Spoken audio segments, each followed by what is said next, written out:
Good morning, everybody. This is the March 8th Board of Supervisors meeting. I want to start off with a moment of silence.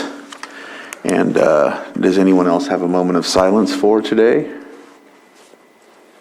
Not at the moment. Not at the moment? Okay. Just for the Simon family, and it's a struggle for them right now, and we're holding them in our hearts and supporting them. Thank you for that. You have one? Maybe we'll also add Ukraine, the situation in Ukraine. We'll put that as well. So we'll conduct our moment of silence.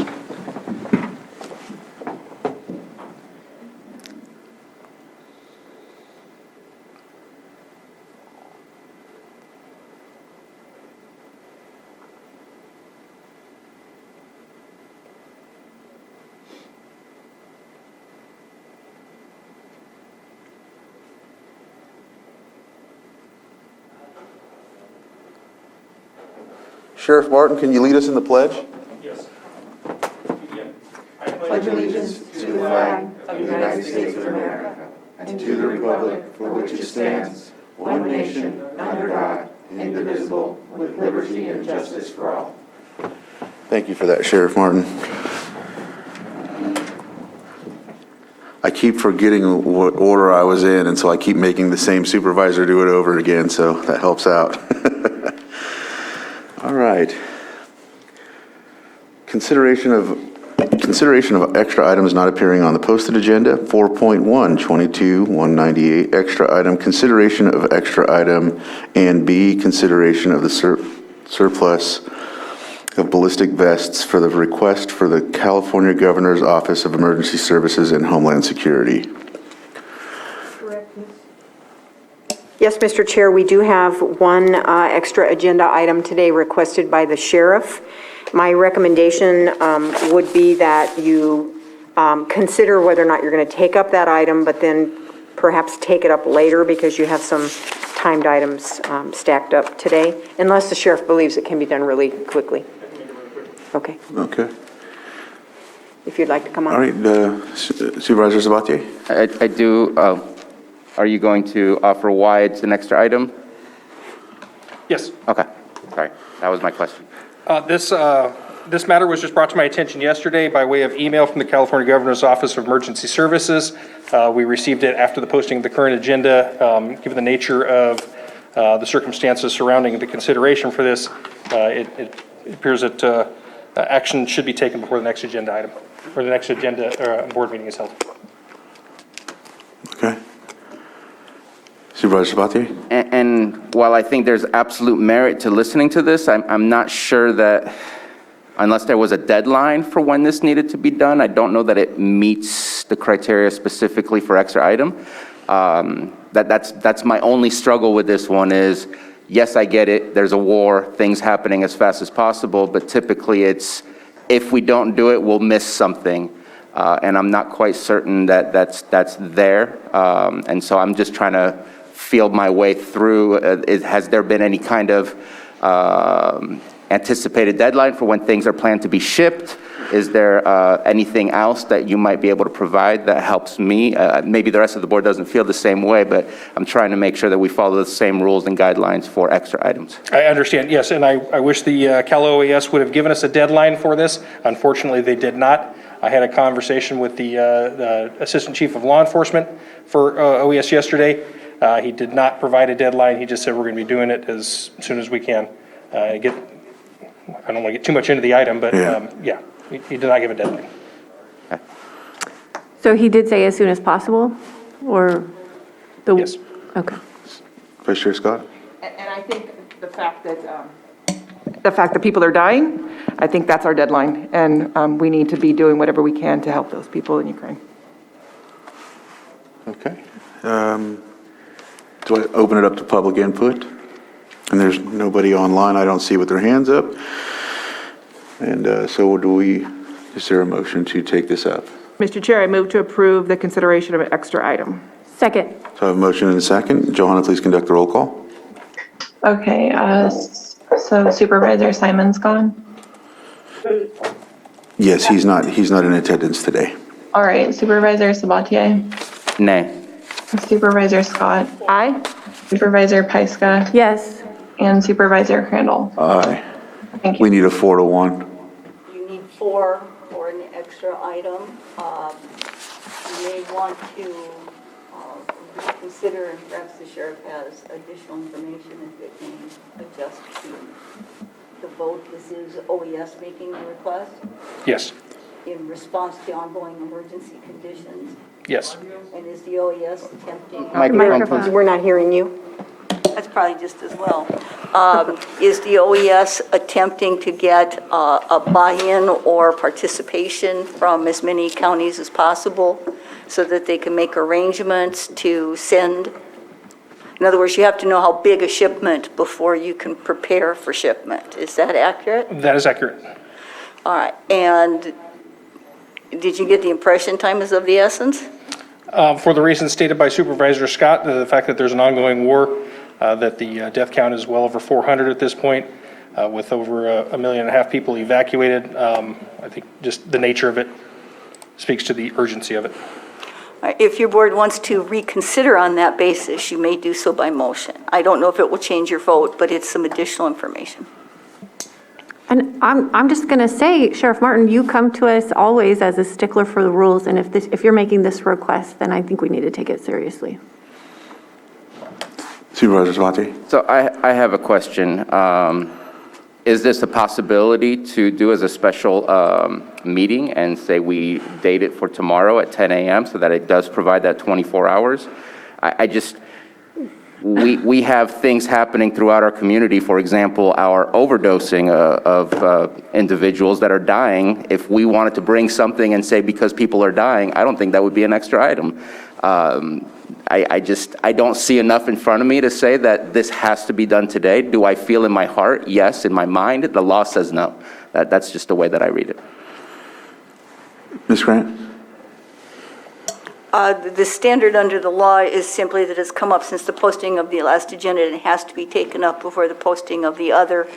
I don't believe there's any hard and fast rules. Each supervisor, however, does have to decide for themselves as to whether they find the urgency conditions exist. Here, what Sheriff Martin's provided you is that there's a need to amass a coordinated effort among public agencies during an ongoing, very serious situation. I mean, this is an invasion.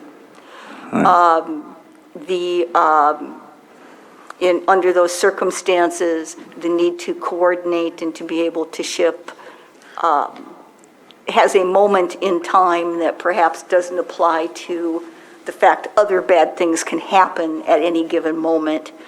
However, again, if you do not have the votes for this, then you could certainly do a special meeting if you wanted to do so. I'll be unavailable for a special meeting tomorrow. Okay. Okay, I think with that, it doesn't look like we're going to have this item. Go ahead and please request a new roll call. Okay, I'll request a new motion. That's actually how, Reconsider your last action. to reconsider the last action. Then you'd have to take it up again. Mr. Chair, I move to approve reconsidering of our last action. Second. I have a motion and a second. Please conduct the roll call, Johanna. Okay, Supervisor Sabatier, Aye. Supervisor Scott, Aye.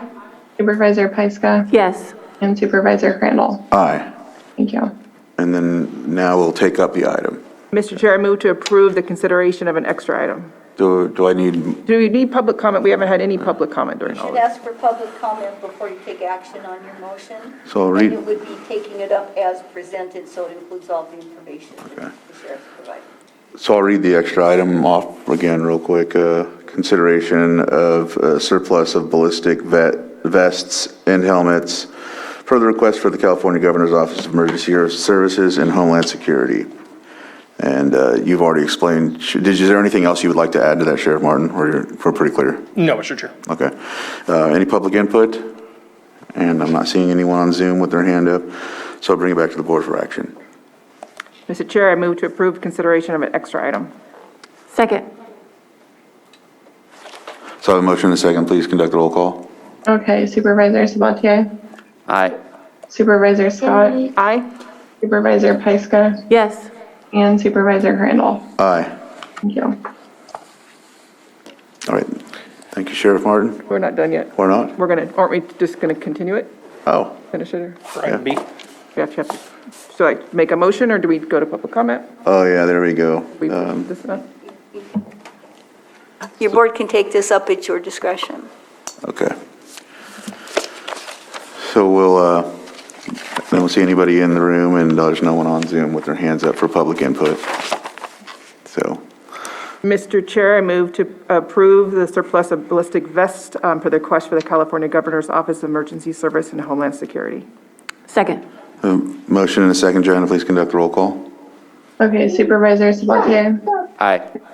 Supervisor Scott? Aye. Supervisor Pyska? Yes. And Supervisor Crandall? Aye. Thank you. All right. Thank you. Thank you. Next is our consent agenda. These items will be conducted in one motion and voted on upon one action.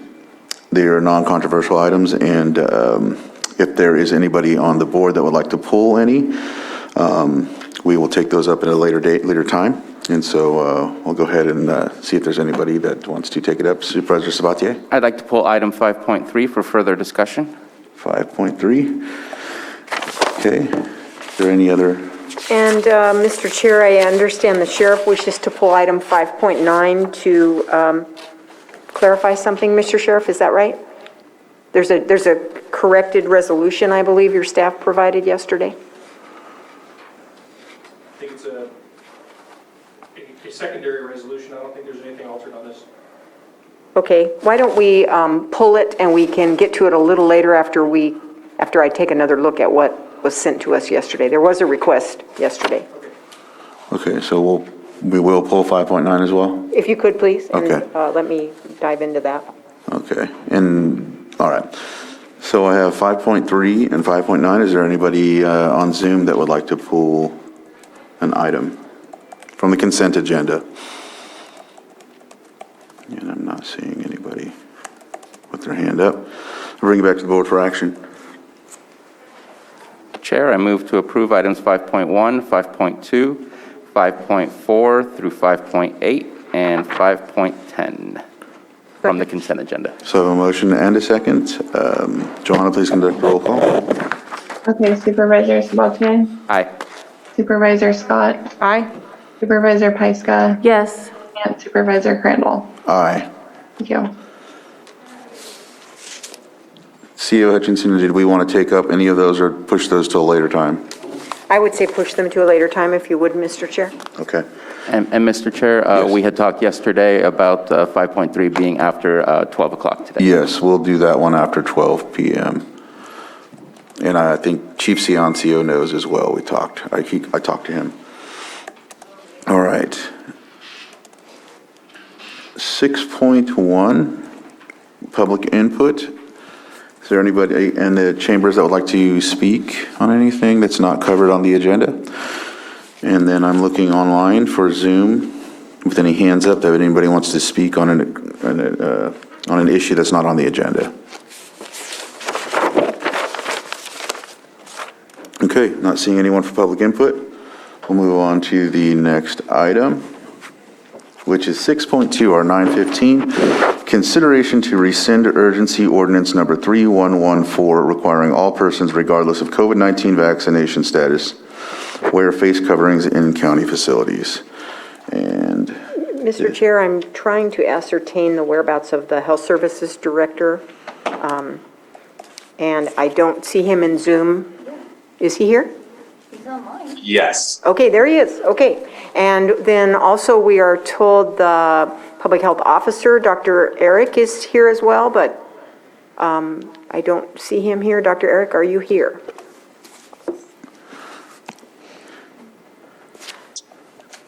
He said he is here and watching. I'd like to bring him into where we are now, but Matthew, can you locate him? Yes, so my recommendation is we ask the Zoom user. I'm going to allow Zoom user to talk and see if that's Dr. McLaughlin real quick. Thank you, Matthew. I see Zoom users' hands up. Yeah, this is Dr. McLaughlin. Okay, Apologies. great. Great. Okay, Great, thank you. we have who we need. Okay. Jonathan, the floor is yours. Thank you.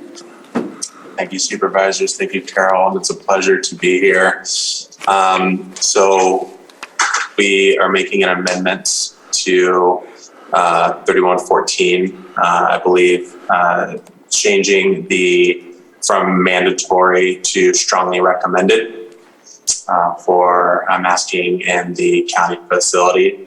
However, I would like to allow space for Dr. Eric McLaughlin to elaborate between the difference of highly recommended in certain facilities and still remaining mandatory in others. Yeah, thank you. And I appreciate the opportunity to speak in front of the board today and the public. So I'd like to extend my gratitude for that.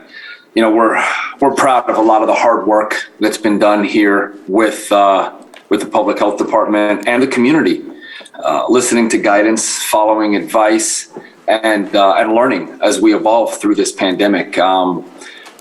California Department of Public Health has put forward some very forward-facing guidance that we're following that is removing the mandate of masks in schools and in indoor buildings. There are a few caveats, and I'll get into those here briefly, but the thing I want to stress is that masking is still strongly recommended, and I want to take a minute to unpack that. The literature is very clear that we do not have, in my opinion, a better tool for preventing spread of COVID non-pharmaceutically, meaning vaccines are great and masks are great as well. So these are some of your most important tools to prevent getting sick. These are some of your most important tools to prevent making your neighbors and fellow citizens sick. I really want to stress that it is prudent and wise to use masks, especially if you are unable to physically distance yourself in indoor spaces. I also think it's important for certain high-risk populations to really consider utilizing masks additionally for longer periods of time. This may be people at home that you live with that are immunocompromised or medically fragile. This could be children that are unable to receive the vaccine due to their age. This could be individuals who have not yet benefited from having a full vaccine complement in their system.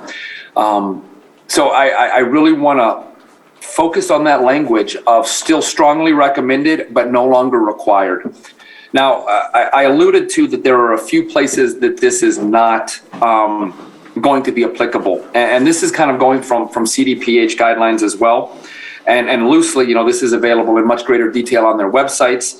But this is obviously, as we're on the 8th, K through 12 schools still have this in place through March 11th. And that rescinds at midnight. Public transports will remain in effect. These are trains, subways, buses, taxis, emergency shelters, cooling and heating centers. This is going to be more important as we enter into fire season.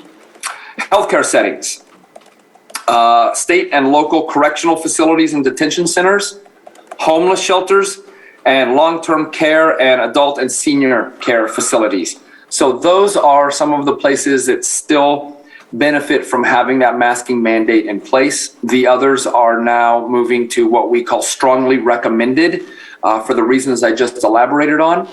And I think it's important to remember that while we have moved very happily from the red tier to the yellow tier, it is not a time to let our guard down. And this is a time to still be vigilant as we hopefully enjoy yellow tier progress down to green tier. And I'm happy to take any questions and appreciate the opportunity to speak today. Thank you. Thank you, Dr. McLaughlin. Director Portney, do you have anything else to add to that, or? No additional comments. Okay. Are there any questions from the board? Supervisor Sabatier. I appreciate that there was a clarification made that we are in the yellow tier. I know when this was written, I believe we were in the red tier, and then when this was posted on the agenda as a whole on Friday, as of less than 24 hours before that, it had changed over to yellow. So I appreciate that. Appreciate the opportunity to discuss this as well and being able to move forward. I think everybody's looking for some kind of that light at the end of the tunnel. I think that the state had started that, and we're continuing on with that, so I appreciate this being brought to us. Thank you so much. Anything else from the board? All right, hearing nothing, we'll go to the chambers to see if there's anybody that would have anything to comment on this from public input. Not seeing anyone. We have a hand up on Zoom. We have 2 hands up on Zoom, so we'll start with Carlos Bono. Please unmute. You have 3 minutes. Good morning. My name is Carlos Bono. I want to make something very clear. This whole pandemic in the past 2 years, it's not been about people's health at all. It's been about control, and it's been about imposing illegal and unconstitutional mandates on people. This is a test. This is to see how far you can push people, and obviously you pushed them a little too far. In Kazakhstan, people rose up when their money was when the government tried to take their money. The same thing happened in Canada. As soon as they started freezing accounts, people got really angry. These mask mandates don't work. Masks don't work. And the entire thing has been a complete fraud on the public. Vaccines don't work. They cause more harm than good. You're 12 times more likely to die from the vaccine than you are from COVID. So that's all I have to say, and I'd really like people to start waking up. Thank you. Director Portney? Yeah, thank you for your comments. And I just want to express, as Dr. Eric and I continue to have this conversation working with state and feds to follow appropriate guidelines for the CDC. I want to express how important it is with this strong recommendation and understanding there are still vulnerable populations that now more than ever, it's a time to respect people's decisions and be kind to those who choose to wear a mask or those who choose to not wear a mask, particularly during this transition period. And there may be many reasons that doctor may want to elaborate on that people may choose to wear masks. And at this point in time, we want to be sure that as individuals, as a county, as a community, we respect that choice. That's the end of my comment. And Doctor, if you would like to elaborate on what vulnerable populations look like, I think that might shed light on the importance for some to wear masks. Yeah, and thank you for that. Individuals can choose to or choose to not wear a mask. Some of the reasons why an individual may want to wear a mask are that they're not yet comfortable. They still feel more secure and safe wearing their mask. They may choose to continue to wear a mask to protect others in their community, to decrease their spread of virus particles. Asymptomatic spread is possible with this illness, and that's what's very concerning to a lot of us. You may not know if you have it and are spreading it to others. Some people may choose to wear a mask to prevent that. Others may live or be themselves medically fragile or immunocompromised. Those are also good reasons to continue wearing a mask. You may live with someone who is unable to receive the vaccine for whatever reason, whether they've had prior vaccine reactions, whether they're ineligible due to allergies, or whether they're just ineligible due to age. Those are good reasons to continue wearing a mask. You may feel more comfortable out in a work environment, working with your peers, with your partners, wearing a mask, and that's okay. This is not the time to let down our guard. This is the time to stay vigilant. I'm happy that the recommendations have moved from required to recommended, and I want to emphasize strongly recommended. But There are lots of reasons why individuals may still continue to choose to wear a mask. Those are just a few of them. Other populations may have difficulty in accessing healthcare. Native Americans, Latinx community, these disenfranchised communities often have access and barriers to healthcare. Those are good reasons to continue wanting to wear a mask. I applaud and respect individuals' choices in this matter, and I champion that. This is your choice. This is not the time to make a flippant decision. This is a decision to look at you, your own medical status, and the medical status of those you live with. Do the right thing for your community. And thank you. Thank you, Dr. McLaughlin and Director Portney. Is there anything else to add on that, or? Okay. We'll move on to the next person that has their hand up, Julia Bono. Hi, can you hear me? Yes. Okay. My name is Julia Bona. I have degrees in scientific research. I'm here today to speak firmly against the use of mask mandates under any circumstances to prevent the transmission of the SARS-CoV-2 virus that causes the COVID-19 disease. I'm pleased to note that mask mandates have generally been dropped in California, and I would urge Lake County to follow suit in all county facilities and for schools to eliminate mask mandates immediately. My extensive research on this topic has turned up hundreds of peer-reviewed science studies that show surgical ear loop masks are generally ineffective against preventing the transmission of particles less than around 60 microns. Since tiny virions like SARS-CoV-2 that is associated with COVID-19 are on the order of 0.125 microns and can only be seen with an electron microscope, they are 480 times smaller than the filter size. Mandating the wearing of porous surgical ear loop masks in response to COVID-19 is as much of a folly as trying to stop a swarm of bees with a chain link fence. Even the packaging of those same surgical masks specifically states that the product will not provide any protection against the COVID-19 coronavirus or other viruses. Even the better N95 face masks show notably limited effectiveness in science studies against COVID-19 due to its very small size. Using and mandating the use of such masks to prevent the transmission of COVID-19 is therefore not justified by science, gives a false sense of security, and is not a use recommended by their manufacturers. Not only are such masks ineffective in COVID-19 transmission, but various studies shows they cause breathing issues, acne, headaches, reduce empathy, body language communication, have other adverse psychological impacts like causing excessive fear and result in antisocial behavior, among other problems associated with mask wearing.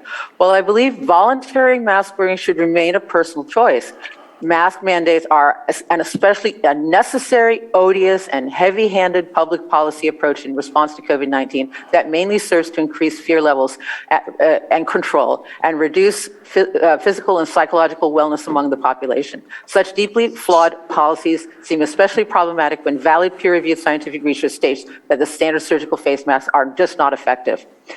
Forcing healthy people to wear ineffective face masks when in public to prevent the spread of a submicroscopic virus not only potentially harms them, but it also contributes to a shortage of such masks for the very medical professionals who do actually need them to protect against the transmission of bacterial infections. Also, I'm still hearing medical professionals on this call pushing vaccination against COVID-19. Everyone listening should know that these injections do cause harm and have minimal effectiveness in preventing new COVID cases. So they give the vaccinated a false sense of security. The vaccines have now reported killed 25,000 people, according to the CDC, yielding a death rate of roughly 87 per million, which is higher than the current Omicron strain that only kills around 9 per million cases. This makes the vaccines roughly 10 times more deadly than the virus itself. Finally, you can also notably reduce your chances of suffering from moderate to severe COVID and the chronic diseases that exacerbate it. If you can wrap up your statement. By following a whole food, plant-based diet, as a sizable recent study suggests. Thank you. Thank you. Next, we have phone 4627. If you can unmute, you have 3 minutes. Good morning, everyone. This is Tom Slade, and these are just a few of my thoughts, one person's perspective, and I don't know that I've ever heard anybody opposing people wearing masks who want to wear them. I've never heard that before. I'm not opposed to others wearing masks. And as usual, as I would expect, I know early treatments, ivermectin and HCQ and others are completely left out of this. But the reason I think we're here is this mask mandate in Lake County, and maybe I'm misunderstanding. If I go back, as I recall, Jessica came in some months back ago with this emergency idea for the agenda.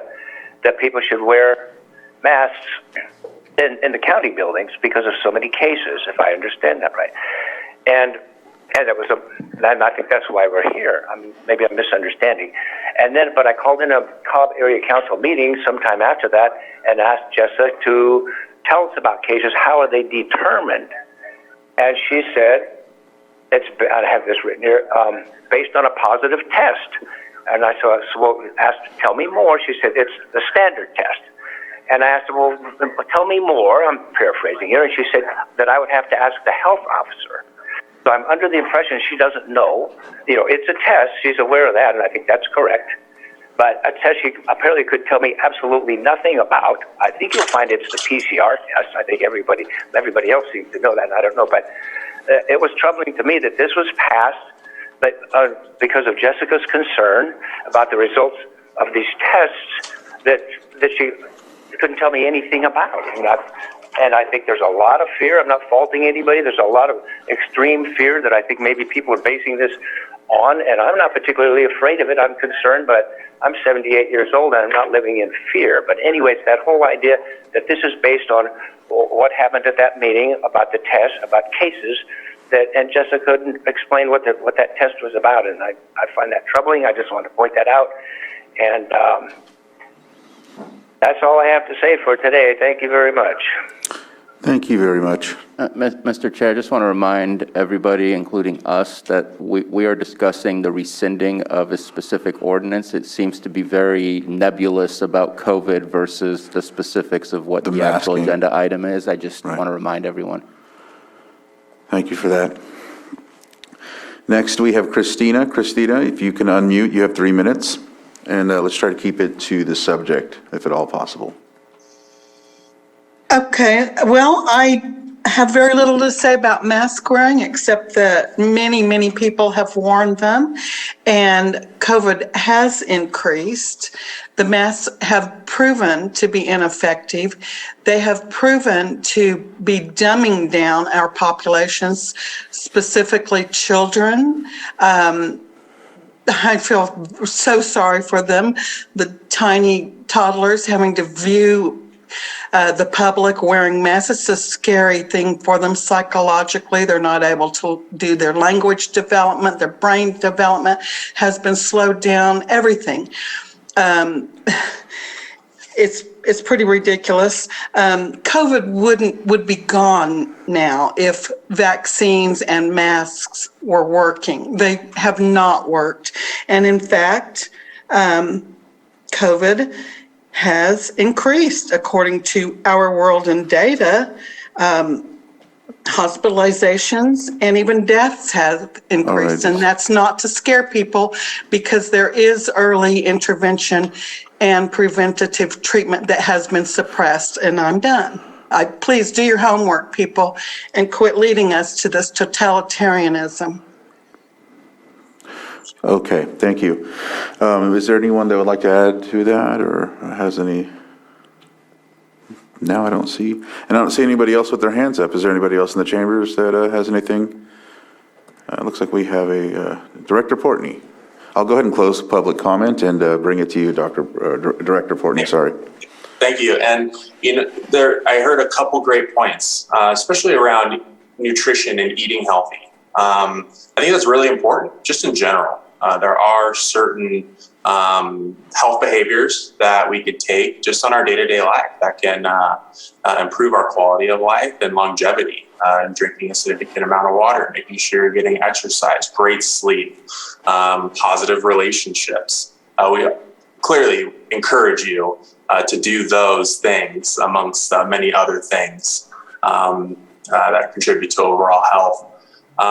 Regarding this topic of discussion on the table, again, the mandatory expectation for masking in this specific county facility, excluding the others that still have the mask mandate in order, which are listed in the document, are shifting to strongly recommended. Now, an important note in this is, as a health department, as health professionals, It's important to know that the local health jurisdiction and entities may continue in the future to implement potential additional requirements that maybe go beyond state guidance based on local circumstances. So what does that mean? That means that if our hospital infrastructure, if our skilled nursing facilities, if our jails, if our hospitals, if we begin to see, as I believe it was Christina indicated, a potential surge in the future, we're going to be readdressing this issue. And why? Because we've had a great success from navigating out of the red into the yellow with our community's effort and continued attention to detail. I hope that we can transition into the green. It'll take all of us. It'll take all of us in our effort. And I want to appreciate the comments that were brought to the table today. And I appreciate the grit and the determination of our community to get us to this point of the yellow tier. We're not out of the woods yet. We have a little bit of ways to go. But I hope that this transition from mandatory to strongly recommended brings a little bit of light into that tunnel for our community residents and our healthcare facilities. So thank you. And again, I'm looking forward to the strongly recommended shift, and we're looking forward to the future. Thank you, Director Portney. Supervisor Sabatier? So this is very obvious what it's like on the face. Anybody that walks into a county facility will have the choice to put on a mask or not. My question is to admin, what is and I'm sure everybody in this building is asking, what is the impact to our staff? Because I think we still have Cal OSHA rules, and I would take it that us as Board of Supervisors are also under the term of staff.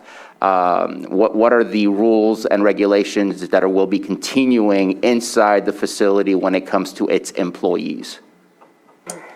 The HR director plans to come to your board next week or very soon with an update to the COVID protocol. As far as employees are concerned, the guidance would still stand that unvaccinated employees are not required to mask. But or vice versa, I said that backwards. Unvaccinated employees would still be required to mask. At this point, we would be basing that on the honor system with employees. And that's if this is approved today at the board level, that rule would come into play, or we wait till next week? Yeah, and we should clarify that any employee that wishes to wear a mask may do so at any time, regardless of vaccination status. Of course. And so, yes, that would go into effect immediately, and then we'd get the official policy clarification out next week when you update the protocol. Thank you for that comment, or that response. Thank you. With that, is there anything else from the board? Looking for action? Mr. Chair, I move to rescind urgency ordinance number 3114. Second. So I have a motion and a second. Johanna, please conduct the roll call. Okay, Supervisor Sabatier? Aye. Supervisor Scott? Aye. Supervisor Pyska? Yes. And Supervisor Crandall? Aye. Thank you. Thank you. All right, next is our 6.3, our 9:30 a.m. item, consideration of hearing on account and proposed assessment for 12201 Widgeon Way, Clear Lake Oaks, California. And this is brought to us by Code Enforcement, and Marcus Beltramo, our Code Enforcement Manager, is present here. Mr. Chair, if I may? Yes. Because the costs that are assessed could always be subject to a challenge, I would suggest the testimony be taken under oath today. Okay. So, let's see here. Let me go to the oath. Johanna, can you read off the oath to anybody that would be, yeah. With your right hand raised, if you're going to talk, do you solemnly swear that the testimony you are about to give will be the truth, the whole truth, and nothing but the truth, so help you God? Thank you. We can't hear you, Marcus. I didn't. Your microphone's not working.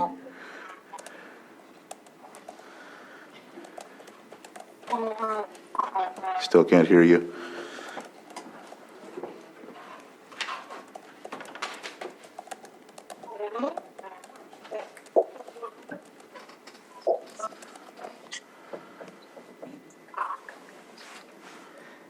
And Marcus, are you able to hear us? So we can't hear you at all, would you be able to come in person to the board meeting and just do it in person since you have a audio issue? Is that possible? Probably has his presentation at his desktop. Okay, I can go upstairs and finish. okay. So, do you have audio now, Marcus? Do you have audio? We hear you at a very high-pitched voice. Like a helium. Yeah, helium or something.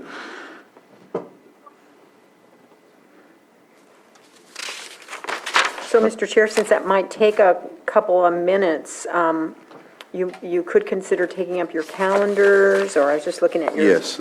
agenda to see what else might just fill in Let's for a few do minutes. the calendars, since it seems like, so while you're doing that, you're fixing your sound situation, we're going to conduct calendars, and we'll start off with Supervisor Pyska.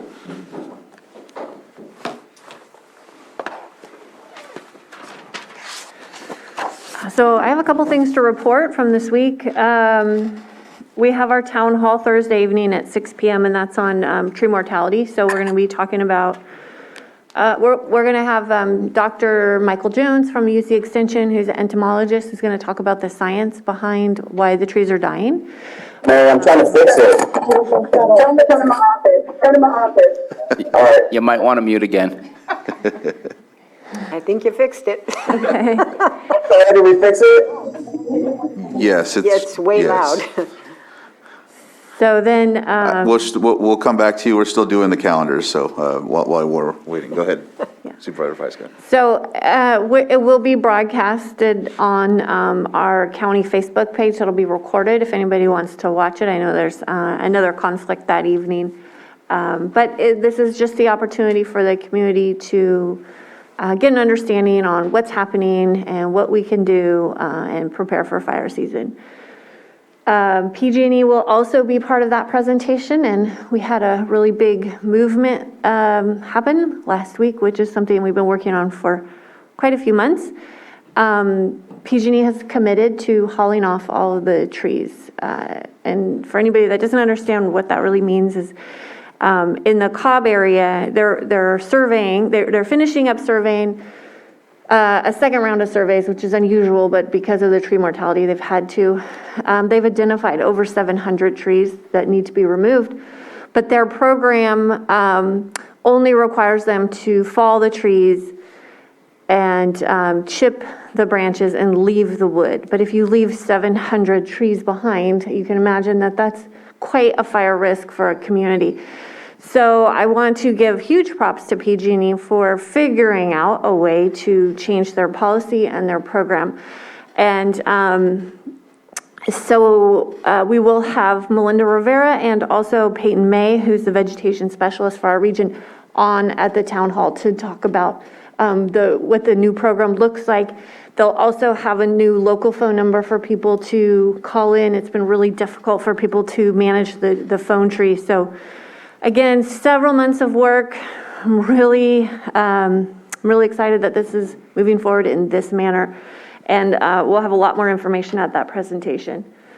Carol and I met with Supervisor Rosemary Smallcombe from Mariposa County, and they dealt with tree mortality probably around 2014 to 2017 was the big time that the tree die-off was happening in the Southern Sierra. So we got a lot of great information from her, and she's going to be following up with some more contacts and kind of helping us build our strategy. I feel like we're doing really well in the county with bringing all of our partners together, but we need assistance from the state, and that's kind of the next level of the work that we're pursuing. So more to come on that. It just continues to be a top priority with this weather. I mean, I'm noticing many trees dying each day. So it's a slow-moving disaster, and it's going to be with us for a while. We had our Ag Advisory Committee yesterday, and The ag community is very concerned about water and drought issues. That was kind of one of the biggest topics that we discussed. And so I sent an email to Deputy Director De La Jonas to she's doing a drought presentation I've heard next week. And it would be wonderful if we could get an understanding on all the groups that are working on drought issues, who's part of those groups, what their purviews and commitments are, and priorities, so we can have an understanding on all the pieces, how they're moving, how they're working together, and where the ag community can find their way to participate in that work. So those are my updates from the last week.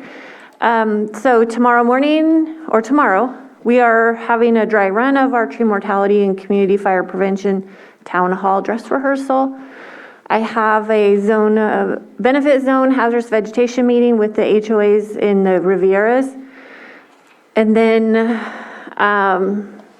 the Middletown Unified School Board in the evening. Thursday, I'm Fire Safe Council in the morning. And then I have been invited out to do a walk around with Kelseyville Unified board member and staff and Blue Zones to look at what walking around town looks like and how we can make things a little bit better and safer for that community. Then the tree mortality town hall in the evening at 6 o'clock, which will be on Zoom, on Facebook Live, and I believe PEG TV. Is that, yes, Sam? Yes, okay, thank you.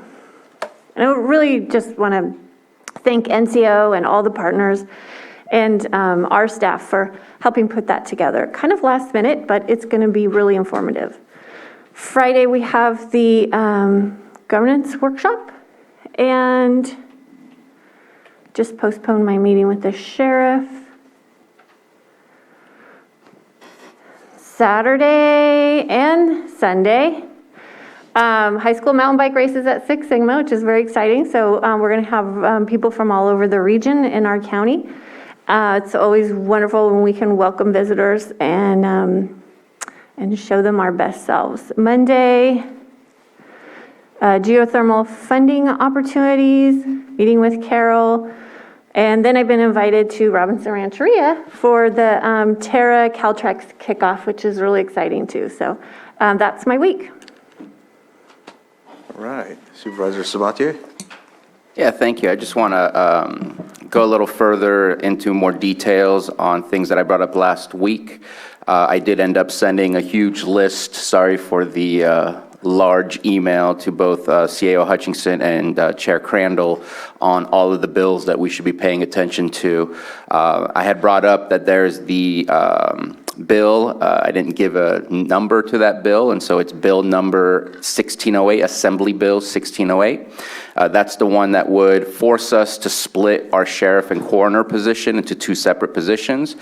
From my gathering of information, this is related to an issue with a sheriff, I believe it's in Santa Clara County, I could be wrong on the county, and that they're trying to rectify the person of a single individual by creating a state law so that those issues don't happen again, which again, might work in an urban area, but does not, in my opinion, work for a rural area, though I have not tested the waters with this conversation with our sheriff to see where he stands on that.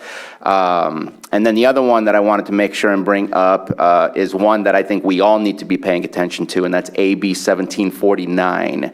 AB 1749 allows our California State Air District Control Office to say yes or no to development in disadvantaged communities. As we know, Lake County as a whole is basically a disadvantaged community. The idea is that in the past, people have put development that emits a lot of pollution in poor communities. Okay, then target those people that do that in those communities. But now the idea is if you create more emissions, and you don't pass the smell test, then you will be canceled by the state Air District Control Board, rather than having local control. I think this is almost as ridiculous as saying you can't develop in a high fire threat area.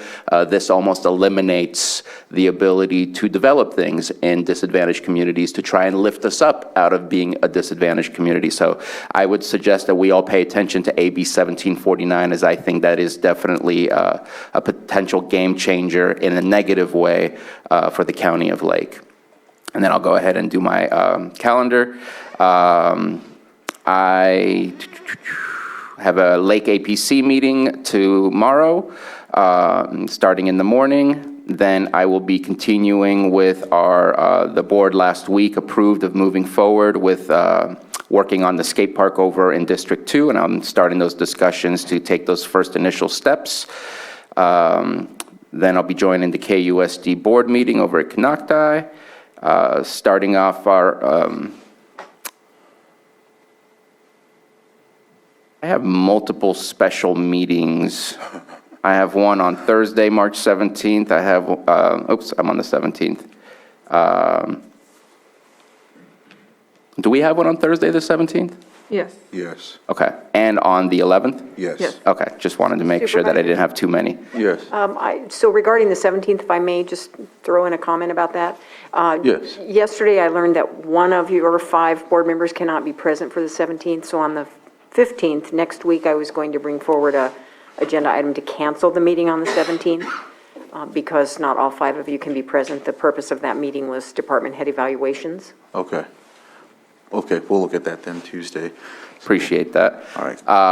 And then I also plan on attending a Burns Valley Basin water monitoring discussion. There's been a lot of activities with cannabis and vineyards in that area, a lot of dry wells in that area, according to the neighbors that live in the area. And they want to learn how to become part of a monitoring program so that they can make sure and keep track of what's happening, especially based on any new development that may or may not occur in the future, so that they can be for the lack of a better term, better armed to argue for or against future development.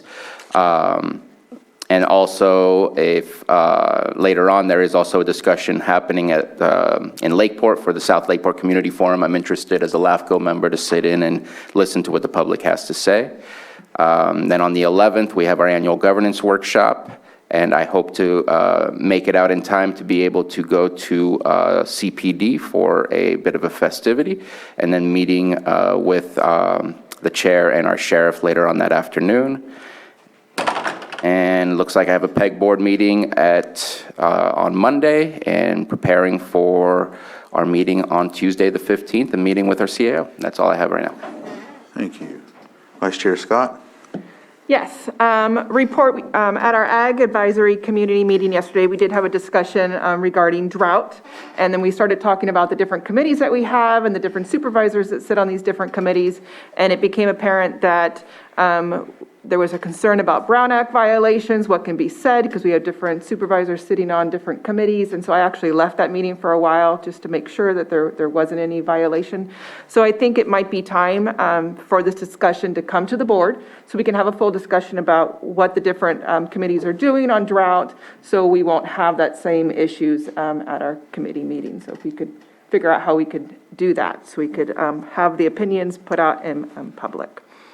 Looking at my agenda, I have agenda review tomorrow at 9 o'clock, Children's Council at 1, and then a meeting with Social Services at 2. At Thursday, I have a Mental Health Advisory Board meeting at 3 that I'll have to leave early to go to the South Main Street Annexation Community Meeting, which will be held at the movie theater at 5 o'clock. I've received many phone calls and concern regarding the annexation. I know this has been a long time project, 25 years, so people are really interested in this. So this would be a great meeting to attend to further understand where we are and where we're going, and the steps that are going to be taken or could be taken with the LAFCO meeting that's, I believe, happening the following week on the 16th. So please, I believe it's just an in-person meeting. I don't believe there's going to be any other Facebook or PEG. I may be completely wrong in that, but I believe it's just a in-person meeting at the movie theater at 5 o'clock on the 10th regarding the annexation. If you have any questions about that, please give me a call, 707-849-4414, and I can help direct you with that, because I believe this is an incredibly important project that we are working on. On Friday, I will be at the governance board meeting here at 9 o'clock. I do have a noon meeting with Wellville that I probably will be missing, so hopefully other department heads will be able to attend that to make sure that we are getting everything together for their visit here in a couple months. Friday night, I'm actually leaving to go see my daughter that's at college in San Jose. She wants to show me around a little bit. On Sunday, the Pancake Lions Club, that will be supporting the Sheriff's Activity League. So please come out to the Lions Club. I believe it starts at 8 o'clock and support our children.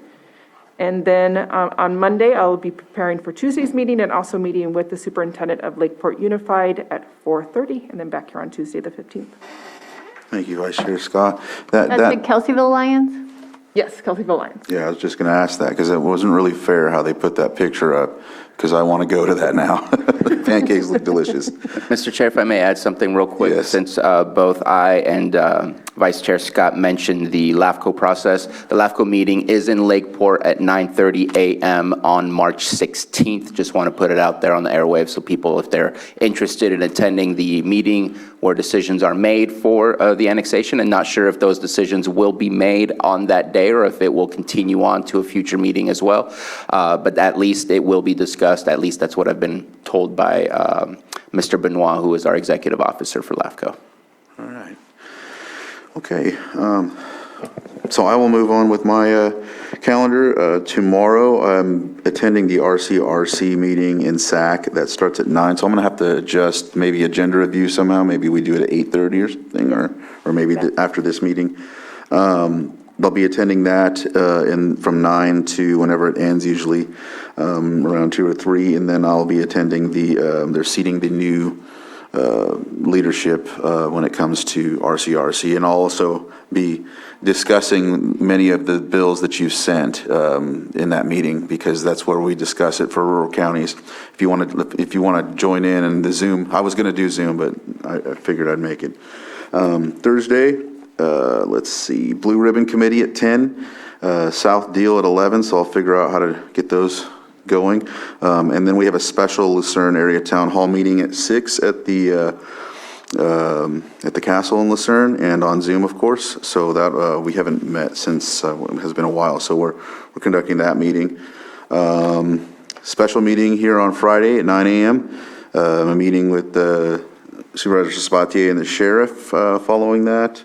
Later in the afternoon, Monday, meeting with the CAO.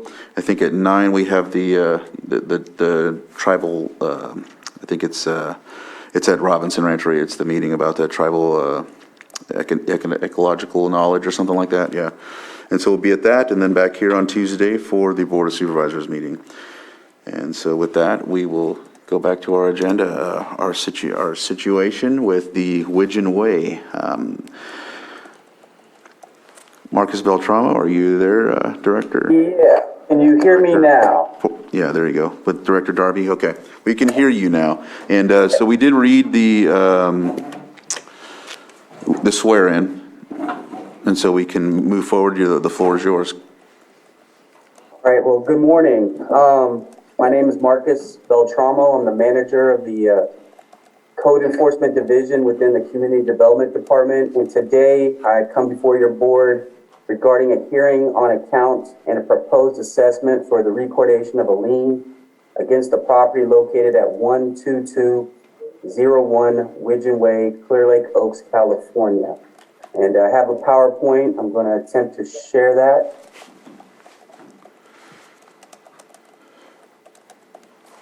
All right. We can see it. All right. So the property owner is a Guido B. Areco. The property, again, is located in Clear Lake Oaks. The property is zoned R1. It's a single-family residential lot. It's a vacant lot. The only improvement on the lot is a half-circle driveway. Basically, we received several complaints regarding this property. We went out and investigated it.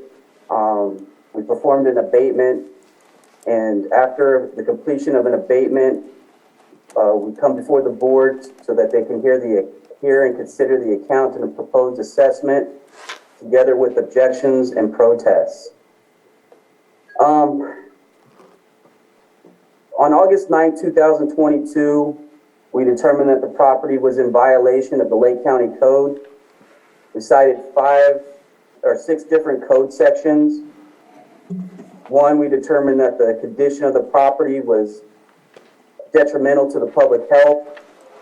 The use of the land was contrary to Chapter 13 and Chapter 21, storage on the property.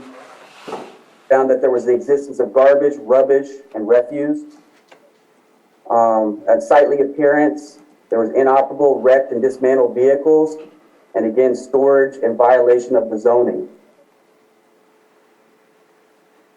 So these are the photos. This is what the site looked like when we first arrived on the scene. As you can see, the property is located in close proximity to Clear Lake. As you can see, there's a dismantled or wrecked or inoperable truck there with an RV. Garbage, rubbish, scattered all over the place. The RV was inoperable, no tires, no lack of working engine. And as you can see on the picture on the left there, there's more garbage in the front right there. And the picture on the right is a picture taken at a later date. So a lot of these vehicles, the longer they sit there, the more they become vandalized. In this case, spray paint it was spray painted, and some more garbage was dumped on the location. We determined that the owner is, again, Guido B. Recco. We sent letters to notifications to his property regarding informing him of the violations occurring and existing on the property. We received a handwritten note back that Mr. Recco had died in February of 2017.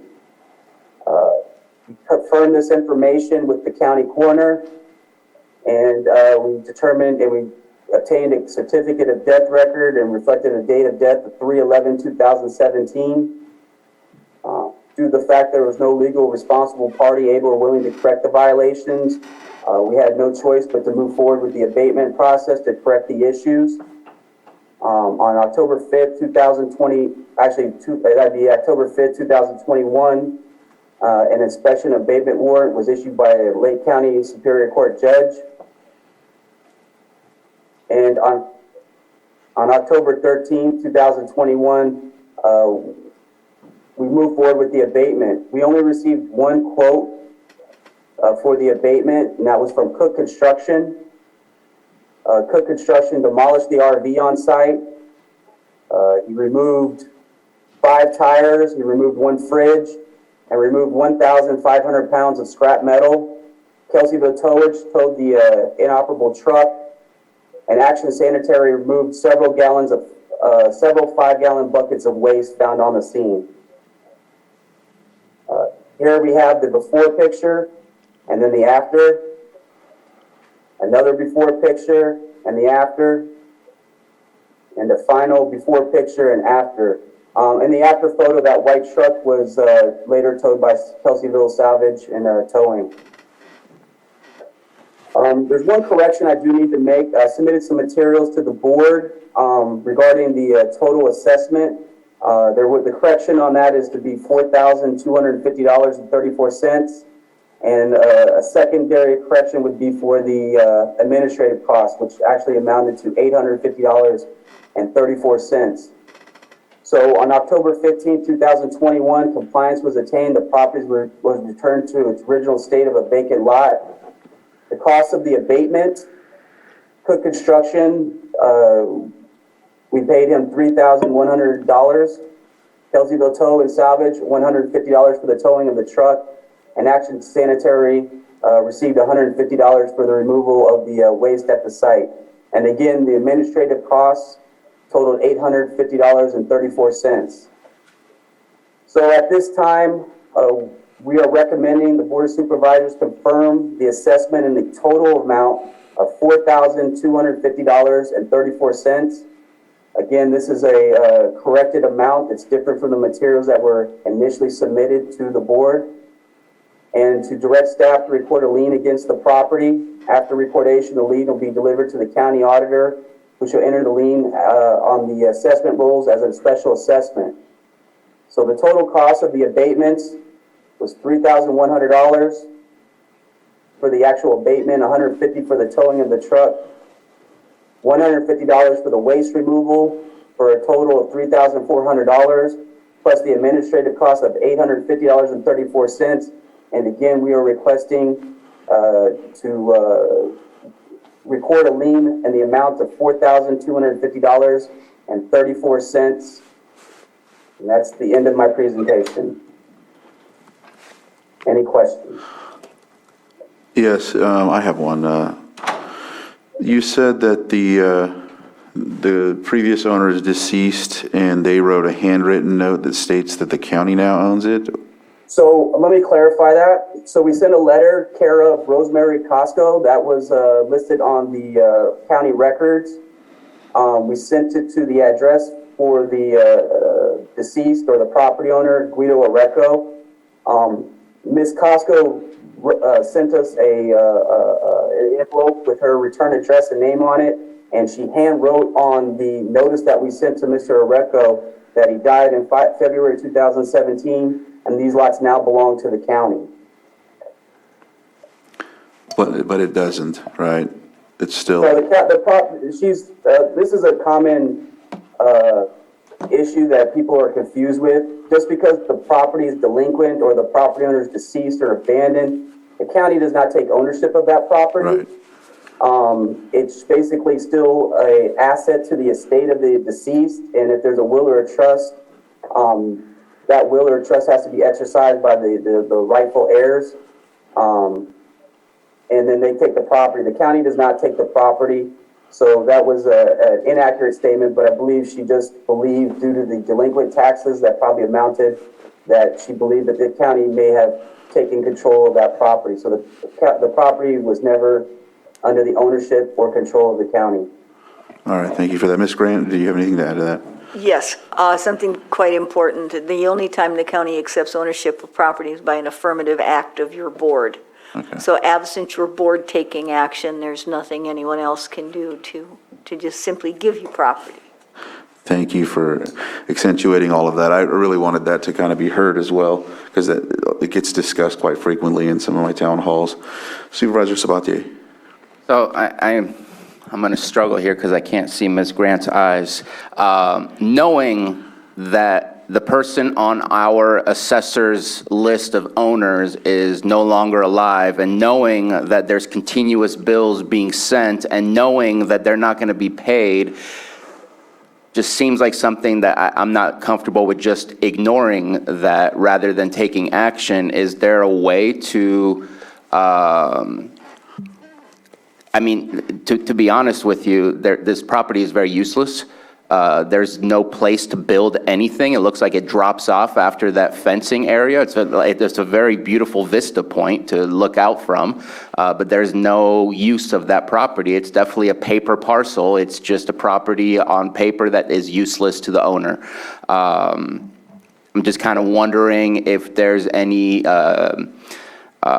interaction to try and rectify who the owner is so that it actually goes to somebody who's going to pay, or the possibility, and I'm not saying this is what I want to do, but the possibility of making a request for a formal letter offering the property to the county, where maybe we can do something with this property or find a seller. I don't know, but just leaving it alone just so it can accrue more taxes so we can wait for when we can fit it into a tax auction just seems like we're waiting for this truck to come back.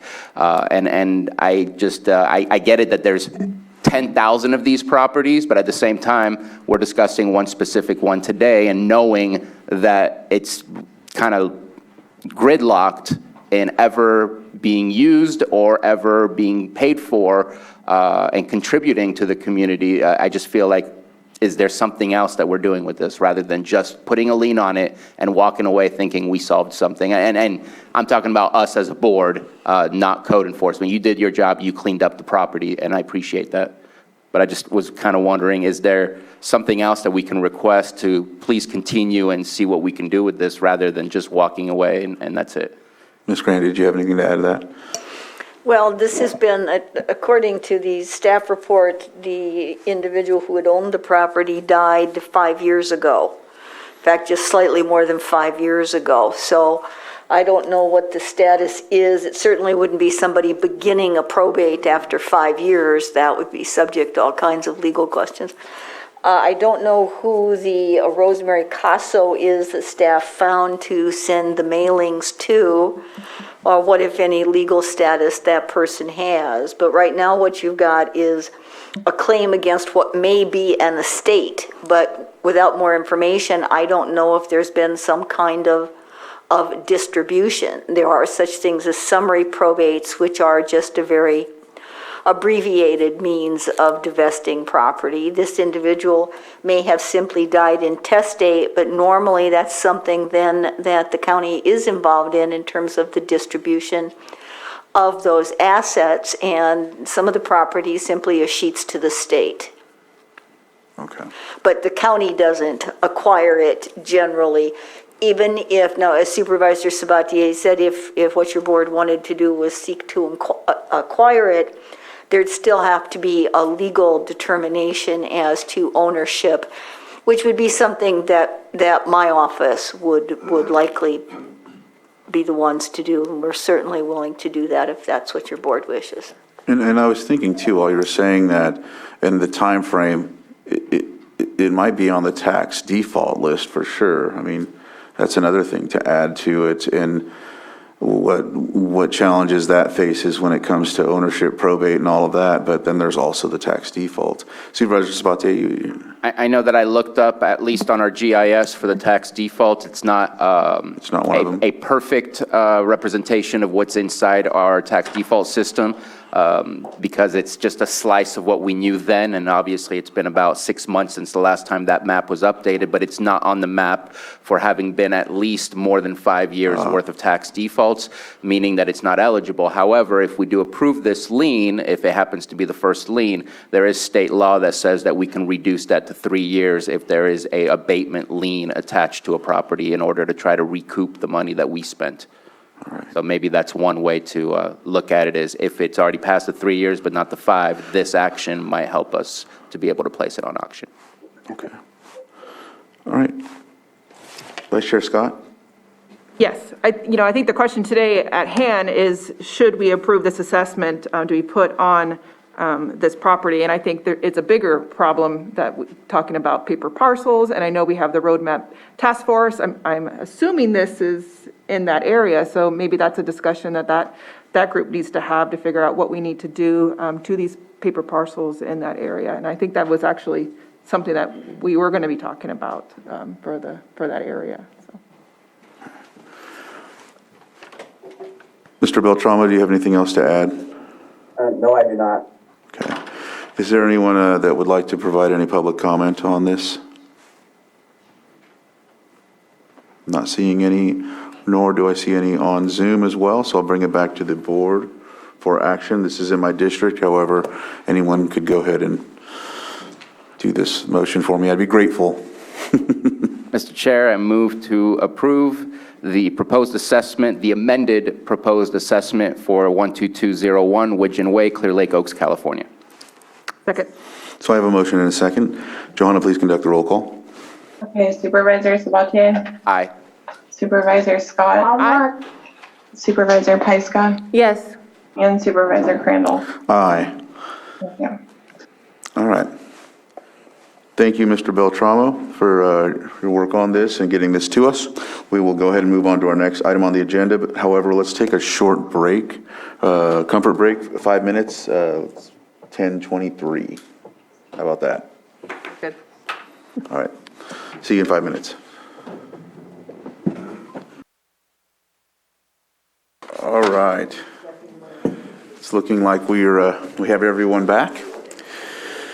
We'll go ahead and move on to our 9:45 a.m. 6.4 item, presentation of Big Valley Groundwater Basin Sustainable Groundwater Management Act, SGMA, and implementation. And with that, we have Deputy Director Delagiannis, who I could see on Zoom. The floor is yours. Yes, hi, good morning, board. Thank you for having me today. I will be sharing my screen. It just makes me happy. I was just thinking, yeah. All right, can everyone see that okay? Yes. Great, awesome. Good morning. Thank you so much for having me. My name is Marina Delagiannis, and I serve as the Deputy Water Resources Director for the Lake County Watershed Protection District. And I also serve as the lead for our Big Valley Groundwater Sustainability Plan Advisory Committee. So I am here once again providing you an update on our Big Valley Groundwater Basin and our compliance with California's Sustainable Groundwater Management Act. All right, so I would like to start out the presentation and wish everyone a happy National Groundwater Awareness Week. So I know I usually get excited about groundwater, but this week especially, it is being recognized at the national level. So as we all know, groundwater is a lifeline to communities, industries, agriculture, and ecosystems in California, especially during drought years, which unfortunately we in our community know too well. It provides 40% of the state's water supply in a normal year and up to 60% in dry years. All right, so how does our Big Valley Basin have a relationship with SGMA? So in 2014, California passed the Sustainable Groundwater Management Act, which was effective in 2015.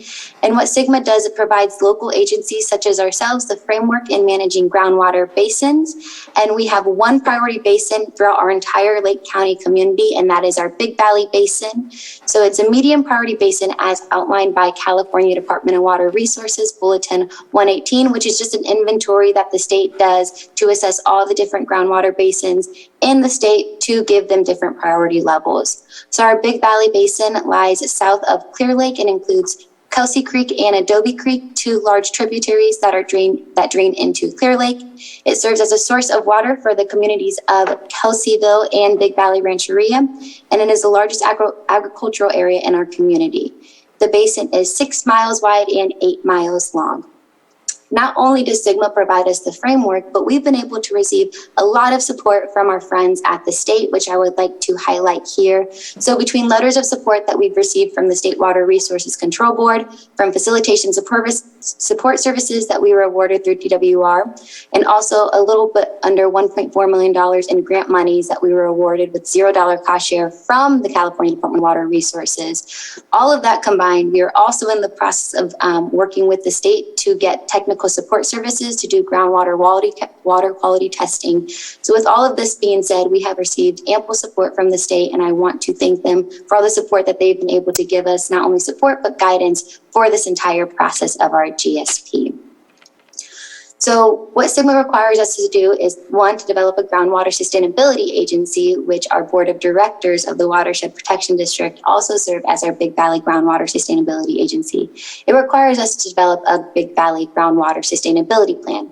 Now, they let us know what we need to include in this plan, but it is special to each basin. So therefore, we rely heavily on our stakeholders to help us get the information that we need to develop a groundwater sustainability plan. And what this plan does is just sets us up for the future to make sure that we maintain sustainability in our Big Valley groundwater basin moving forward.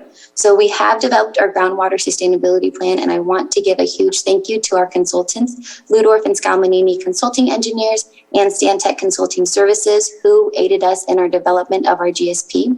I would also like to give a big thank you to our Groundwater Sustainability Agency, and then also our Big Valley Groundwater Sustainability Plan Advisory Committee. So with all the hard work between our staff, our consultants, and our advisory committee and our GSA, we were able to develop our GSP and have it submitted by SGMA deadline of January 31st, 2022. So this is a huge accomplishment on our end, and I want to give thanks to all the people that were able to make this happen. So this entire development process, although it was a very quick timeline and we acknowledge that, it was public facing the entire time. So the community had at least 3 opportunities to submit comments for the entire development of the GSP. When a chapter was released, the advisory committee was able to provide comments on it, and then we had these resources, whether printed, that folks could come to us and we can give them hard copies of the GSP and the relating chapters, or they could find all this material on the Water Resources website. So there is at least 3 opportunities to submit public comments. We also held monthly GSPAC advisory committee meetings, board of supervisor updates, and then we had additional subcommittee meetings where folks were able to come and talk to our consultants, whether it be face-to-face, socially distanced and masked, of course, or online, to get a better understanding of different aspects of the GSP, including the hydrologic model, groundwater dependent ecosystems, finance, etc. All of these comments that were collected during this process, and then the county, we held an additional 21-day public comment review period. We addressed in our final GSP that was submitted to the state, which I will get to at the next slide. So all the comments were taken in and addressed and submitted during our final GSP. Now, all of these public meetings that we had 36 plus public meetings during this process, are all archived on the Water Resources website and YouTube, along with their relating material. So if we had any other presentations or relating material for these discussions, those can be found on our Water Resources website. Where we're at now is our GSP is in a final review review period, which is hosted by the California Department of Water Resources. So our GSP can be found on the Sigma portal, and I will walk us through here in a second. So you can find our GSP if you go to the Water Resources website. We have a link to the Sigma portal where folks can find our final GSP that is in the review period. This review period closes April 30th, 2022, and all public comments are collected through this portal. If you have questions on how to access this portal and how to submit a public comment, DWR has done a great job of outlining resources and frequently asked questions on accessing the portal, how to submit a public comment period, and these are also found in Spanish as well. So we have the link on our Water Resources website, but I will just pull this up briefly. So here's how the portal looks. You don't need to have a sign-in or a login or account to submit a public comment. Everyone is able to do so. And this is linked directly to our Big Valley Groundwater Sustainability Plan.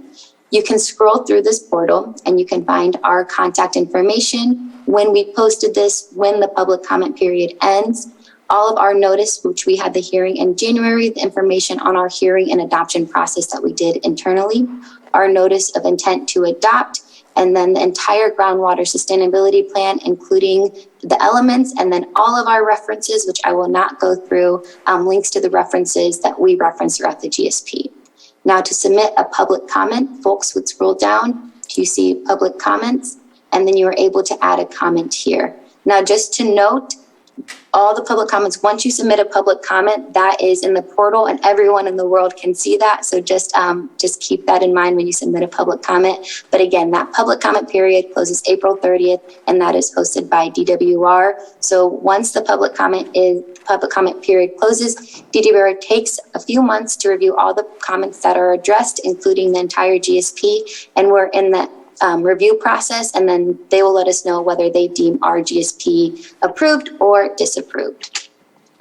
So with that being said, we are in the phase 3 of our GSP development process. The fund is still continuing to move forward. So we are in the review and evaluation phase, and then we will get to implementation.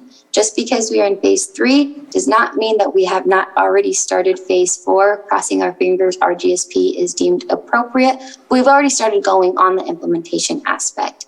And that is what I want to channel our discussion now, moving forward to the implementation aspect of our GSP. So with that being said, the first task for implementation is we are tasked with submitting an annual report April 1st. Although our GSP is still in review phase from DWR and we're still getting public comments, we are still tasked with submitting an annual report, which our consultants are working hard along with our team members to develop this annual report. And we are on schedule to submit this annual report to the California Department of Water Resources by April 1st, which is the deadline for this report submittal.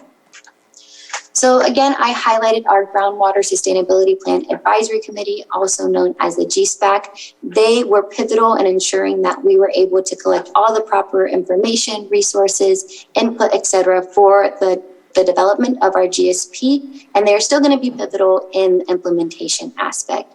So just as a refresher, the Big Valley GSA developed the Groundwater Sustainability Plan Advisory Committee, GSPAC, which has been formed to advise our GSA and the Board of Supervisors and the community on the development of our Big Valley Groundwater Sustainability Plan. The intent of our GSPAC is to provide community stakeholder perspective and participation in local segment implementation.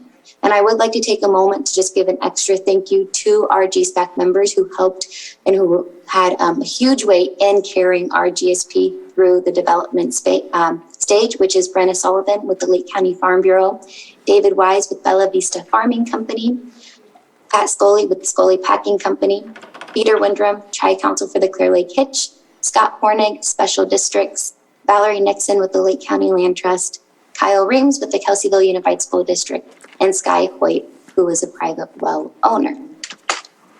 Now, moving forward, again, as I said, our GSPAC will be continuing to meet. We held a meeting in February, and during this GSPAC meeting, we just reviewed the work that we were able to do this past year and how it's going to look moving forward, which I will get to in a moment.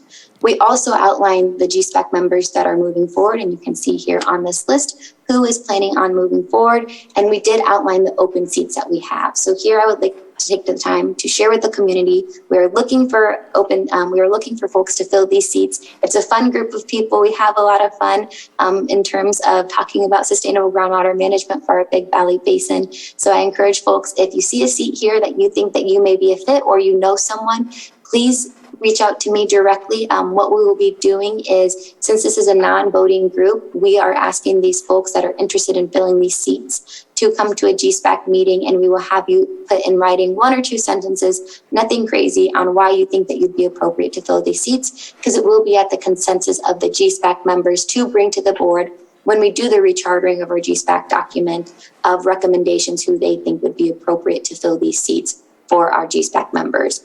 And the open seats that we are looking for is a disadvantaged community representative, a private user, domestic well owner, and another private user, which was previously the school district. So if you're interested in learning more about what these seats mean, how you can get involved, please feel free to give me a call or come visit us on the 3rd floor. My contact information will be at the end of this presentation. So looking into the implementation and the role that the GSPAC will carry, I have here a few key aspects of what the GSPAC will do moving forward. So again, during the actual development of our GSP, a lot of the work was focused on reviewing the material that was provided for the GSP, reviewing these chapters, providing data, having field visits, etc. Lots of work, but now we're going to be boots on the ground. Now we're actually going to be doing the work that we outlined in our GSP. We're going to be holding ourselves accountable. So I would like to highlight 3 key focus areas for GSPAC, as we call it 2.0, moving forward. One is develop target outreach and engagement with domestic owners, well owners in the Big Valley Basin. We have a lot of domestic well owners. So we're looking for someone who can make sure that their voice is heard and that they have a seat at the table. And not only that their voices is heard, but develop outreach material to make sure that they're aware of the process. Why are we doing what we're doing? And to, again, just make sure that we maintain a sustainable Big Valley groundwater basin. The second focus area is establishing outreach activities to engage disadvantaged communities, including finding a disadvantaged community representative for the GSPAC. This has been a focus for us this entire time. And then third, tribal engagement workshop to discuss GSP and areas for collaboration. So with that, there are 2 key topics here. And again, that is working with our GSPAC and leaning on their expertise as their advocates for the uses and users that they represent to develop general public outreach material and education on groundwater and GSP implementation, and just making sure that we're doing as much engagement as possible. So we're open, we're creative, and we want to hear from you. We want to make sure that everyone is represented during our GSP implementation. So if you feel like you would be a good fit or you know someone, please reach out to me, and we would love to have you come to one of our future GSPAC meetings. So previously, since this was such a quick timeline, unfortunately, we did meet a few times a month. a month to make sure that we met this deadline that we had ahead of us. But we are shifting our GSPAC meetings to quarterly. And if we need to have special meetings in between, we will of course do that. So our GSPAC does follow protocol of the Brown Act since they are public meetings. And our meeting schedule is moving forward for the rest of the year, our May 20th,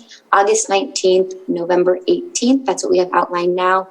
And we will continue on with the 11 a.m., 1:30 p.m. meeting time. So until we get this COVID pandemic handled, we will continue to meet via Zoom.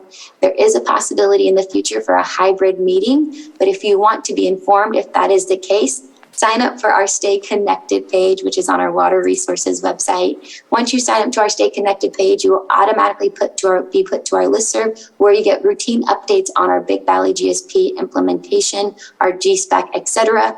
You can find this on the Water Resources website, and all we ask is that you just fill out your name and your email, your address and your city, and then also phone number and whether you're in or out of the basin. Once you fill this out, we will get notified and we will automatically add you to the listserv so you can stay up to date on all things Big Valley. Now, with that being said, I have my contact information here. Again, Marina Delajanis, lead for the Big Valley GSPAC, and then also Deputy Water Resources Director of the Lake County Watershed Protection District. My email is available, my phone number is available, and if you have any questions or you want to catch up on all things Big Valley GSP, I have the link to our Water Resources page here, which we frequently update. So with that being said, I'm going to stop sharing my screen and I will take any questions. Thank you. It looks like we have a question from Supervisor Pyska. Thank you, Deputy Director Daley Jonas, and thank you for just being such a breath of fresh air and sunshine for us. It's so appreciated. I have a couple suggestions, so I will send them along to you. For disadvantaged community member, what are you looking for exactly? Yeah, so that is a great question, Supervisor Pyska. So that is one of the main focus topics that we discussed during our February GSPAC meeting. And that is what we were wondering, right? So what STIGMA outlines is it outlines the different uses and users that could be brought to the table for an advisory committee, but they really leave it up to our community of what does that look like. So, it's going to be up to the advisory committee of how does that look like for our specific community. So a lot of other GSAs, they have specific organizations that represent underrepresented communities, disadvantaged communities, but we have yet to be able to fill that seat. So how that looks like, we're taking any and all options, recommendations, et cetera, and it's going to be up to the GSPAC. So right now it's relatively flexible. We do know that the entire community of Kelseyville is outlined as a disadvantaged community from California Department of Water Resources. But in other dialogues that we've had, we know that different state entities outline disadvantaged community differently, right? So that is one of the issues that we've come across, and we're looking for a little bit more guidance from our friends at DWR of how that looks like. But what we've gotten so far is it's going to be up to us. Who do we think is going to be best to fill that seat? So we're open. We're looking for someone who we think would be most appropriate. That was a very broad answer, I guess you could say. Well, I'm just curious, we don't have anybody from our Latino community on this committee, correct? That is correct. And that did come up. So we are getting some recommendations from our friends from the Latino community to possibly fill that seat. Okay. That's what I was considering too. So I'll connect with you on that offline. Awesome. Thank you so much, Supervisor Pyska. All right. Anything else from the board? Not seeing anything. I'll open it up to public input. Is there anybody in the chambers that would like to speak on this presentation? Not seeing anyone come up to the microphone. I'll look in the Zoom room. I don't see any hands raised. And with that, I will bring it back to the board. All right, Deputy Jelly Johnny, thank you very much for your work on this, and this presentation is very helpful. I don't see any, this is just a presentation, right? There's no action? That's correct, yeah. All right. So we look forward to the next one, and hopefully we can get some of those seats filled with some folks that can help you bring more to the table in this manner. So thank you again. Thank you so much, Chair, and thank you so much, Board. All right.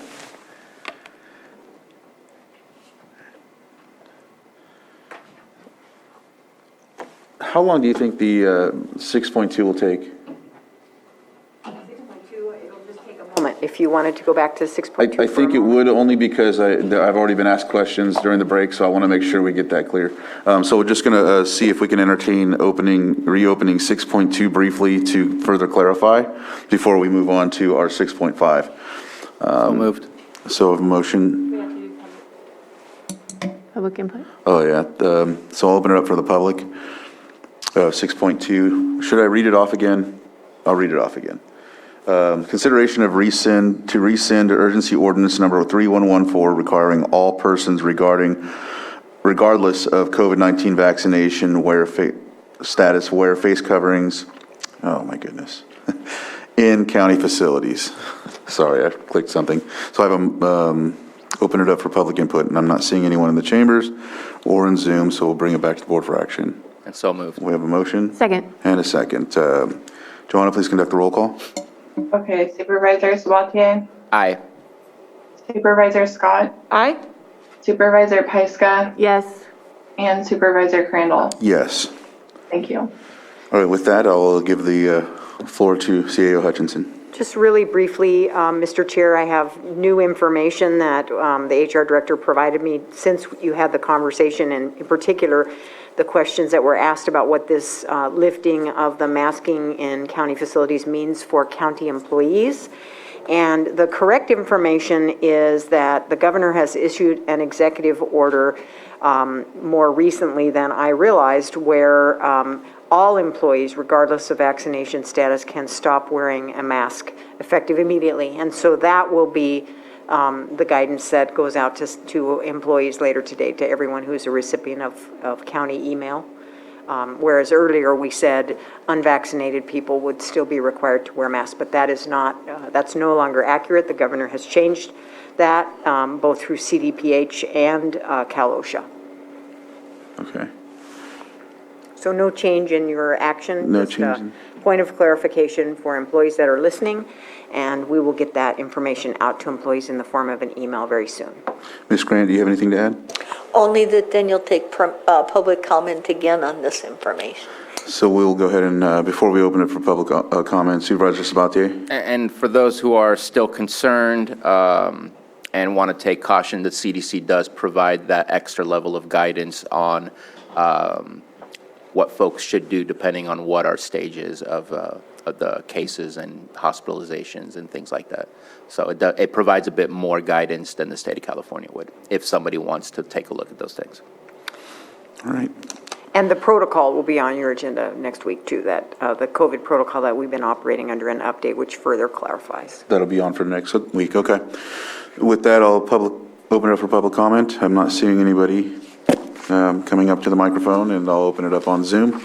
I don't see any hands up, so I'll bring it back to the board and close this item and move on to the 6.5, 10 a.m. item, consideration of presentation from the Lake County Cannabis Alliance. And with that, it looks like this is sponsored by Supervisor Pyska. Well, I'll let you go ahead and start out if you'd like, and invite whoever needs to come up to conduct this presentation and move forward as needed.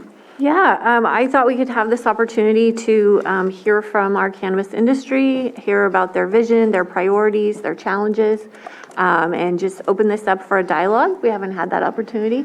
So I'd like to invite Jennifer and Aaron McCarrick up. So you can sit up here, present. They expressed a desire to stand? But whichever you prefer. Whichever you prefer.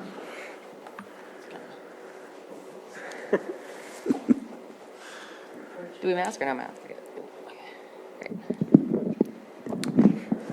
Thank you. Thank you, Chair Crandall. Thank you, Supervisor Pyska. Thank you, Supervisor Sabatier and Supervisor Scott. Thank you so much for this opportunity to talk about we have a PowerPoint. To talk about the state of cannabis in Lake County in California. And this is a great step in our communication with the board, with the county. As you can see, many familiar faces from the industry here in the board chambers today, people who have been at this for years, since before legalization, before all this. So very happy to continue the evolution of this conversation. Next slide. So today we're going to talk about the state of cannabis in Lake County and the state. And what we're talking about today is who we are as the LCCA, what's going on in California, what's going on in Lake County, the challenges in the market today, and the solutions and looking forward. And this is really a time to ask, how can we work together? How can we work with the county? How can we work with the community? What can we do to eradicate illicit grows? What can we do to help the legal market thrive? Next slide, please. So the LCCA was formed in 2019 after legalization. We are everyone. We are community members, mothers, fathers, school board members, community leaders, homeowners. We work with events and lobbying and social media to engage and educate. Next slide. For the next slide, I'm going to hand it over to Jennifer Smith. I forgot who we are. I'm Erin McCarrick. I have a distribution company in Clear Lake, California, and I'm the treasurer of the Lake County Cannabis Alliance. Thanks again. Good morning. I'm Jennifer Smith, president of the Lake County Cannabis Alliance, as well as a cultivator in District 1 in Lower Lake. Since 2016 in November, the voters voted to approve Prop 64 and legalize cannabis in the state of California. In 2018 was the actual implementation, and it starts with a distribution model that was created similar to alcohol, although we have a separate step. Alcohol's 3-tiered, we're 4-tiered, so it goes from the producer, the cultivator, to a distributor. That distributor is then responsible for getting it tested. We are tested to the parts per billion. Our food is tested to the parts per million. We are tested for pesticide residue, and we're tested for heavy metals, and to make sure that there's no mold or mildew in our products. From testing, the distributor then takes it to retail to consumer. Next slide. Along with creating that path to market, they created a Bureau of Cannabis Control and state-level oversight. These are just a few of the agencies that we have to get clearance from before we can get our state licenses. The water boards, we're all enrolled in the water board monitoring system. We submit reports twice a year. Metric tracks our products from seed to sale, as you've heard before. Every gram of cannabis is in this tracking system and tracked through its entire lifespan. We're responsible for background checks with live scans, and we report to the Department of Pesticide Regulation. Next slide. I think we hear a lot about the money we're generating for the state in regards to taxes, but I think what's lost in a lot of the conversation are the jobs that are created. There's state-level jobs in the regulatory agencies, like we just talked about. There's local government jobs in the process of regulating our industry, and there's industry jobs. And these jobs aren't just the jobs that are created on the farms, but they're created throughout the county. I think what's really important to note here is that we've spent so much time creating this false sense that you need to go to college, right? But there's not a lot of college jobs in Lake County. We want our families to be able to come back to Lake County. We want to create industry and jobs that are here, and we want to promote the trades and the skills that are needed on the cultivation side of this industry. We support local businesses. We've actually created new businesses. There's processing centers that are in empty buildings. We know about taxes. You know about the economic impact from the businesses that we're supporting. And mostly, we're looking to encourage enrichment in our community. We want people to stay here. We want to protect our rural lifestyle and contribute to that. Next slide. So here we start talking about the challenges. And everybody keeps asking why the market dip. Well, as you can see in that 5-tier system we've got, cannabis is taxed along the way at every step. We are produced at the production level. We are taxed by the state and local for cultivation. There's a state excise tax that the consumer pays. There's local sales tax that the consumer pays. The answer to this is less taxes and more retail. There's an overall reduction in access to the consumer. In 2017, prior to legalization, there was approximately 8,000 to 10,000 retail storefronts. This year, there's 902. That's a 90% reduction. Not only that, there's illicit and illegal storefronts. There's an estimated 1,000 illegal storefronts just in LA County. Next slide.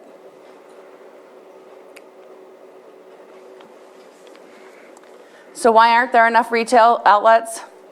Local control has the limit on this. Most retail is put into zoning that's limited in the jurisdictions. There's a high cost of entry that impedes the transition of these retail stores from the traditional market to the legal market. And that high cost is further impeded because we don't have access to banking. We don't have access to traditional loans that new entrepreneurs would typically have access to. And that's why we're asking for tax reform now. Taxes along the state and local levels are flat, it's regressive, and it doesn't change with the dynamic markets that we have. We're an agricultural crop. There's boom years and bust years, and our tax implication does not reflect that. High taxes and fees have caused a resurgence in the illicit market. We've not been able to eliminate illegal farms, and we're here to ask you, how do we help you do that? We're willing. They impact us greatly. And quite honestly, legislation has not kept up with the pace of commerce. This is a quick, fast-moving industry. It's changing monthly, and it's hard. We all know government is a slow process, not one that's easily changed because it takes a lot of input to make things happen, and we appreciate that. Next slide. And I'm going to let Erin talk about the state of cannabis in Lake County. Thanks, Jen. So yeah, really excited to give you guys an update on what's going on. Many of you know, and you're all involved, there's cannabis in each district. And since the ordinance was passed, since it was implemented in 2018, there's been over 100 projects in Lake County, generating over $16 million that has been spent on environmental protection, law enforcement, and the special district projects, which is really, we're really happy that those funds were put aside for each district to have the discretionary funding there. There are currently 292 acres that are active and in license, and then another 848 that are proposed or pending to go to the Planning Commission. That's about 1140 acres in the entire county. To put that in comparison, it's about 10% of other agricultural crops that are about 11,000 acres in our county. In addition to cultivation, which we hear about a lot, there are two other ordinances, Clear Lake and Lakeport, and we have other industries, other business types, such as 6 dispensaries. 4 are operational right now, 2 pending, 2 microbusinesses, 2 dispensaries or distributions, and 2 processing. So next slide, please. And so many questions come up as people go before the Planning Commission and as we're out in the community. One of them is generally, what is the demand and price per pound for Lake County flower? This slide shows the pre-legalization 1 year after implementation of Prop 64 and the current price. You can see the dramatic drop from $1,400 per pound in 2016 to about $400 per pound in 2020. This is for sun-grown cannabis, 2022. And so why are people still waiting in line? Why is there a big queue to get licensed? Well, a lot of people have already paid the application fees to get in line at Lake County. They've paid the applications fees at the state. That can be up to $50,000 there. Some people just really have a personal passion for it. They want to grow cannabis. They love it. They maybe have a medicinal need for it. And they have market optimism. This might not be the case for the future. $400 pounds, it will probably go up and even out. And if you do your business models right, based on these informations, you actually have a pretty good chance of being successful. Next slide, please. Another question that comes up a lot is about odors, right? So one of the things is, will the smells of the cannabis impact other agricultures or impact other people? That smell is caused by terpenes, and terpenes are found in numerous fruits and vegetables, such as lemons, grapes. If you've ever smelled a rotting cantaloupe, you've smelled a terpene. So the Santa Rosa Community College actually did a study that said that it will not have any effect on neighboring crops. Next slide, please. Water usage. The last presentation was fantastic, and happy to go on the heels of that because our industry is very passionate about being involved in the larger conversation of water conservation. We just had a regenerative farming discussion about this that is going to, really talk about how do we make sure that we're stewards of the land. And as you can see on this chart, cannabis is actually not the biggest water user. And in terms of acres in California, it's an itty bitty dot compared to like the other acres. But we want to look at how we use the facts and work together to create enough water usage for future generations. Next slide, please. One concern that's coming up too, and something that people might be looking at, is that the taxation, right? That cutting the cultivation, reducing the cultivation tax or suspending the cultivation tax will cut enforcement for illegal grows. And as seen by the city of Long Beach, when they opened up their ordinance and created more pathways for a diversified cannabis industry, their tax base went up, so which was able to fund all of the social services and the police department. There's also $8 billion in illegal sales. So if we can help eliminate those illegal sales, that $8 billion goes into the legal market, which will still sustain the ability for sheriffs and social services to have a budget. And in addition, we cannot actually eliminate the cultivation tax. We can change it to a dynamic model, as Jen was talking about, where it's maybe a percentage of sales, but a flat tax of $161 when our price per pound is $400 is a little tough. Next slide. Oh, hold on, Erin. On the bottom of that graph, Oh, geez, yeah. sorry, did I scare you? Yes. If you could go back, I can't read what the bottom of the bars are. Oh, that's it's state cannabis tax in blue and local cannabis tax in green. And then it says Colorado State, Washington State, Oregon, Alaska, Nevada, California, Massachusetts, and Maine. And then it just has a couple caveats saying that our California state tax is 25%, but local cannabis tax can vary widely. Okay. It doesn't include, yeah. So in summary, from what Jen was talking about in the state and what I mentioned with the county challenges, you can see the challenges here that we've mentioned before. And one of the things that we've talked about again is how do we help eliminate the competitive black market? This is something that Sheriff Martin noted when they busted a recent illegal grow in the Oaks, saying that the operations adversely impact the legal industry, they have a negative impact on our environment, and they do increase other illegal activities. So as we combat all of these, we want to also make sure that we're working with all agencies in Lake County. Next slide. So what are we doing at the state level? Currently, there are 4 assembly bills that have been proposed. The LCCA will be supporting one. We're not sure exactly which one yet, but I can tell you we will be supporting one that is not net neutral. Moving the tax burden, thank you, to the consumer is just not fair. And again, will limit access and increase illicit market activity. Next slide.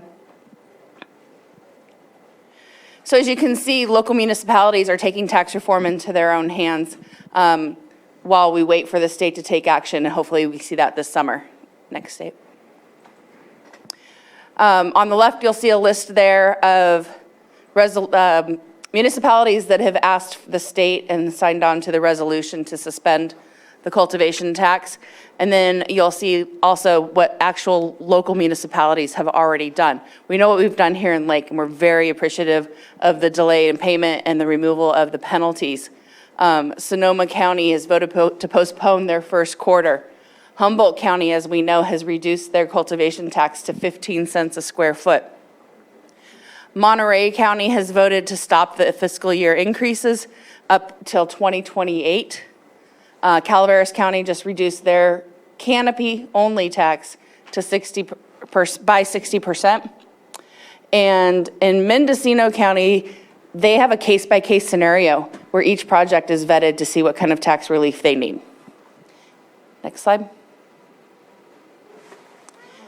Local tax form priorities from our perspective.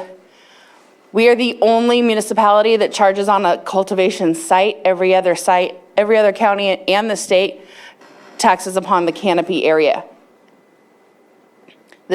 Changing this would align us with the state, and it would create parity with other counties. We're asking for tax relief for the 2021 bill that is still outstanding. We're asking for tax reduction for 2022.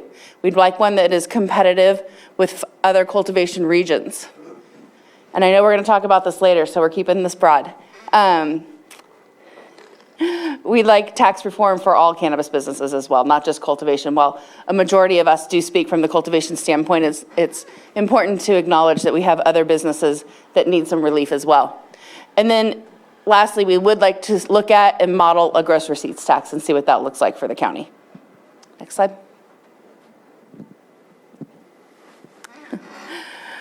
So where do we go from here in terms of an ordinance? We would love to be considered a stakeholder and to participate in the drafting of Article 73. There are many members that have experience in drafting ordinances, and we're here as a resource for you. We'd like to align local regulations with state regulations.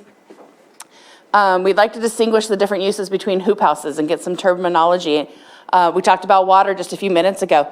There's reports out there that using hoop houses just as crop protection, not as light manipulation, can reduce water usage by 25%. And I think that this is a great area where we can make some changes and really impact. Early activation, let's find out where I know Mary had a great presentation on it. Where do we really stand with that? What are the requirements? Is it going to move forward? And we would love to be a part of creating a permitting pathway to temporary and permanent dry structures. This will allow Lake County to get their product from seed to sale, really, to finish the growing and cultivation cycle that's much needed. We'd like to be a part of re-examining zoning restrictions. There's been some interesting chatter about why are we putting cement pads on prime ag land? We've had meetings with the Autobahn, and their concerns are very well received, and it would be great to explore this. And we want to explore the possibility of moving to minor use permits rather than major use permits.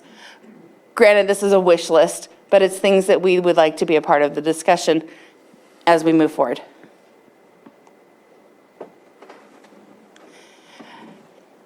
And as we move forward, there's a lot of opportunity in Lake County. Who doesn't want to be the Napa of cannabis?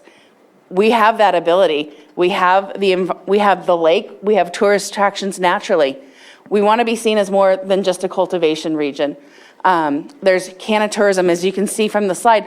Mendocino is knocking it out of the park, but it's a little more difficult to get to. So why not make Lake a destination? A facilities ordinance would allow us to have tasting rooms. It would allow us to have on-site consumption. We could have cannabis hotels. We could have cannabis spas. This way we would be expanding the tax base that you would be receiving rather than relying on just cultivation. And again, it would allow business diversification in different zones. Next slide. So the one thing I did want to chat about quickly is how policy, planning, and planting align with one another. It's the winter right now. People are planting their gardens, and if they're even going to plant. So we are hoping that we can address the local tax reform, which obviously we're going to do today. Updates on the county permit processing, sorry.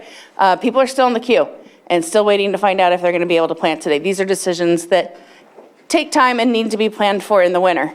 And then also, if we are going to make some changes to the way we tax things, there's going to be farms that want to remodel their farms. Is there a pathway to that modification? In the spring, it's important that we start talking about these dry structures that there's been a lot of chatter of. How do we get permanent or temporary dry structures so that we can finish the crop cycle? And how do we work together to update Article 73? In the summer, an ideal time to work on the future. Let's deal with what's immediate right now and time sensitive. And then this summer, while we're all planted, would love to talk about how do we get that facilities ordinance? How do we get people here to come and stay, enjoy Lake County, and see the beautiful cannabis it produces, but everything else that Lake County has to offer. At that time as well, hopefully we can talk about cannabis business tax reform. Let's see what's happening with our dispensaries and our processing centers. And then in the fall, it's always looking ahead to the next year. And where do we go from here, and how do we remain partners? Next slide. Ultimately, what we're here for today is to talk about the vision for the future. How do we work together and make Lake County the Napa of cannabis? We have the opportunity. We have beautiful cultivation. The Emerald Diamond. It's been said, let's make it the emerald diamond, not the emerald triangle. So let's, exploit's not the right word, but let's embrace it, and let's embrace what we have here in Lake County and work together. With that, I'm super stoked for discussion. Thanks. Any comments from the board? Supervisor Sabatier. Since no other pen seems to be going up, I know a while ago we changed it as a board to allow for the, if I'm going to say it correctly, the micro business capability for somebody out doing a resort, that they have the ability to have their own dispensary to sell to their clients, because that is the idea, was to make for agritourism or cannabis tourism, where cannabis-friendly resorts could be there. And I see no difference in that capability or a resort that has a bar available to their guests as well. So that definitely could be looked at and reviewed to make sure that it functions appropriately for the development of such facilities. But I think that definitely is the future. Farming is lucrative when it was lucrative. Eventually, ask any farmer how things are. It's a tough struggle to make it through each and every year, and that's what farming cannabis in the future will be. I think that you have high hopes that it might bounce back to 500, or my personal opinion is people are going to find innovative ways to make it grow cheaper, and we'll continue to reduce the price because the competition is going to continue to make that happen. So we'll see which direction it goes. It's a crystal ball situation. You mentioned the total amount of acres currently versus the total of acres that are in the hopper for applications that are still in the process. I'm in absolute support of cannabis in our county, but even that number for me is concerning. It's concerning to the folks that have licenses right now, as to how much more until you get completely overwhelmed and drowned by every other farm able to produce more product, which hence creates more pressure on lowering the cost of how much it costs to buy a pound. And also we haven't been perfect in how it is that we've been doing our things. Our review of the environmental impacts have not been what's the word I'm looking for? Consistent in how they've been reviewed from farm to farm, from location to location. And so I think that from my perspective, that 800 number is worrisome. And I think from the community's perspective, and they see the impacts, are also kind of worried about that. I want the industry to be able to continue to settle here and continue to be prosperous here. But I think it's going to take some pause and release, and some pause and release, and some pause and release to be able to really understand what the true impacts are. I feel bad for the cannabis industry. Unfortunately, you did not create a drought, but you're blamed for it. That's really unfortunate. I think that everybody is part of the issues of a drought, whether people are farming agriculturally, whether people are using water out of their own wells. What we need to do is ensure that we're correctly overseeing how water is going to be utilized in the future. And I won't make it a big discussion, but it's something that I need to bring to the board. To grow cannabis, you have to go through a CEQA process, including how much water you're going to use. But if you're going to have a well and you're going to sell water commercially, you don't have to go through any process. And you can sell 20 million gallons a day if you wanted to, and that is absurd to me, that commercial water selling does not have the same level of scrutiny as somebody who wants to grow a plant. I'm very concerned about that, and it's something that we need to discuss. We have put ourselves on a path where our legislative policies have not been able to protect us from the circumstances we're dealing with today when it comes to a drought. The right to farm is important, but the right to farm to the point that people don't have access to water in their residential wells next door to farms is crucial, that we figure out how to find a middle ground so that everybody can continue to have access to water. I appreciate the presentation, and I don't know exactly what more to say, because I don't want to speak too much on policy at this moment in time, especially since we're going to be talking about tax reform in a second. But it's definitely, anytime you go from an illegal market to a legal market, the price drop is a must. It's going to happen. And I don't know that people were intending for it to happen as quickly as it did. And I hope that the state of California is going to resolve some of the problems that allowed for these things to happen, because the metric system is not perfect. People are smuggling stuff into the metric system, and people are smuggling stuff out of the metric system. And that has created a huge pain in figuring out exactly what true legitimate product is in the legal market versus not. And that doesn't, unfortunately, you have bad actors that make cannabis not look very good as a whole. And I appreciate that you're asking us, how do we work together to work against the illicit market, because that is something that we absolutely need to do. And I look forward to how it is that we can do that together, because we shouldn't be afraid. What we should be afraid is of the environmental crisis that these illegal grows are doing and creating in our communities, literally right in our backyard. So thank you again for the presentation. Supervisor Pyska? Thanks. So I really appreciate the presentation and the time that you've taken to put this together. When we talk about the market, what the market can bear, and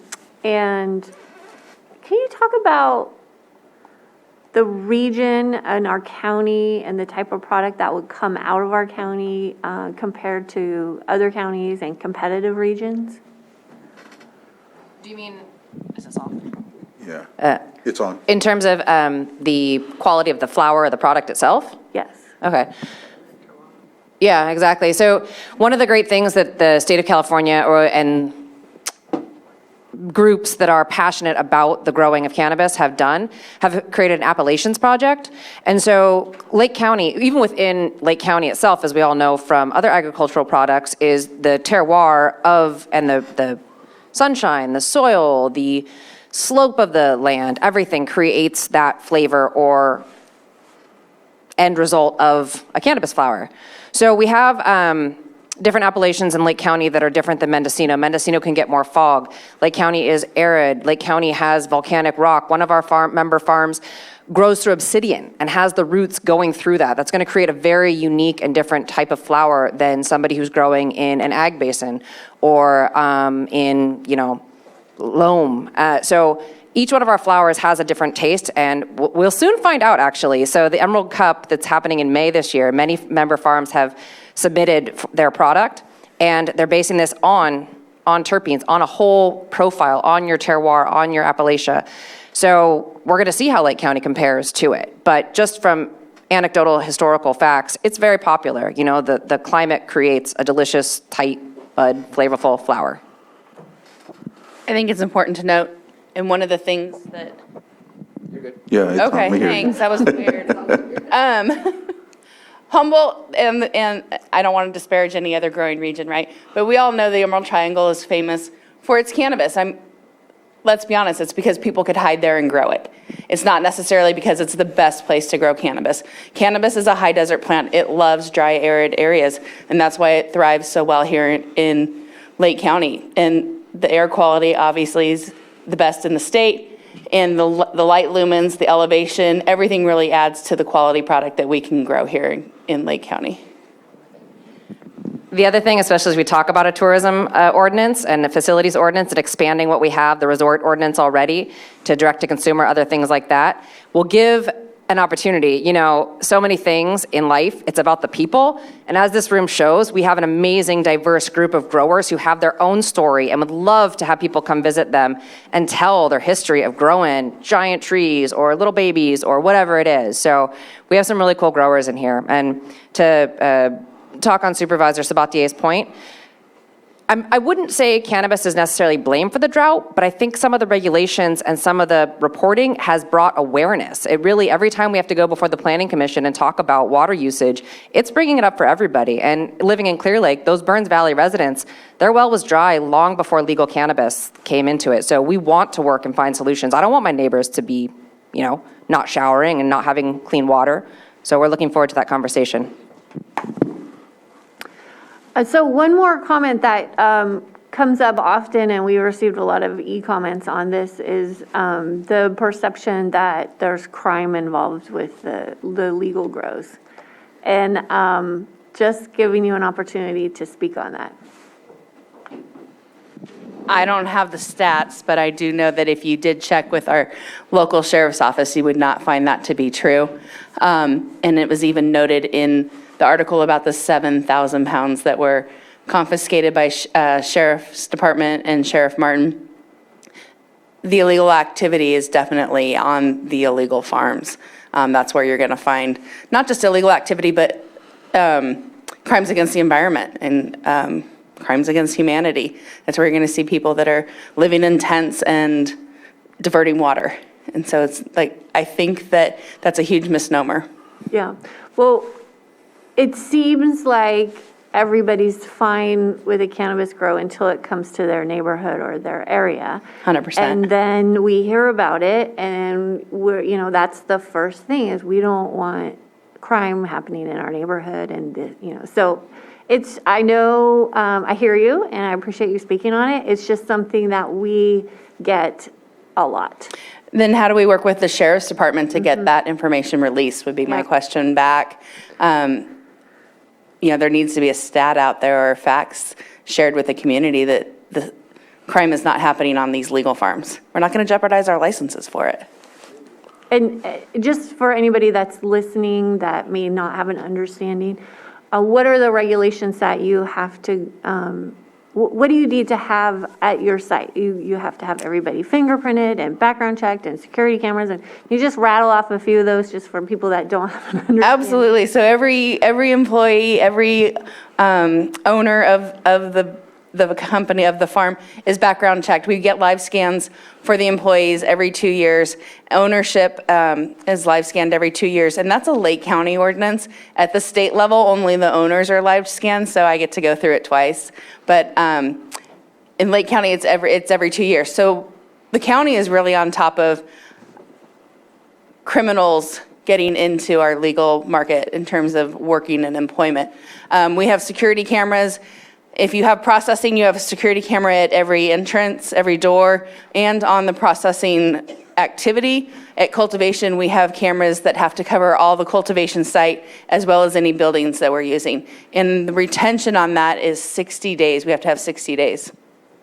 Yeah, and many farms use live guards during cultivation when there might be a higher risk. They have people doing security laps around the area, and many regions will have, they'll go in on a security detail together. And again, to increase awareness and to increase education, we would love to have more community forums to talk about this so they get to meet their neighbor, get to meet their grower. Because as I said, we're parents, fathers, members of the community. So your local neighborhood cultivation isn't as scary as you think it might be. But happy to talk about it. The one thing that I always tell people, because that's the first question, my family, my friends, oh my God, what do you do about theft? What do you do about security? Nobody wants to rob a legal farm. They're on camera. We can call the sheriff. So that also answers your question about illegal or crime on legal farms. Great, thank you. Supervisor Sabatier?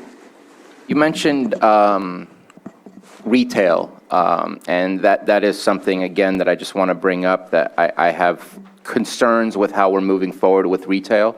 One concern is the disparity between, if you're in C2, it's an automatic allowable use if there's a building that exists.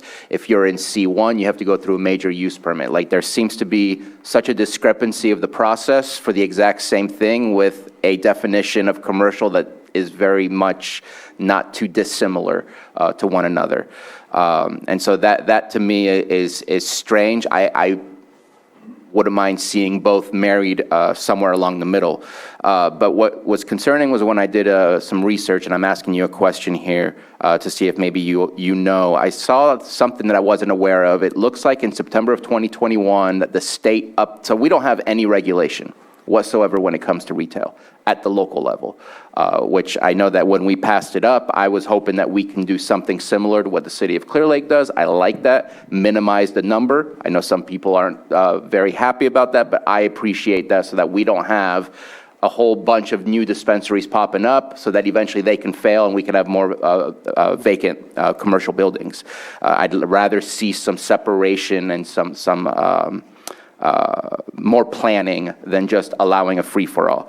But so we don't have any regulations. The state had regulations, but it appears to me that in September 2021, unbeknownst to me, that the state changed their regulation, which looks like it even crosses out the setbacks from schools and other things as such.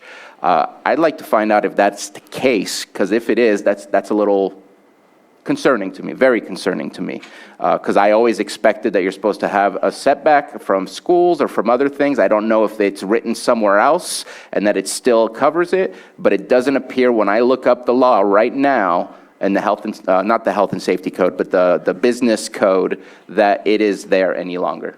I'm gonna let Chris speak to this since he is actually a dispensary owner.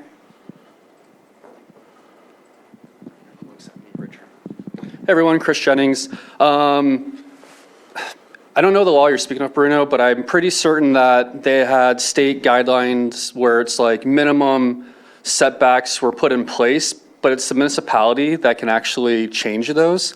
So if you had a dispensary opening up and it was 10 feet, 50 feet, 100 feet from a school, and it's like, yeah, the state guidelines say this, you guys are allowed to say it's okay, even if it's contested and appeal it and everything else. I'm almost positive it comes down to the local jurisdiction. It's up to you guys ultimately what it comes down to. The state kind of put out their guidelines of what they wanted, 600-foot setbacks from schools, parks, all these other things that they had in place. My understanding when I talked to my attorneys, Lauren Mendelson, Omar Figueroa Law Group, it's I don't think you can there's certain change. Man, I'm trying to remember this. Sorry, just forget what I just said. But I'm almost positive you guys can, override and allow, 100% that the local jurisdiction can supersede and make it more stringent. But it appears to me, because I found a text where it was crossed off and I could see where it said 600-foot setback. And it's just to let you know so you can look into it. It's section 15025 of the California Code. Code of Regulations, Title 4, and it was very concerning to me to see that is gone and we don't have anything, which in turn means we have to have something, in my opinion, quickly, unless there's something else in the code that I'm not finding. So I just thought I'd ask the question since you were talking about and requesting, saying that part of the fix is more retail. I thought the county, this also speaks to the importance of our conversation and communication with county staff and the ordinance. I thought we limited it to 2 per district. No, we talked about that. Okay. I know that I brought that up and that was not the case. Okay. But if you look at the section code of C1 and C2, it just says allowable use for C2 and permitted through a major use permit for C1, but zero details as far as what we expect more than from the state regulations. And again, as I understand it, it looks like the state regulations may have changed. Yeah, I guess I was looking at an old ordinance. I thought we had to be approved by the supervisor. Bruno, you might be looking at the regulations that are out for comment now, but currently it does stay at 600 feet. Obviously, municipalities can be more restrictive with that. I'm going to dig further into yeah, as are we. Everyone's. That's an important one to me because I looked at the regulation one directly on the DCC website, and then I looked at what the current code is, and I'm not seeing it in that current code as we speak. So I could be wrong, but it's definitely something that's concerning to me because we need to make sure that as we plan for where these things are going to happen, that they happen in a very organized way and not just let's throw it here and see how that works, because it doesn't work in those zones that are surrounded by things like schools. Absolutely, hearing you loud and clear and in agreement. I think another point that is very similar to that is the state does not require any security cameras on outdoor cultivation. There's no security requirements whatsoever, and yet, we've got them in place here and they're restrictive and useful. All right. It looks like we're through with questions on this end. I'll go ahead and open to public input. If there's anybody in the chambers that would like to come up and speak. Yes, sir. Come on up and state your name for the record.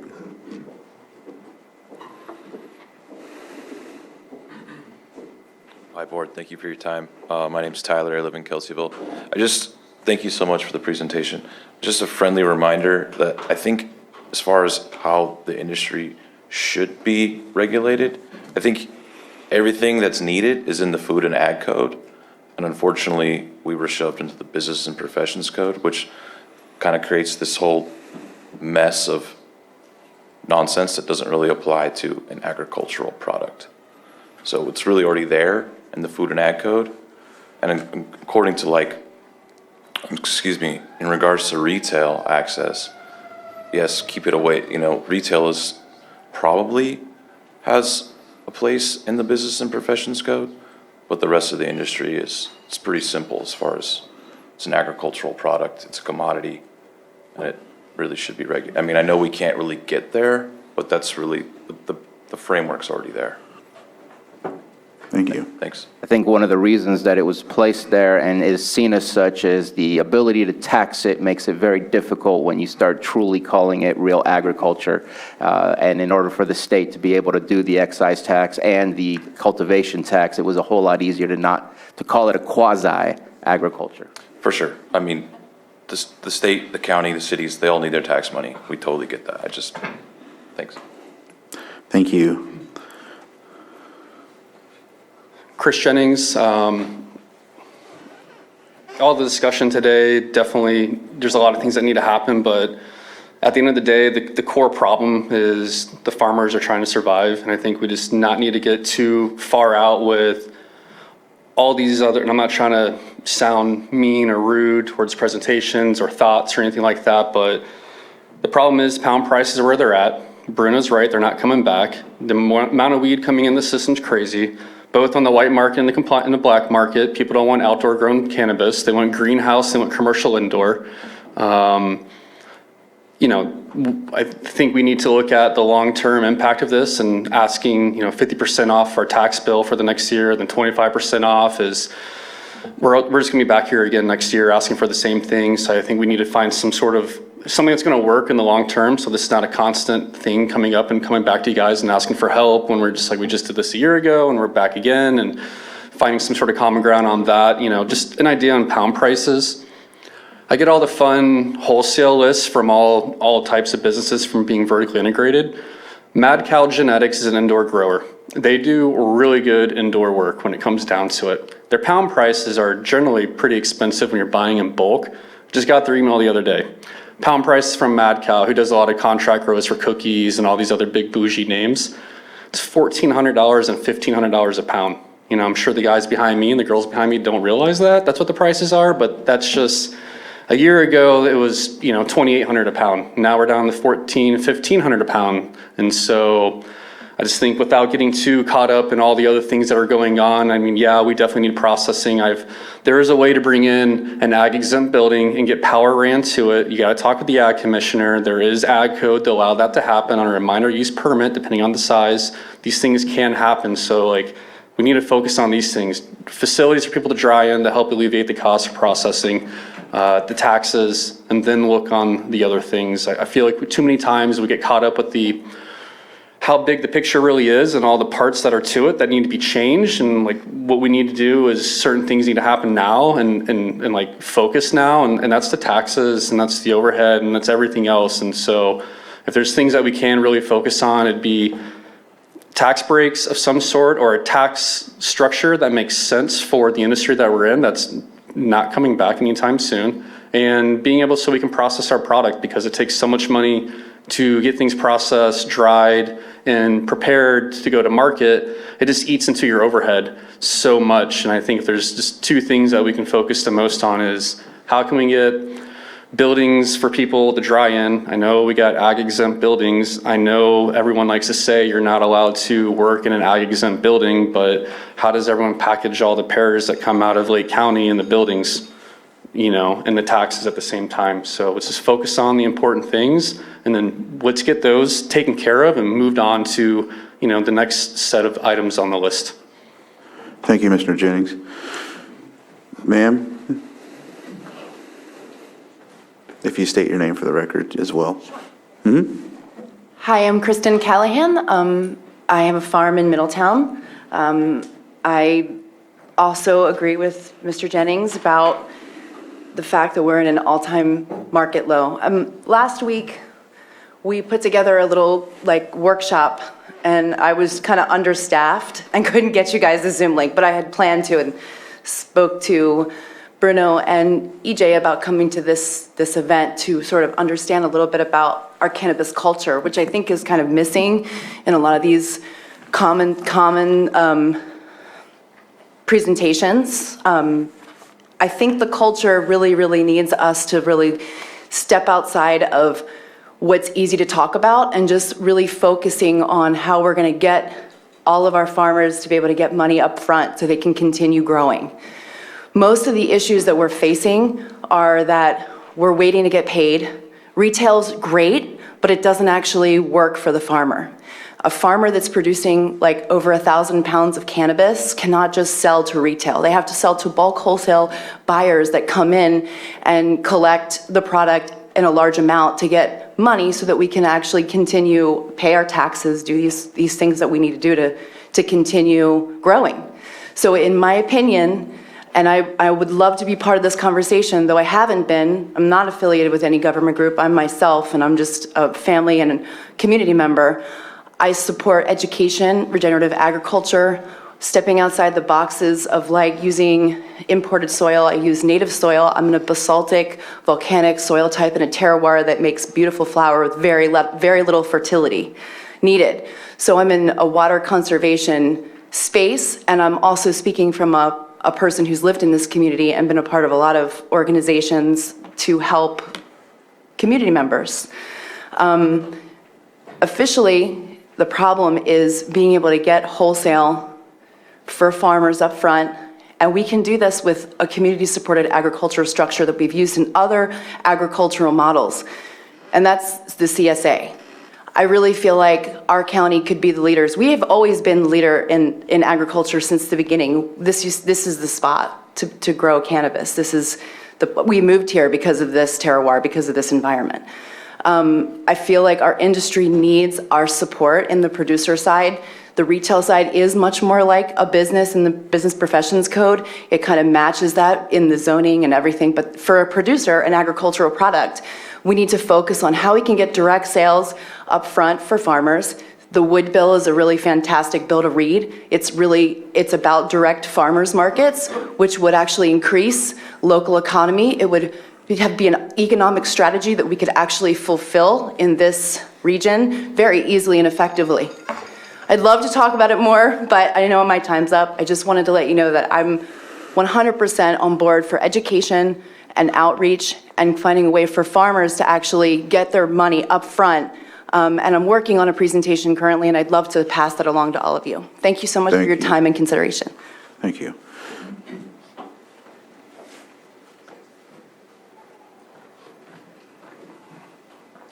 Hi. Michael Donegan. All the presentations and basically the whole of the talking today is kind of targeting the future. And we're talking about, okay, let's open dialogue, let's do this, let's do that. And everything, to me, in my opinion, is kind of like something that might or might not happen in the next 5 months, 6 months, a year. So I would like to hear from you guys some kind of guidance, precise guidance of what's going to happen in the next 25 days, 30 days. It's mid-March already. So we start planting in April, and we have to start budgeting. I don't know what taxes I'm going to be needing to pay. Is it going to be May 1st? Is it going to be July 1st? Anything. It's just everything is up in the air. Mr. Donahue, we're talking about that a little later on item 7.3, what you're asking for. Okay, Yeah. all right, thank you. Okay. Do you agree? Yeah.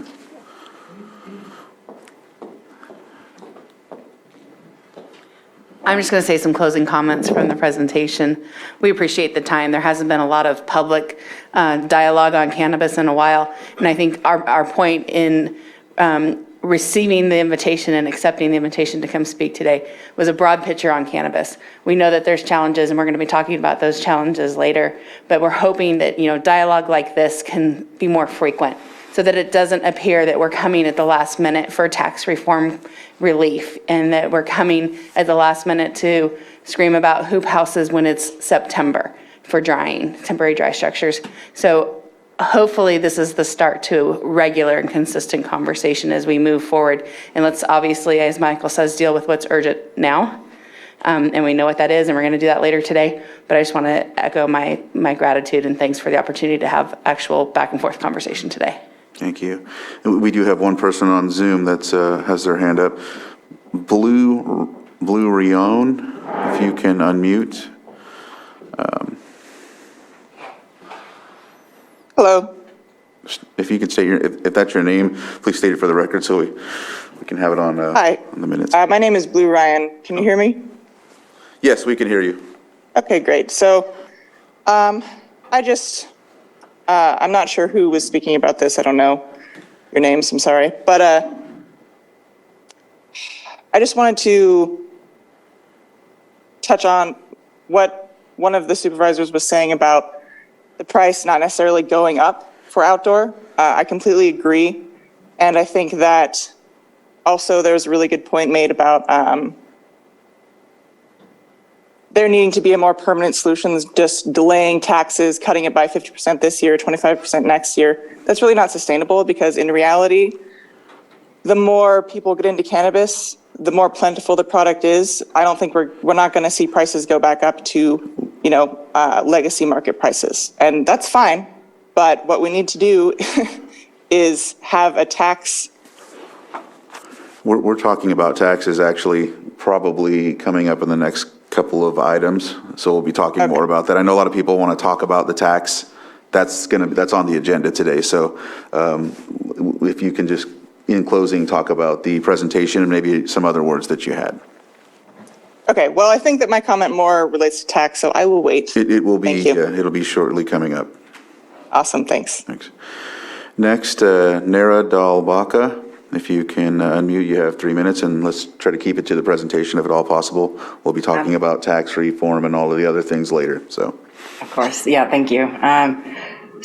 We are, a lot of the discussion today, especially in the presentation, involves sort of waiting on the state to act on a couple of things, but there was a really great section on the ability for the county to diversify in terms of the tax base in the county, and that was the slide that talked about the work to be doing this summer. The exciting thing about that is there may be a way to have that happen quickly and have that happen on the ground for this harvest for these farmers if this process was a simple AUP and the process was adopted quickly. Then the county could count potentially on that tax base this fall, this winter, for doing simple micro businesses or vertical integration at existing farms to allow for delivery of product direct to consumer from those farms. The county would then get to grow the tax base with the existing farmers and grow the wealth for the existing farmers. So the faster you can make that available on the ground, and there are mechanisms in under current state law that would allow that to happen. So I'm really happy to talk to anyone about that. Trinity is a great example of a county that looks a little bit like Lake and has fantastic tourism, or has at least a growing tourism industry in cannabis. And so between that and the facilities ordinance that LCCA brought up today in Mendocino, there are some fantastic opportunities. A lot of folks here have beautiful farms on beautiful properties and would love to share their regenerative farming techniques with tourists. And Lake is in a fantastic position for that because of the quality and the unique terroir that we have here. So I just wanted to answer Supervisor Pyska's question on crime. So there is data that shows that around dispensaries, crime actually decreases, and that's going to be similar around legal grows as well. It's the eyes on the street argument. So there's a lot of eyes and a lot of at a very good resolution camera that's required on grows, and I know the data is there for for dispensaries. I can try to track that down. On the setbacks issue, I believe counties can reduce setbacks. The city and county of San Francisco reduced setbacks to 0, but I think that was for non-storefront retail. But they did make it very clear that it's existing public or private K-12 schools that fall into the 600-foot boundary for retail. So they were able to keep it very narrow on the 600 feet, but they did reduce setbacks to 0 for several kinds of businesses. So I know that can happen. Thank you so much for taking this up today, and appreciate your thoughtfulness and the questions. Thank you. Next, we have Julia Jacobson. If you can unmute, you have 3 minutes, and then I see, gentlemen, you're... Hi, this is Julia Jacobson, CEO, co-founder of Astor Farms. Thank you, supervisors, for the time today and for opening up this conversation. And thank you to the LCCA for the comprehensive presentation today. We agree in full to all of the points made.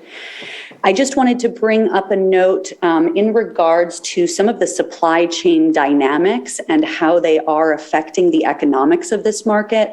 And it's something that isn't talked about as much. And I just wanted to put it on your radar. In the overall industry across California, there is a problem with collection from accounts receivable from retailers. Because retailers are not paying brands, that collection problem begins to trickle down. That trickles down to the cultivators who grow in Lake County. That trickles down to the processing companies who process in Lake County. It trickles down through the entire industry.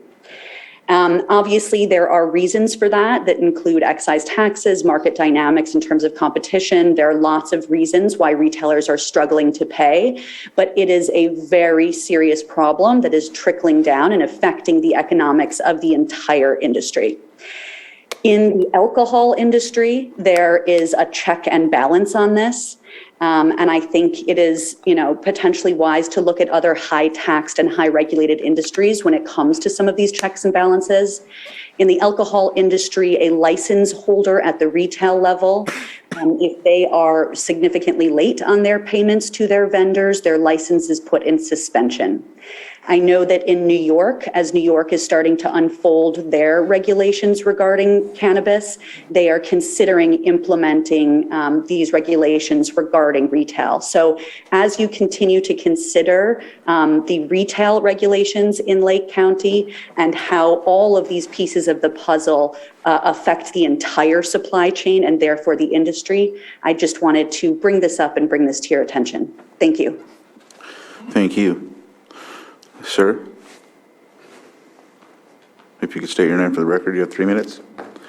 My name is Michael Wegner. I'm here once again with you nice folks. And I wanted to start off obviously by thanking Aaron and Jen for all their hard work, and then the board for bringing this up in conversation, to have an actual conversation. Because I think, as Bruno remembers, sometimes there wasn't much of a conversation before. So it's awesome to be to this point.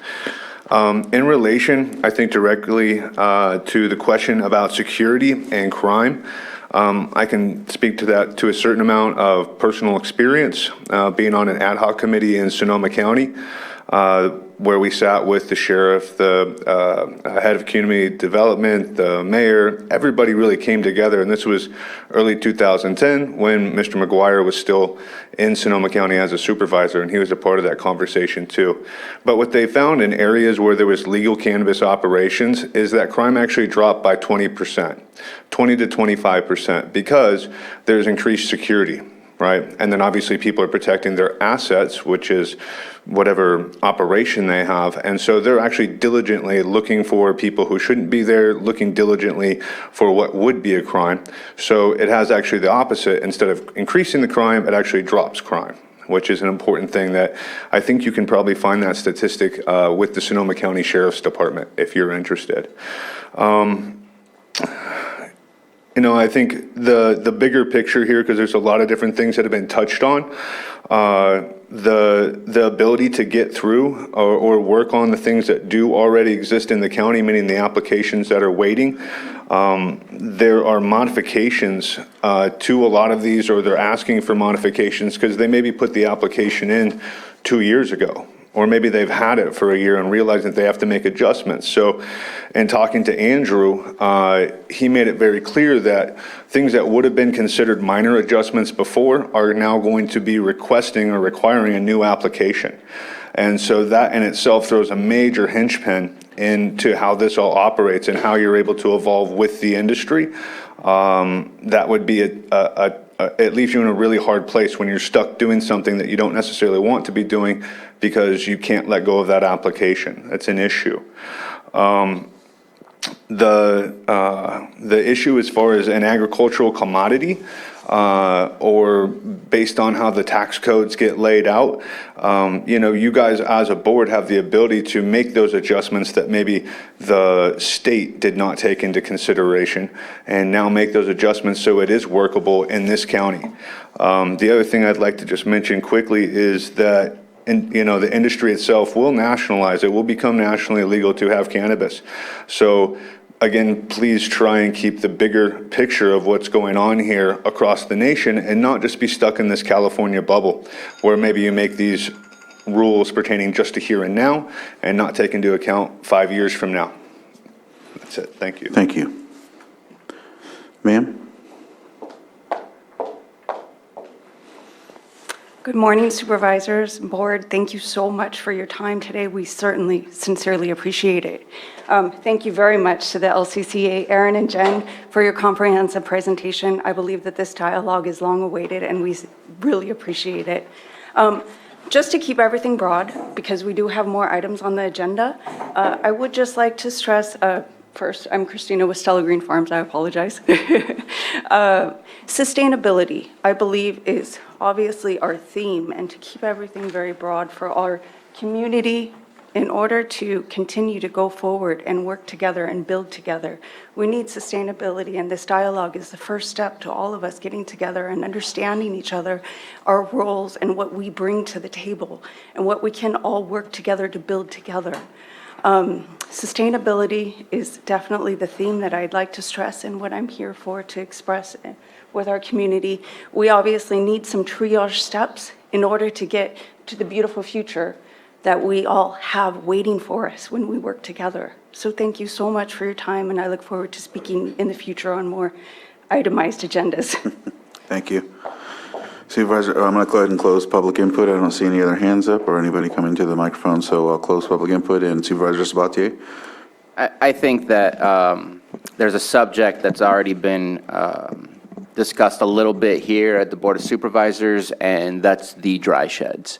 I think that it's great if we can solve whatever needs to be solved so that people decide to put plants in the ground this year, but how do they dry? And I'm making up a number, but the large majority of the people who are growing are drying illegally. And I worked with admin. Admin was in charge at that moment in time of CDD. We tried to figure out a way to create the rules and regulations that would fit for an industry's needs. And we failed. We failed to make that happen. And what did people do? They did what they needed to do in order to finalize the process of their 4 or 5 months worth of work. We have to create something. If you can come in here and prop up a circus tent and have generators and a tent up for a week or so, how can we not figure out how to allow our farmers to dry the products that they created? There is no future at all with this unless we want to continue ignoring the fact that it's being done illegally if we don't figure out what that regulation is. And it shouldn't just be a simple grab it out of the hat. It needs to make sense. It needs to fit correctly. It needs to be safe, and it needs to be environmentally sound. But that is definitely one of the things that has been brought up again today, that has been brought up to us before. We dealt with it with the appeal last time, and it's still going to be a problem. And we, again, should not be turning our cheek to that. We need to face it forward, head on, and fix that problem. Because it's a part of the process, and we have made it very arduous to make it even possible at all. Getting the use permit is one thing, but then getting your building permits, unfortunately, I think we made a mistake with our early activations because obviously we were forcing people saying, hey, you can grow, but you can't dry. That was not very good forward thinking on our end. So I think the early activation doesn't work when it comes to that concept. But those who have a use permit, how many have actually been able to provide a dry shed of their own? I know we talk about processing, and it's possible, but even the Workrite, I don't think is processing anyone else's product. I think they're processing their own product. And I think that the liability of drying someone else's product is so high that I would love to see a processing plant that's more of a centralized process for multiple farmers, but I haven't seen that at least yet here in this county being attempted. But then that's where it comes back to, if we can't get a centralized place, then that means the farmers are doing it themselves, and we don't have that regulation that allows them to do so at this moment in time, and we need to make sure and put it in writing so that we can go ahead and follow it. Supervisor Price? Well, I think we have that opportunity because we're looking at the ordinance. That's what CDD is working on, and that's going to come before us within a month. And so we've had that discussion, and we're going to open that dialogue up when she brings us what she's put together. Vice Chair Scott? I agree. I agree with the fact that we have all these outstanding permits wanting to move forward, and we don't have policies in place for the drying. So I think we definitely needed to stop and look at that.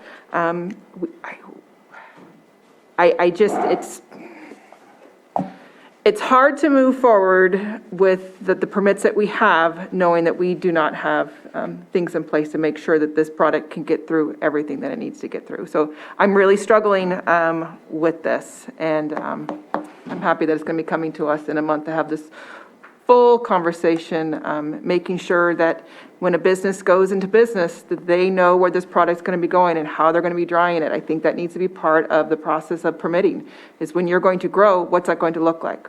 Where are you going to dry? I think we need to know as a county where that's going to be done or how that's going to be done before they start growing. I think that's just, goes back to business 101. When you open up a business, you need to know how things are going to be working before you How are your start. customers going to park if they're coming to your store? It's the same basic concept. Supervisor Sabatier, go ahead. And I'm going to go back to that 800 acres that are still in the hopper, and in my opinion, coming out of this, we need to come back with a limitation of what is our maximum number of acres before we say pause, so that we can stop and see how this actually truly plays out, both for the industry and for our community, not just for one specific side of the coin. And I don't know how to deal with that, with the fact that those applications have been turned in, but I know that continuing towards that 1,100 mark makes me very nervous without really taking a look at how has this truly impacted and adding even our water tables. Because yes, it's a small amount in comparison to what we have for wine grapes. We have about 9,900 acres, or approximately 10,000 acres of wine grapes, but it's an additional use. It's not necessarily replacing the wine grapes, and so it's adding more pressure on our water tables. So that's something else that I'd love to see come back to this board is where's our threshold where we say time out? Let's see how this works. And review our data and then decide if we're going to keep moving forward or if we're stopping. Because right now, there is nothing that prohibits that other than a no from our planning commission. And I think right now we're seeing we might have already reached our threshold when they aren't able to dry the product that they're growing, and we've been told they weren't able to sell the product that they grew. So if we're already at the point where we can't sell the product that we grew, I'm not fully understanding why would we want to continue growing double the amount of product than we did last year. Thank you. Mary did speak on this at the presentation, which is why she put together all those graphs and pictograms to show how many grows we have into different watersheds, how many we have in each district, what size they are. We have small, medium, large. And that is something that we discussed at length many times in the committee, which has now been dissolved. So that is absolutely going to be one of the things that we address. The question is always sustainability of the market, sustainability, what can our environment sustain? All of those questions, we just need to table for another month or so until we open it up and have those workshops. I just don't want it to be a surprise to this industry that might be a direction that we're going. Just wanted to put my opinions out there. And I suggest we go in that direction earlier than a month. A month is to have a greater conversation, but if we allow things to keep happening, then we're only allowing things to exacerbate while we wait for another conversation, which is to change the ordinance so people can submit more applications. I don't know. I'm in my opinion, we need an urgency ordinance. Well, we've done so many things piecemeal. This is our opportunity to look at it all together, collectively, the greatest impact.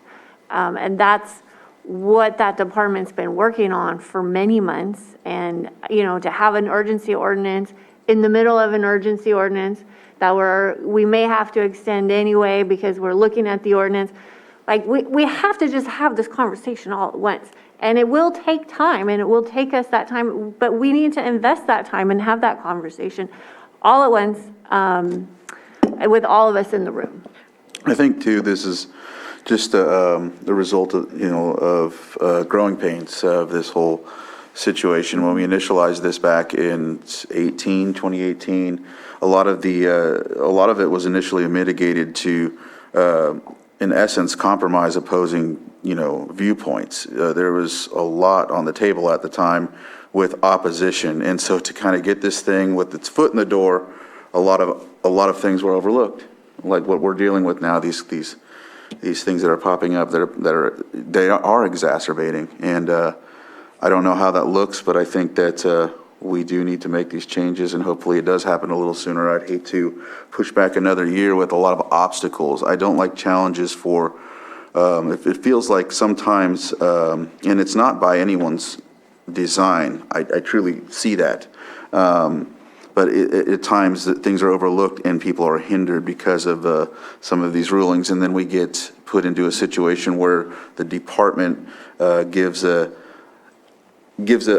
direction, and then the department changes and we're back at where we're at. So right now we have some consistency where we can actually make some changes and moves so that we can actually provide synergy rather than a compromise. I'd rather have synergy because then we can move forward from there out. But I don't know, that's all I have to say on that.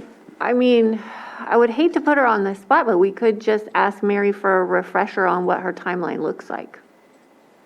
For myself, I think we're in this position that we're in right now because we did rush things. We're like, we need to do it now, we need to do it now, we need to do it now. I think we need to give Mary the time to properly do the work that she's been tasked to do and not rush her to get it done any faster, because that's when we do overlook things or there's unintended consequences in our ordinances. So I think we need to stop, reset, and let her give her the time to do the work that she's doing. I'm confused. We have a market that's crashing, a drought that's a 1,200-year drought, and pausing the application process doesn't pause what she's been working on. It just pauses the potential for an exacerbation of issues within our community and issues within the industry. It doesn't throw a wrench in her wheel whatsoever in what's happening in her department and the review of the ordinance. It just says, we're pausing right now, allowing you to continue. But right now, we're going to allow things to trickle through on each Thursday that there's a planning commission and say, well, we're waiting. And I think that, again, I'm very nervous about that number. And by saying we're waiting, we're also doing nothing. No, I'm with you with that. I just didn't want to push Mary. And I'm not trying to push. Come back in 2 weeks. No, I'm not trying to push that. I'm trying to say an urgency ordinance saying we're pausing rather than allowing it to continue. Got eyes behind you. Ms. Grant, it looks like you have something to say. Thank you. Yeah, well, this is the part of my job I always enjoy because you all give me dirty looks. But the item on the agenda was a presentation not an action item by your board. And it looks like we went over it on the discussion for that. So we will go ahead and move forward if there's nothing else. Sit on that. So Yeah, with that, She wants you to turn around. we'll go ahead and close this item. Thank you for the presentation. Thank you for the work. The discussion is obviously lively, and that's very good too. So we are at 12. Should we keep pushing on? We'll keep pushing on until 12:30 because we have a couple items that fit into this, and I'm pretty sure that. You wish it was only till 12:30. So, Mr. Chair, my assessment would be that 7.2 would be relatively quick. It's the cannabis equity discussion, but I think 7.3 would be a longer conversation. So if you're thinking of a break. And wasn't there an item we needed to take up after 12? It's after 12, yeah, that would be, I mean, that's the 5.3. I just didn't know if there was a cutoff time that we needed to get that done by. No, just as long as it was after 12, pretty much, so on that one. But, so let's take up 7.2. 7.2, consideration of resolution authorizing State of California cannabis equity funding. With that, I'll give the floor to CAO Hutchinson. Thank you, Mr. Chair, and I'm going to turn it right over to Patrick Sullivan, our tax administrator, who's going to present this item to you. Welcome, Patrick. Morning. So this is a resolution before your board to accept a cannabis equity grant allocation from the state. Just for a refresher here, last year we received an allocation of just under $900,000 for this grant for Type 2 funding. This is to actually implement our cannabis equity program. We received that around June of last year. After that, there were some other changes at the state level. Some other grant programs came out that provided a lot of the funding that initial allocation was actually going to originally be used for. So in December, we were also able to request additional funding, which per your board's direction we did. The state in January informed us that they intended to award $1,941,000 in this second allocation of this funding type.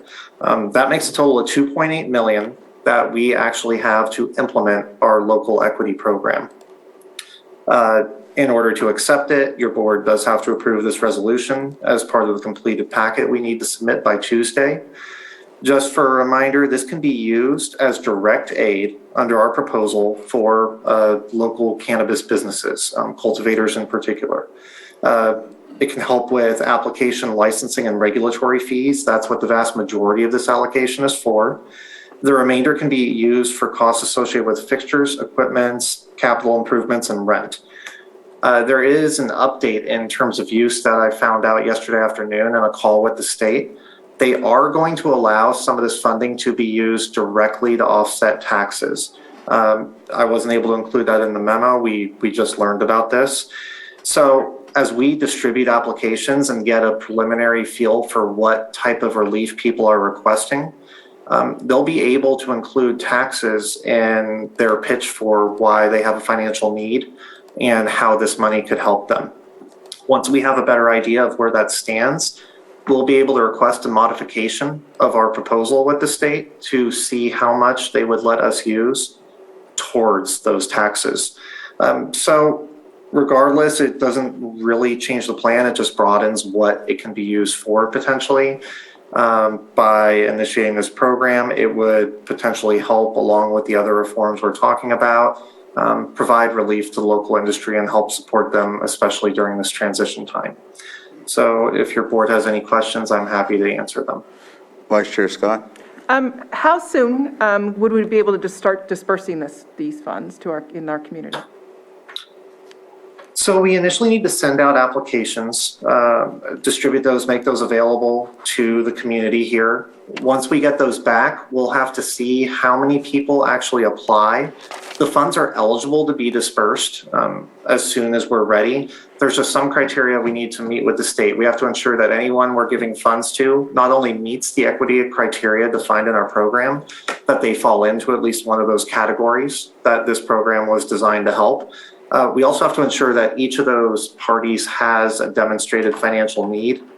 So we will require some level of documentation. We are probably going to want to see how many people apply initially. This first round, it's our intent per our proposal to make this available to smaller cultivators. And as we clear these tiers, we can allow larger operators to apply. That's the plan that we had laid out with the state. So I think in answer to your question, Supervisor Scott, a lot of it depends on just how much interest we get and whether we need to go through that modification process with the state to make some of this money available for taxes. And who's going to be responsible for looking at these applications and further justifications? Is that you? So with the administrative office initially, the first round, we're anticipating staff doing it, but the second round is likely to be a larger phase, and so we may be looking for contract support to help with that. Thank you. Supervisor Sabatier? There's something ironic about taxing an industry and then offering it back for them to help pay their taxes, but we'll let that one slide. What worries me is the fees. We have not reviewed and updated our fees for cannabis filing and application fees since I can remember. And from what I understand, we didn't have enough data to do a true fee study to be able to update the amount, and that there's not even, unless it's been resolved, any extra billing done after the fact to say, hey, you only paid for 10 hours worth of work, but we did 50, so we're billing you for 40. And in my opinion, that has to change first, or else we're letting people get away with a minimal fee that does not even pay for our workers that are processing these applications. And I appreciate the fact that we are able to receive this. I have a lot of concerns on us being able to even use it at all. The people that I know, typically, it's a very small percentage, in my opinion, that would be able to meet this equity program, but have investor backing or have a lot of funding just to be able to get a state license fee and a county license fee. We're looking in the six-figure digits pretty quickly and pretty easily. And so I just appreciate that it's there, but you have to have land for it. I get it that you can use it for rent, but that just creates a whole different slew of problems that I've been hearing about as well. So, but to me, I don't mind agreeing to this, but it comes with the caveat of update the fees, because if we're going to get paid for the fees to process the application and we're losing money on every application, we need to update those fees so that when we use these grants to pay for it, we're actually getting paid for it. Supervisor Pyska? Yes, that's another thing that's going to be talked about in budgeting is readjusting those fees, because we are at a place where they need to be reexamined. So look for that coming soon too. And so, Patrick, I just wanted to ask, in regards to equity, what does that exactly encumber when it's talking about that? I mean, how broad is it? How narrow is it? What does that mean? So the equity manual, the local equity plan that was approved by your board in this type 1 part of this funding was what was conducted by Humboldt State University. That's when they did that whole equity assessment of the county. They conducted all those interviews, looked at demographics, and they came up with different population sectors that had been impacted by sort of past cannabis practices, and maybe we're lacking the same opportunity to get into the market now. So the way Humboldt helped draft our plan, which was then approved by the state, it was very broad. There were different categories that it could be anything from being in a low income area, which I think has come up previously in board discussion. A lot of Lake County is covered in that if it's economically disadvantaged, if you lived within sight of past law enforcement actions, if you or someone in your family suffered an arrest that related to cannabis, certain cannabis crimes, things that were illegal before Prop 64.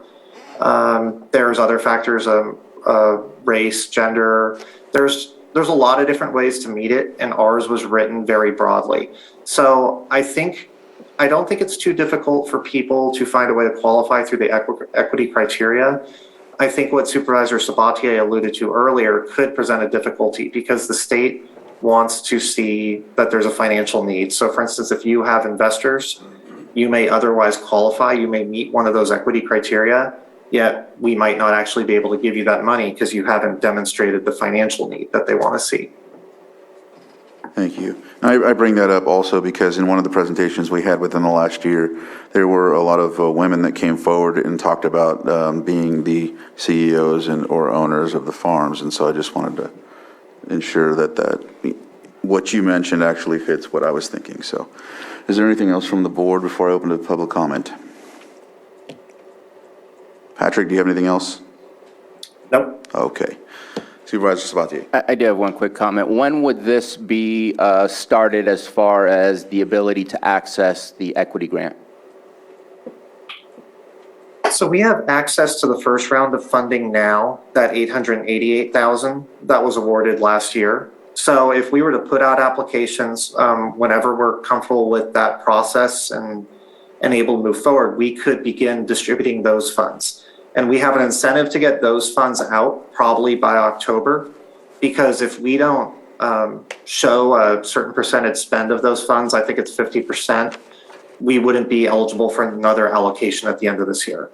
The 1.9 million that's coming, I don't know exactly when the state's going to make that available. I would suspect by summer we would have that.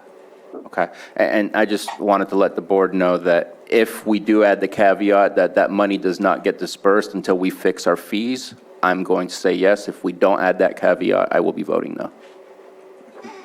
I want to make sure that we don't continue to put our department into a deeper and deeper hole economically. Okay. I'll open it up for public comment. It looks like we have someone in the room and in the Zoom room. So, sir, if you would come up and state your name for the record, and you have 3 minutes. Michael Wegner, and I'm just going to check because maybe I'm not totally understanding. So your point about the application and the extra time that goes into it, because you based it on a certain amount of hours, the application itself it's an at-cost reimbursement that you sign. It's the second page, right? And it says, after the initial payment, I acknowledge and understand the initial fee only covers a portion of the total processing cost, actual costs, so on and so forth, based on an hourly rate determined by the Board of Supervisors. So I think that you have the implement, you just have to bill people for it, it seemed like. And until we start doing that, and that's where my comfort zone will be a lot more comfortable, but we have not.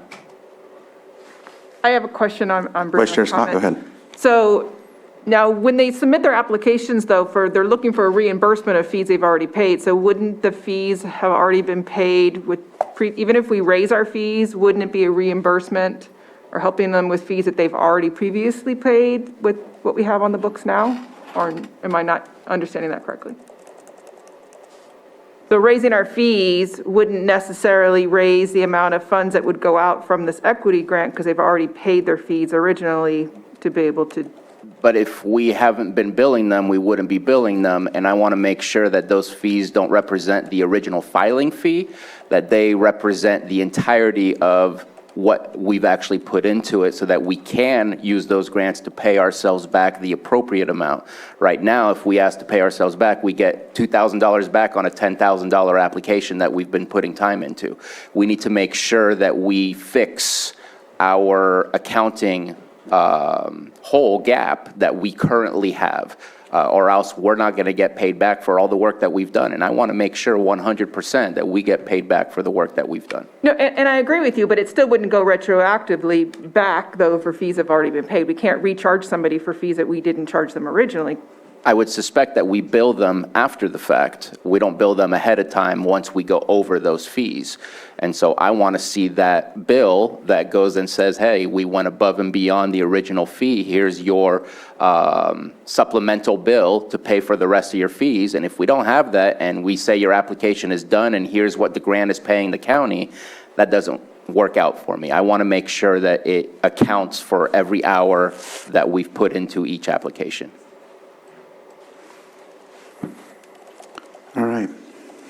And it sounded to me from what Supervisor Pyska said that it is coming to be fixed soon. And with the timeline that Mr. Sullivan gave us, I feel that it's within that timeline to be able to fix it and then make sure we bill appropriately so then we can get paid back from this grant.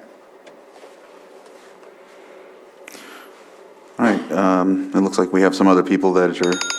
Oops, sorry about that. Hello, Erin McCarrick, Clear Lake. Just want to voice my support for this grant. I know that the tax department has been, and Patrick Sullivan in particular, has been working very hard on this. It's one of those creative ways on how to support the industry and make sure that there is sustainability. And again, this, continued communication, dispelling the myths. One of those being, just because you might have an investor doesn't necessarily mean that you're on smooth ground or that you don't qualify for an equity grant. Maybe you made money in the 215 days and that doesn't transfer over. Maybe you still have banking problems. Maybe your banking, you can't get access to it. So there's definitely a lot of reasons that people could use this money, and the state continues to expand it, so this could potentially increase, job growth, et cetera, in the county. And I think it's great to have the fees, but as long as there is a deadline, a timeline for that, maybe in concert with the October deadline. So thank you, just a voice of support for this. Thank you. Hi, Autumn Carsey, Kelseyville. I just wanted to highlight the fact that we've had our applications in for 18 months. We've switched planners 3 times, and each time we switch planners, the application starts all over again. So I want to make sure that when you're balancing the budget, we take into account the changes for the applicant. I agree with you, the budget needs to be balanced, and maybe the CDD would run a lot smoother, and it wouldn't take applicants 18 months to get through the process. But every time there is a big change or a staff shift, these projects essentially start all over again. So just wanted to make that point. Thank you. Thank you for that. Supervisor Sabatier? I just wanted to ask Mr. Sullivan, do we have an idea of how many potential applicants fit the criteria? Has that been reviewed? We don't really have a great idea at this time. We've done some initial surveys that went out through social media just to try to get some feedback. So I think if we were to open it all the way up to the 5-acre grow, if I recall, I think it would probably be about 50 or so that would meet it. But it's hard. Other counties have actually struggled with getting applicants because initially the state's criteria was really tight. They've loosened that up. And I think speaking to some of the points that people have made, people should put in for applications because we do have discretion, like demonstrating a financial need. Simply having an investor wouldn't be an automatic cut from the program. You could still qualify. It seems like the state is increasing the flexibility. So there may be people that think they can't apply. I would just encourage them to apply. Thank you. And it looks like we have someone on Zoom. Nara Dalbaka, if you can unmute, you have 3 minutes. Great. Thanks, Nara Dalbaka, District 1. I just want to thank the county for getting involved in this equity program and for availing yourselves of the funds that the state holds, because this is a county that's certainly been negatively impacted by the war on drugs. And I look forward to the county coming into the second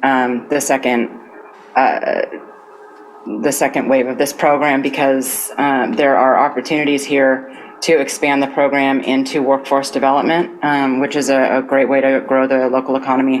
One of the largest impacted communities from the opiate epidemic were the trades, and tradespeople who were overprescribed, and their families and their communities have all felt that impact. With some sort of a workforce development program, the county could potentially bring in money from the state to start to make up for some of that loss in the community, and that loss of sometimes middle class living conditions for families in Lake County. So really excited, and thank you for raising your hand for this money. Thank you. Sir? My name is Richard Durham. I'm a cultivator, a cannabis cultivation consultant, and a realtor in the county, so it affects all three of my industries. But as far as the equity thing goes, I don't think any one of you was here back in the days where Sheriff Rivero and his goon squad were attacking Lake County citizens, legal farms, taking all the money, all the product, tying them up in court, and just to drop all the charges a year later. So we do have quite a population of affected cultivators. I'm one, and the equity program would sure come in handy for us. It wiped out all the reserves for the people that were doing legal medical marijuana. For example, I had all my taxes, everything paid, and the acting sheriff at the time and the task force just disregarded everything, threw it all out, costing, I had over $150,000 in trimming costs from the cannabis that they stole from me. At the end of the 1 year, there was absolutely not even 1 gram of evidence in the evidence room. So there has been a history in the county where we growers were abused by this system. And I think that's a little bit what the equity program is about. A little bit of, taking care of us. And as far as all the fees, a lot of us in this room got our permits a long time ago, where we had to pay the sheriff $5,000, we had to pay the air quality, and we had a lot of bills that people don't need to be paid. So, Bruno, if you're going to be charging people, maybe you can go back and pay us back for the fees we paid that we didn't need to pay. Anyway, that's all I have to say. Thank you. Thank you. I'm not seeing anyone else in the chambers that want to speak on this, and then no one on Zoom as well. So I'll go ahead and close public input, bring it back to the board for action.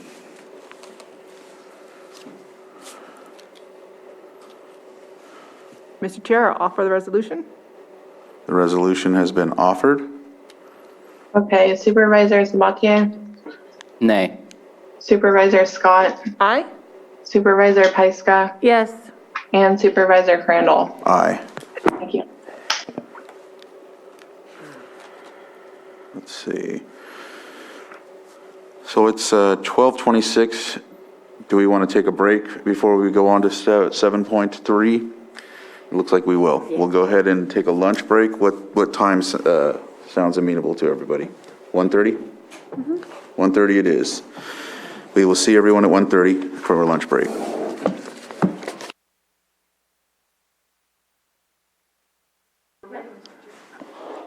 All right. Welcome back, everybody, from our lunch break. We are going to take up our next item, which is 7.3, consideration of cannabis tax reform options. And I will give the floor to CAO Hutchinson. Thank you, Mr. Chair. I want to reintroduce Patrick Sullivan, our tax administrator, a wonderful part of our admin office staff who's going to lead our presentation on potential cannabis tax reforms. And what we're seeking at the close of the discussion is not action today, but direction, so we can come back to you with the necessary instruments to take the action you wish to take. Good afternoon, Board. I'm going to start out just with a quick refresher of where things stand now with the cannabis tax program and some of the reform and relief that's already been offered. Just as a reminder, the consumer price index increases that normally happen each year, those have been suspended for 2 years after your board previously took action.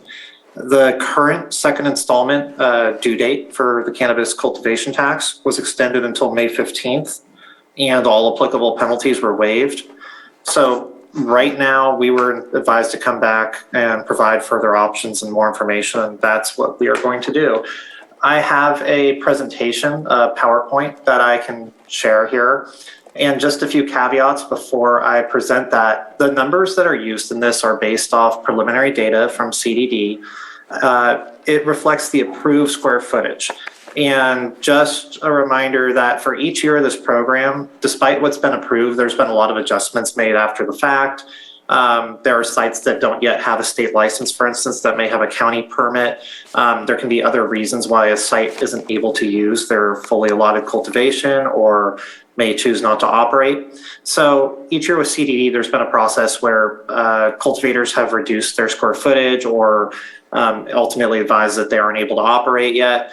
It's too early for us to have all of that data. So for now, when I give these numbers, it's based off what is presently approved as an authorized use permit through CDD and approved by the Planning Commission. But just with the expectation that it would ultimately be less. Each year, we've experienced up to a 1/3 reduction from this sort of preliminary figure. So I just want to highlight that before I start. And Mr. Chair, if it would be all right, should I present the PowerPoint? Yes.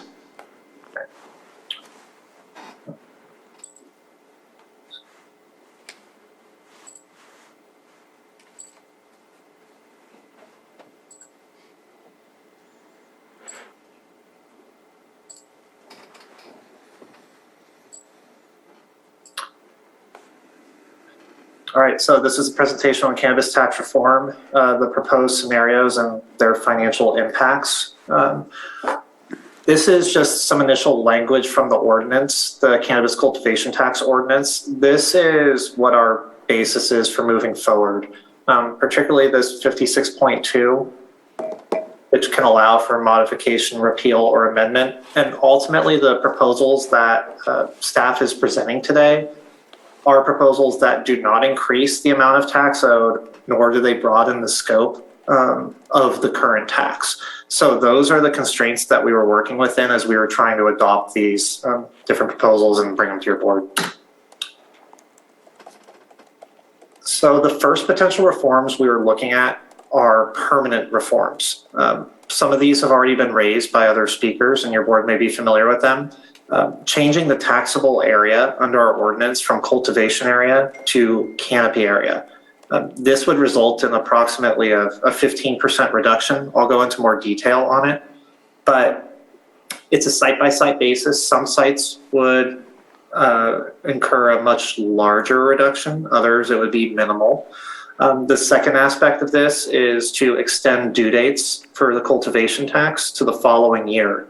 So this year, any taxes imposed because of cultivation activity in 2022 wouldn't be due until 23. We were proposing January and May, and we'll get into this more later. And we're also highlighting the potential need for an extension of that May 15th deadline to October. And a lot of this stems from the fact that the state's actions are not yet set. We know there's multiple proposals in front of the legislature, all of which either eliminate or suspend the state's cultivation tax, which is that it's the higher tax burden that's imposed on the cultivators. It's the much larger tax that they have to contend with. So if the state does offer that relief, that would resolve a lot of the issues, but that relief is not going to come to pass probably until summer. I've heard varying timelines on it. So the May 15th deadline we currently have for that second installment would likely not be sufficient. So we're looking at addressing that too. This is some sample figures for what a conversion to canopy area could look like. That cultivation area is a much broader definition. It includes other areas of operation where things like processing or drying, other things can be happening there that are related to the act of cultivation, but it's not the actual cultivation of the plant itself. The canopy area, there are different definitions, and I think the goal would be, we'd be looking for direction about how to bring that in line with what the state is currently doing, what CDD currently considers canopy area, and especially considering their ordinance revision. We're trying to make this uniform, and there would be a benefit both to the cultivators, because as you can see, they would get these various tax reductions. There's also a benefit to staff, because right now, depending on which program is utilizing the data, The county's tax program has to look at this cultivation area for a lot of state inspections, what CDD is often looking at when they're going out. They're dealing with canopy. So CDD, when they do inspections right now, is forced to contend with both. They have to track cultivation area and canopy area. And from that derives the tax bill. So there's multiple benefits to this potential outcome. But what you can see here, there's 4 different sites, for example, of outdoor using the canopy area of an acre. I just thought this might be an interesting model to look at. You can see, depending on how the site was structured, there can be a sort of a radically large difference in cultivation versus canopy. On this site, if you were to make this change, it's fairly small. It's just under 7% when you reduce that taxable area to canopy. But on this site, where things are more spread out, it's a much larger reduction. So a conversion to canopy area for this outdoor site would result sort of off the top in an almost 27% reduction in tax. You can see the same effect play out with mixed light, which has this higher tax rate. Again, there's a site number 3, where it's a much tighter spread. So the reduction from cultivation to canopy area here, just under 17%. Look at this site, this much larger difference. It's reduced all the way from 163,000 to 90,000 square feet. So you get this much larger reduction. It's pushing 45% up towards half right here. So this is just to highlight that if your board were to consider making this change, while it's an average of 15% reduction across the board, each site is going to experience it in a pretty radically different way. When you look, if all approved square footage were to be utilized, which again, we would not expect, even though projects do come online during the year, in our experience, this number has dropped as people announce their intentions and other licensing issues pop up. So you would see this reduction from just over 15 million to 13 million under the approved square footage scenario. This is what staff's proposal on the due dates would be. It's, as far as the 2021 cultivation tax is concerned, staff's recommendation to extend that out to October 30th without penalty. That way we allow time for that state relief to come into play. I think as has been mentioned, it's the state tax that is larger. It's that increasing burden. There's also the lack of retail, which the state is looking at rectifying. They are making it a priority to get more retail outlets going throughout the state. So giving more time would certainly help on this. And May 15th, it doesn't appear that the situation would be resolved by then.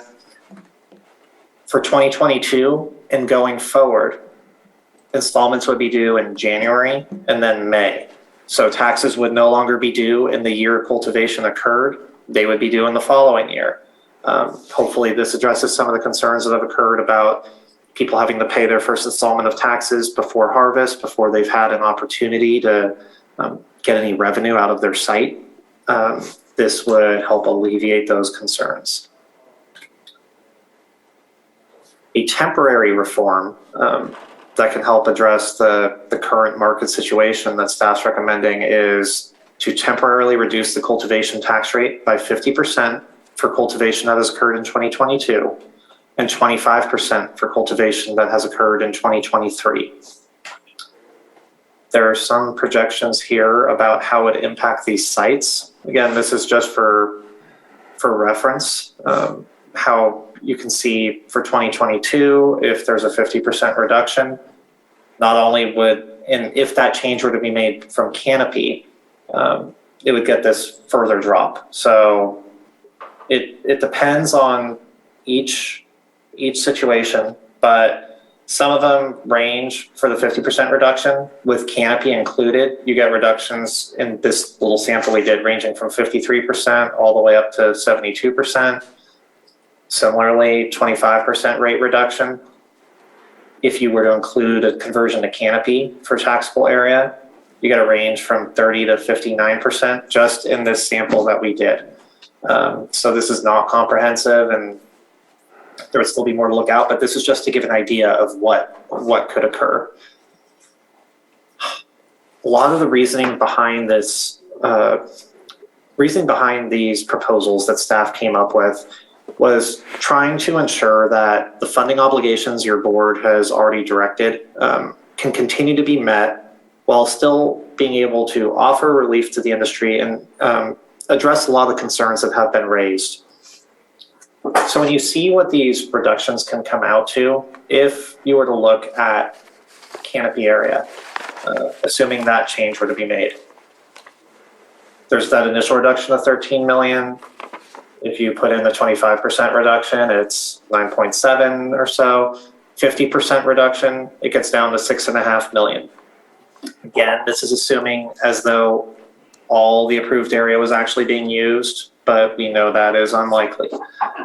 Down here, this shows the reductions, just the dollar value reductions, just to help give your board an idea of what that would look at. So these are significant. And again, this was just measured as being as far as staff felt like we could go without radically increasing the risk that we'd have difficulty meeting existing recurring expense or allocations that have already been made. And just if it were to go past this point, our concern is that the risk of having to potentially cut funding and some of the direction already giving could arise, those odds would go up. So that's the underlying basis for how we got here. If you have any questions or want me to revisit any of these slides, I'm happy to do that.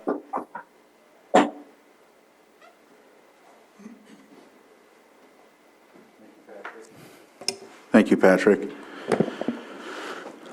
Is there anything from the board? Supervisor Sabatier. Yeah, thank you for that presentation.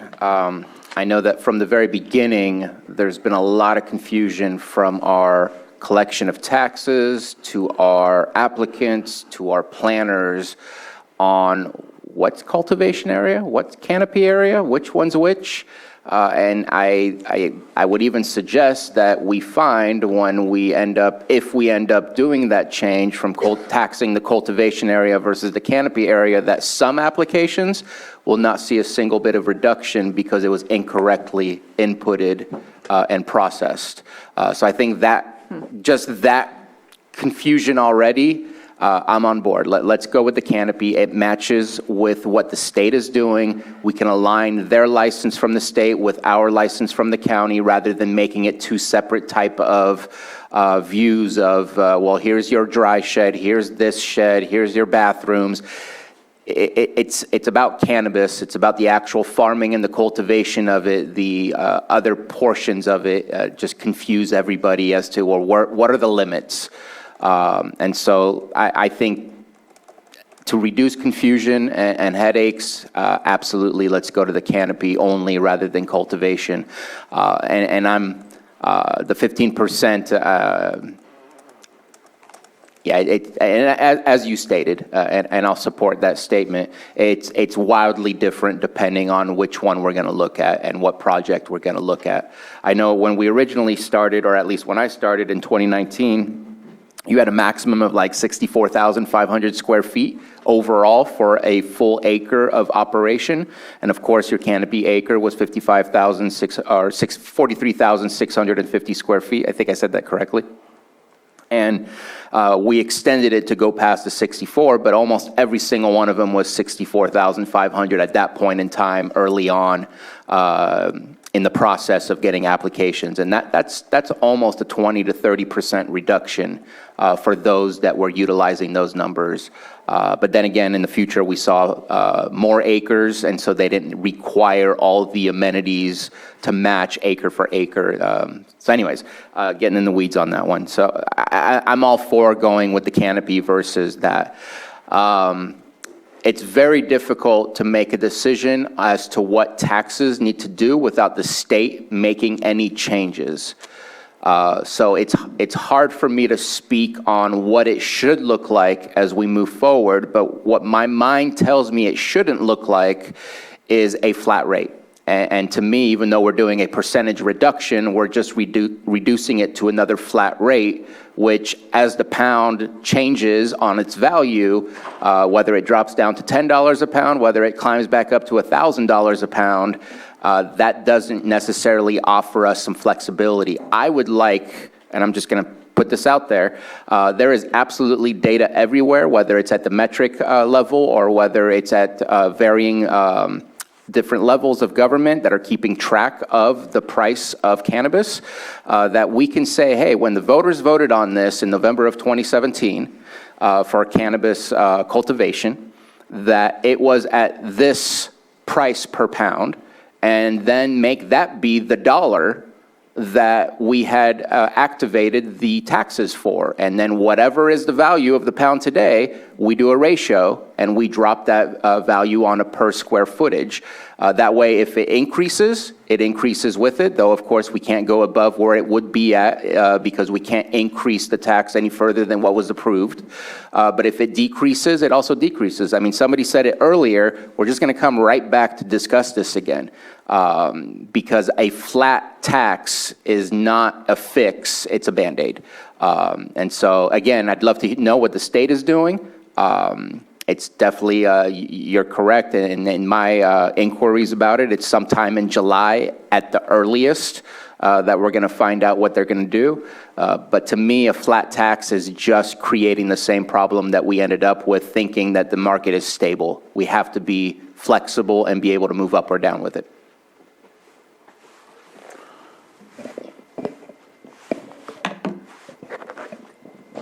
Vice Chair Scott?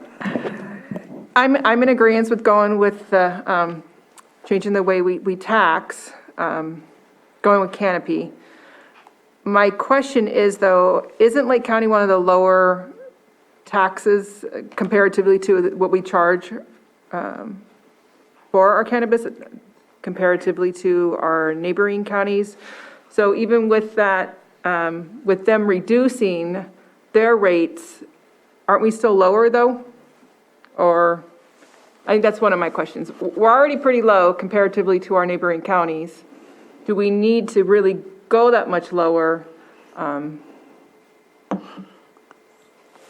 So I can address that question, Supervisor Scott. As far as flat rate counties go, to the best of my knowledge, we are either the cheapest or at least one of the cheapest. In terms of rate, it's hard to compare us to gross receipts counties. I don't really think we could get into that today. That would be a difficult analogy to make. We need more data. Other jurisdictions have offered reductions, but because their rate was higher than us, typically we are still low comparatively, or at least in the same ballpark now. The exception to that I am aware of would be Humboldt County. They shared a similar tax ordinance with us, and they did offer a reduction that goes further than what this proposal is. They granted a reduction of 85% for this year's tax, if I understood it correctly. So that's the exception to that, as far as I'm aware, would be Humboldt. So I'm in agreement with Supervisor Sabatier. I think we need to, before we start looking at reducing our rates, I think we need to understand what the state's going to be doing, but I'm in favor of going to canopy. So with that said, so the taxes that were supposed to be due in January that haven't been paid because we put a pause on them, they would now be then due, October with the 15% reduction if we move forward with this? Am I understanding that correctly? And it wouldn't be a 15% across the board. That was just an average of the change, of the difference, yeah. The one point I would raise in terms of, it would be up to your board, obviously, but the direction you provide staff. But the second installment, a lot of people have paid it. I believe there's about $1.25 million that's been paid of that second installment at this point. And that was based off those prior bills, which were done by cultivation area. So we would have to, in some way, go back and retroactively adjust the bills of both those that were paid and unpaid on that second installment, if that's the path your board chose to take. So I just wanted to raise that point. And do we have a mechanism in place that if for some reason the cultivators don't pay the taxes that were due last year, they cultivate again, and they again do not pay their taxes, that they are unable to grow the following year? Yes. Presently, if someone has not paid their tax bill, that can be grounds for a permit revocation with CDD. So if someone were to not pay their tax bill, they could lose their permit and their ability to operate simply for having failed to pay taxes. And so basically, if they were looking to not ever grow again, that wouldn't be a problem for someone that's just kind of like going bankrupt, if you will, and we still lose out on taxes? To speak to that, there are mechanisms that can help us address situations like that. We're still fairly new in this, so we haven't actually encountered that situation, but I would absolutely expect that that could happen, and especially given everything that we've been hearing, we probably need to prepare for that. There's tools that are available to Treasurer Tax Collector through collections mechanisms that government agencies especially are able to use. That would probably help us in trying to pursue these matters. That would be more streamlined than a lot of what's available right now. So I think that's definitely something, if your board wanted to, could direct staff to look into in the future. Thank you, Patrick. Sorry for going that far out, but Ms. Grant, go ahead. Thank you, Mr. Chair. I just wanted to note that your board did approve a very strong administrative penalty ordinance not too long ago that might be able to address some of that as well. Administrative fines? Yes. Okay. And that also, it also includes the franchise tax board, so. Yeah.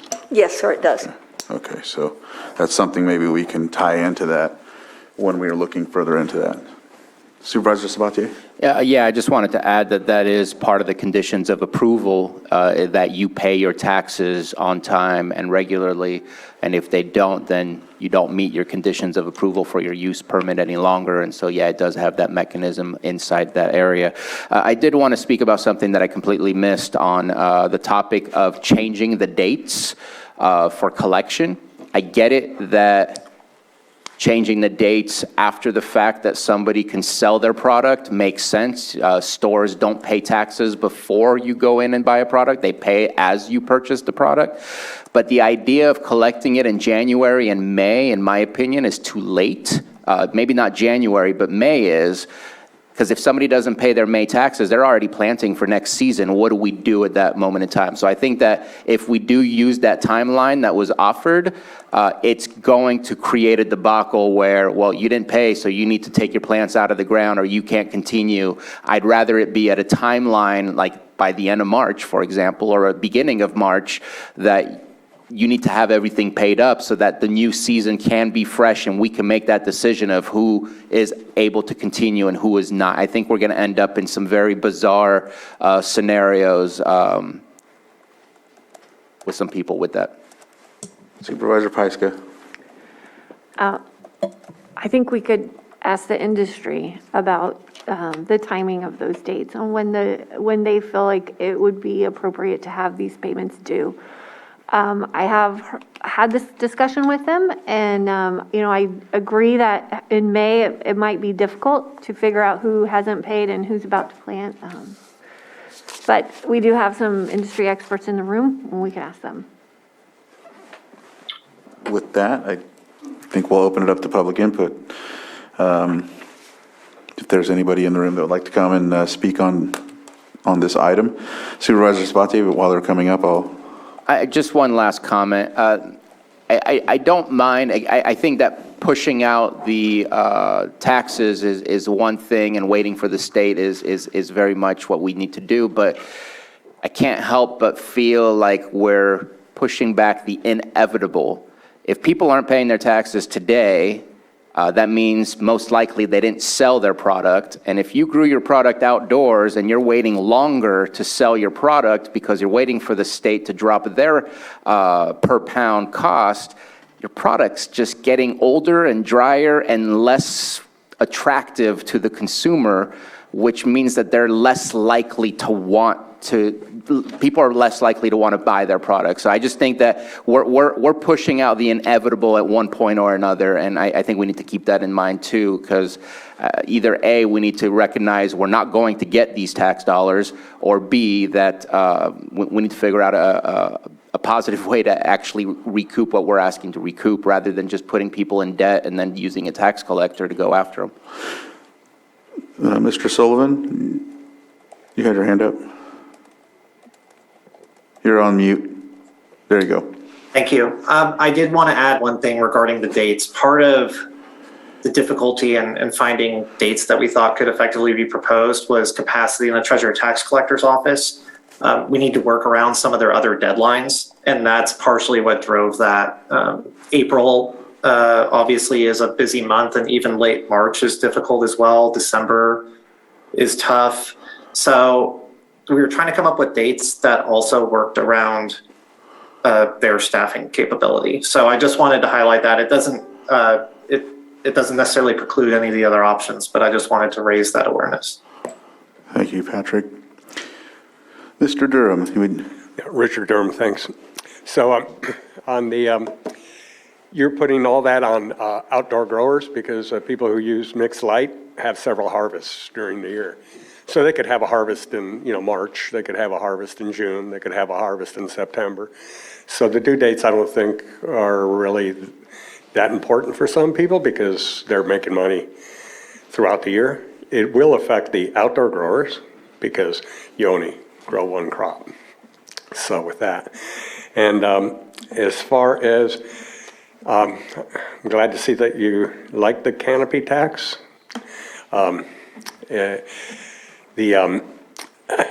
If we've already paid our installment in September, does that carry over to the new year? Because we paid it on the cultivation area, not the canopy. So that was my only question. Thank you. Can Patrick answer that question? Patrick, did you? Yeah. How do you already answer? So we did not anticipate when we were preparing this presentation going back and retroactively adjusting bills. It was anticipated that everything we're looking at was going forward, but that's ultimately your board's direction to provide. Okay, thank you, Patrick.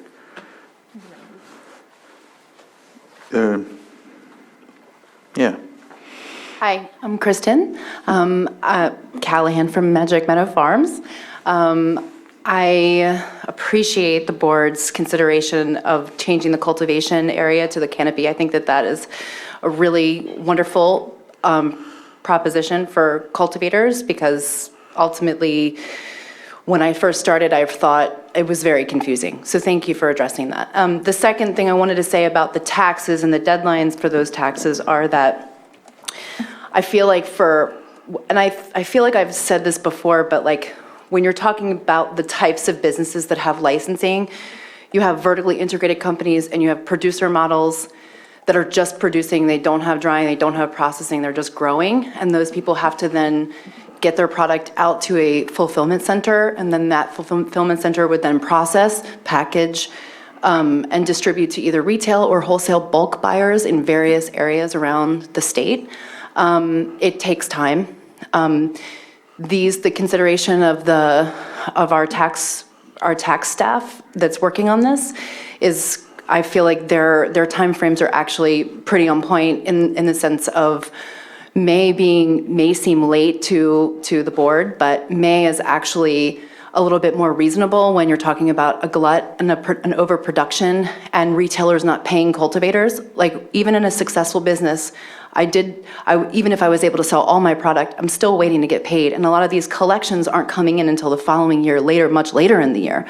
So for me, and I know this isn't going to be your favorite thing to hear, but I think in the sense of the scope of what's happening in the industry, right now we needed like a suspension. And I feel like from what I'm hearing within the state is that the state is really looking at that as eliminating at the farm, especially for producer models that are not able to sell their own products. Because selling your own products means that you have the power to set the price.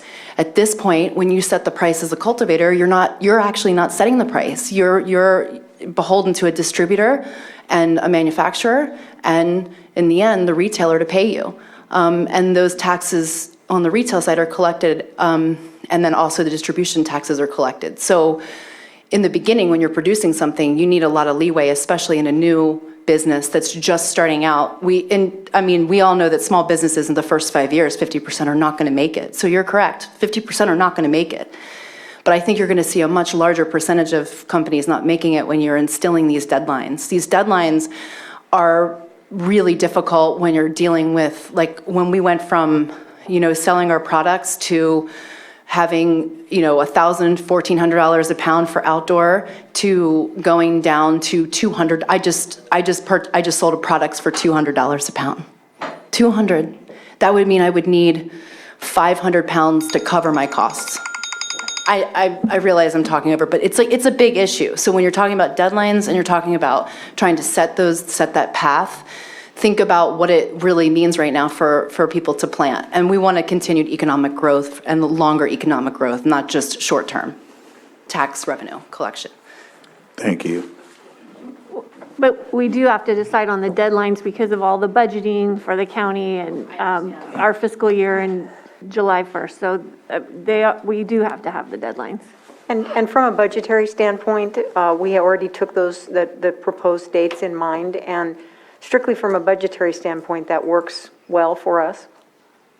Okay, good. Okay. Go ahead. For the record, I do think May would be the best for me, but go ahead. Thank you. Jennifer Smith, as I understand it, we're just answering one question, right? Best time for collection of taxes? You could speak to whatever you want. You could speak to any of Conversation these is about items. taxes. Yeah. Oh, well then I'm not prepared for that. Tradesies, yeah. We'll restart the timer. So we'll restart. Mine's pretty beef. And I really am enjoying this conversation. Aaron. It's awesome. Oh, Aaron McCarrick from Clear Lake. Which I'll get to in a minute. But yes, if you harvest in October, November, and then you dry and then you cure, your crop might be ready to sell by December, January. So having something due that quickly is hard because, as was brought up earlier, there are no, and actually that woman who did the Zoom conversation about terms of payments, there are no terms of payments. I have a substantial bill due to me from a retailer. They've sold out of the product that is filled with some of these farms back here. So I owe these farms, the retailer owes me. It's been 75 days, right? And I have no legal recourse to do anything about it. So, and I know this is beyond what you guys as a county can do because this is a statewide issue as well. But that is something to consider, is that as soon as you get that product ready to get it sold, my buddy always tells me, just wait till after Super Bowl. That's usually a good time. So that being said, I had a little Oprah aha moment back there. This is to be not necessarily for this, but part of the reason why I'm encouraged about this conversation is we get the agenda on Friday and then we talk on Tuesday. So sometimes when we are, animated about things, it's because it's like, oh my gosh, how do we even talk about such a huge topic that you guys have put tons of work into at the tax department, at the office, at the legal, at the board of supervisors. So I don't know if it's going to be decided today, but I appreciate the conversation.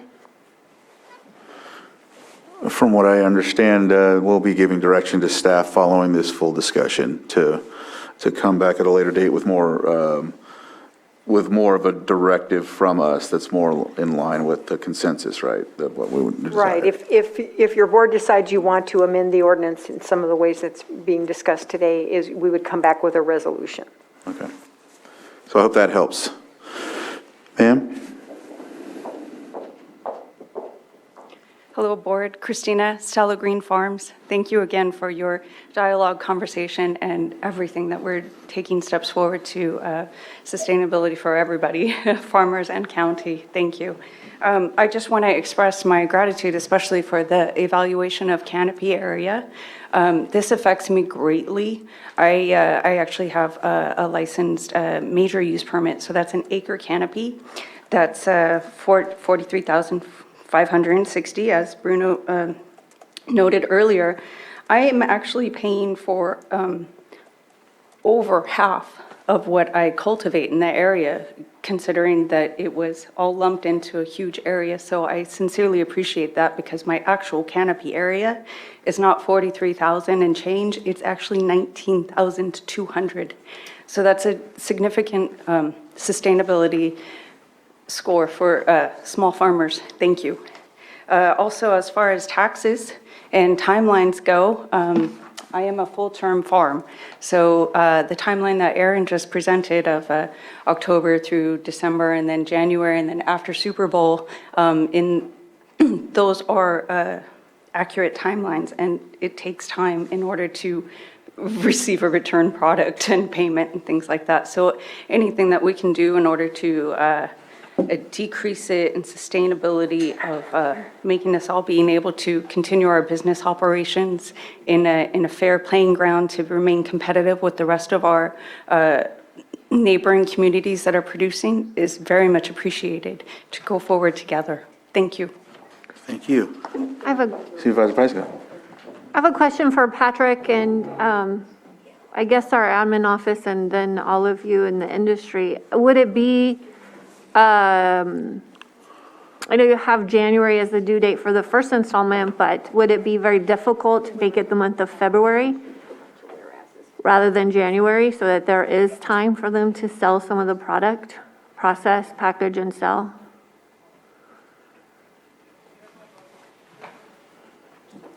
You can answer, Patrick. Are there reasons that wouldn't work? I guess that's what I'm asking.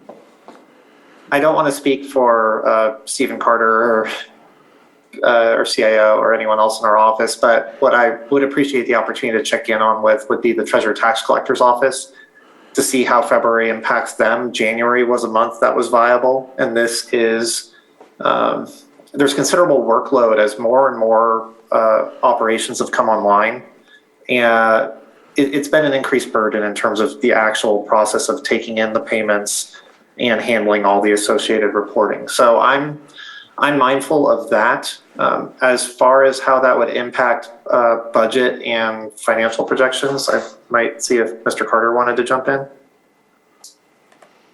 Hello, Board. Stephen Carter. I actually don't have any concerns from a budgetary perspective, switching it from January to February.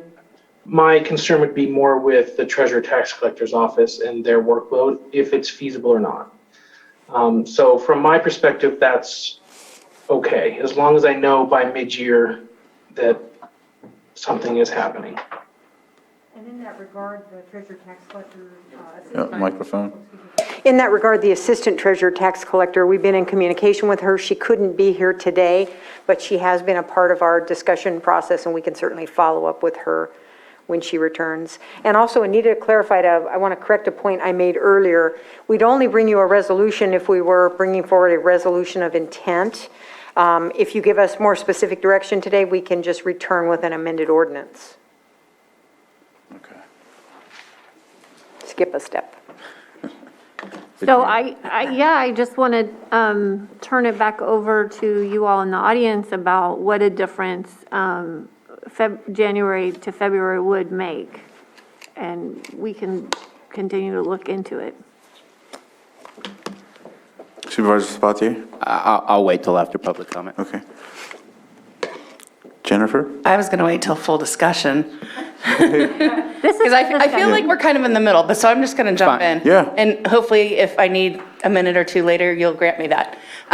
Speaking as an operator and not as part of the LCCA, so I want to make that very clear that I'm speaking for myself. Other counties do have a quarterly collection, and I think that works well. Whatever that quarter looks like, I mean, if we're really busy, if you're really busy in March, then maybe that's not optimal, but perhaps we just say it's collectible every 3 months. Not that everybody isn't an adult, but some people need help budgeting, and that, say, $50,000 bill hits people a little more shockingly than a $25,000 bill. Additionally, after year one, you're cultivating and harvesting year-round, or not year-round, but every year. Like, it's not, I'm going to catch so much heat on this. But this isn't if you're in year one, it's really tough, right? Like, your first sales are that January, February. It's tough to pay that tax bill. But if you're in year 3 or 4 or 5, you've been an ongoing operating business with income coming and going. So I feel like if you can offer some support and changes to a first-year operator, after that, business should be on their feet and consistently getting income. And I don't know if that makes sense. I'm going to catch heat on it, but it seems like if you could help the first year and then you're off to the races and you've got money coming in, it should be feasible to pay your taxes. You would think so, but that's why we're in the situation we're in right now where they couldn't pay their taxes and a lot of them weren't in their first year. I'm not talking about rates. I'm not talking about rates or any of that. I'm just talking about, like, the question was, when should the payments be due? And so I just feel like quarterly would be a big help. Thanks. Supervisor Sabatier? So I will say it before public comment is over, because I was thinking the same thing, is, look, let's have a philosophical conversation about what taxes are. It's kind of rude to make somebody pay for something that, one, they may have grown and went fallow, two, never were able to sell, but we're asking you to pay for something. That becomes tough in my position to say that let's continue taxing that way. And how do we do that with Airbnbs? We figured it out. It's a every 3 months. You don't pay because you have a room. You pay because the room was used. And the excuse that I receive all the time, which I've been mimicking that same excuse, and I'm tired of it, let's forget it, is that our tax collector doesn't have the capacity to do it. Let's figure it out. It's a business. If we get a bunch of hotels coming in, are we going to say, sorry, you can't come because we don't have the capacity to take in your taxes? The amount of taxes we're talking about should be enough to be able to make sure that we collect this and do it correctly. And if we do it every 3 months on a quarterly, it does help out the business, and we can make sure that we are taxing on the things that are actually happening. And that way, that does have that flexibility. If you sell a pound for 200 or sell a pound for 1,000, you're getting taxed for the exact same percentage of whatever that gross receipt is. And so I think that we have to make a plan that's going to have longevity and make sense. Timelines, in my opinion, aren't going to make any sense at all. We shouldn't ask the industry, when is it good for you to pay your taxes? I think we need to look at, how do we deal with other businesses? We need to start doing it the same. And then my last part that I really want to hammer on is, I struggle on the amount of the changes that we're doing without bringing this back to the people. I was very hesitant to do that because it allows us to do it. But if we're going to do enough of a change, I don't mind doing a temporary change, but with a promise that we're going to put this back in front of the people to vote on, because we're changing what they originally said that we would do. And yes, there was a measure that we can reduce it, but I would feel more comfortable with the amount of potential change that we're discussing here, that this also go back to the people in order to fix this, because this was created during a luxurious time of being able to cultivate cannabis and run a cannabis business, and that is no longer the case. And I think that those two things, taxes are taxes, we should try and deal with it in a tax way, and this was a tax measure that the people voted on, and if we're going to change enough of it, we should probably put it back in front of them. And I don't know if you were first or... Oh, mine's still up. I just have a clarifying question. We were told that the assistant tax collector isn't available to come to the meeting today, but I see that the tax collector is on our... Is she here? Well, no, she's on our agenda. She has an agenda item today. Is she not available for that item either? Or? Patrick works most closely with the assistant on this, and she's out of the office today. So, but the tax collector herself wouldn't be able to maybe help us? Patrick, would the tax collector herself be able to?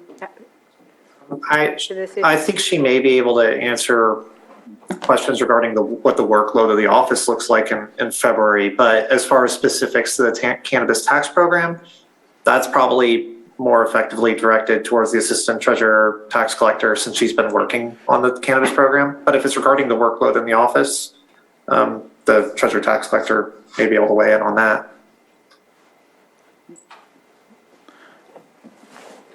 Did you want me to reach out to her, Supervisor? Well, we're talking about, the capacity of quarterly compared to 2 times. I mean, I think it would be a good idea if we could understand if that's even feasible. But I'm on the same sense as Supervisor Sabatier. If somebody's wanting to pay taxes, we should be there willing to receive them regardless of when it is. So, well, I think they'll reach out. I'm reaching out. Yeah, at the best of our ability. And with that, in the meantime, I'll go ahead and go on to the next person on Zoom, and then I'll come back to you, sir. Nara Dalbaka, you are next. Can you please unmute? And you have 3 minutes. Absolutely, thanks. Hi again, Nara Dalbaca, District 1.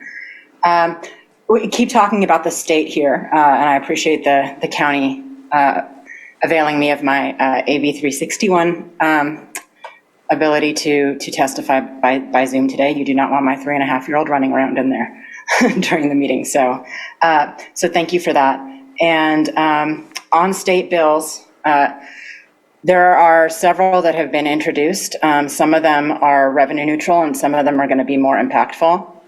And I know that the county is saying that that you want to wait to see what happens with the state. I think the county should do a little bit, maybe more than that. In the past, the county has sent letters or weighed in when there's legislation that materially affects them. I think it's fair to ask the state to step up. The county is doing their part. You're discussing it right now, doing your part to help this industry. You saw that bar graph in Jen and Aaron's presentation that showed it's pretty much 50-50 for local and state in California. So there has to be a reduction at both places. If they're passing bills that don't actually make any impact on the final cost to the consumer, then they're not actually doing anything. And I think that it's really important for the county to take a deep look at the bills as they move forward and move through the four different tax bills that are happening. And so I would say don't just sit and wait, but track and lobby, please, because the state does need to do the hard work that you're doing. And I know it's hard, but you're going to help us grow up high, and we're going to show that we can work together creatively to actually make this a sustainable source of income for the state and for the local jurisdictions. So, yeah, again, appreciate you taking all this time today. It's really uplifting to see. So, as a constituent. Thank you. Mr. Wagner?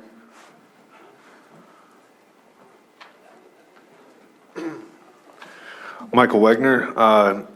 I just guess I'll follow up a little bit on Bruno and everything he had to say. I think all of that makes a lot of sense when you're talking about taxing and basing it on what you're selling, as opposed to just this broad spectrum page that you're saying, okay, well, here's the area, so you should have collected this much, but you didn't. Taxes are really based on income, right, coming in. So it makes a lot of sense to view it differently, and then that turns into a much, much bigger conversation about how it gets taxed. So while I definitely agree with Bruno, maybe that's a longer conversation. The May date for taxing, just to keep things simple, I would say May for somebody who's going through the process. February really puts you on your toes. As Aaron went through and explained, by the time it's been processed, gotten ready, contracts have been made, it's been moved out. So October, you're taking it down, November, you're curing it. So you get to December, January of having it processed, and it's going to all these different companies or all these different steps, which again, all take time. So we're into January, just getting it trimmed or processed, ready to the point to go to distribution. So January, February, your distributor is taking your product, putting it into retail, right?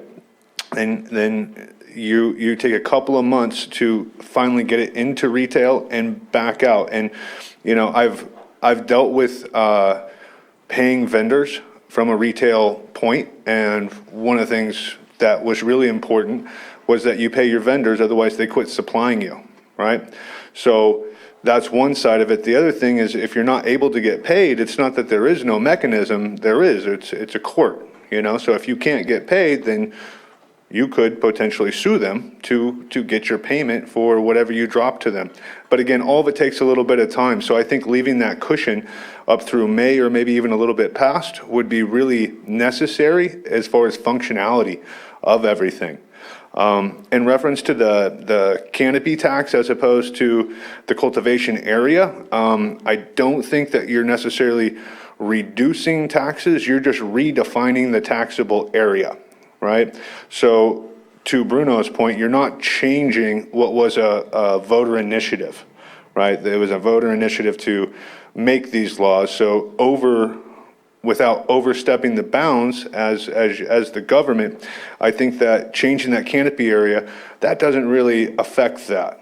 And like temporary changes for short term, again, are Band-Aids for what is a short term, because if Bruno is right and the market stays down, then these temporary changes would only be good for so long, and then you'd be right back to hot water, right?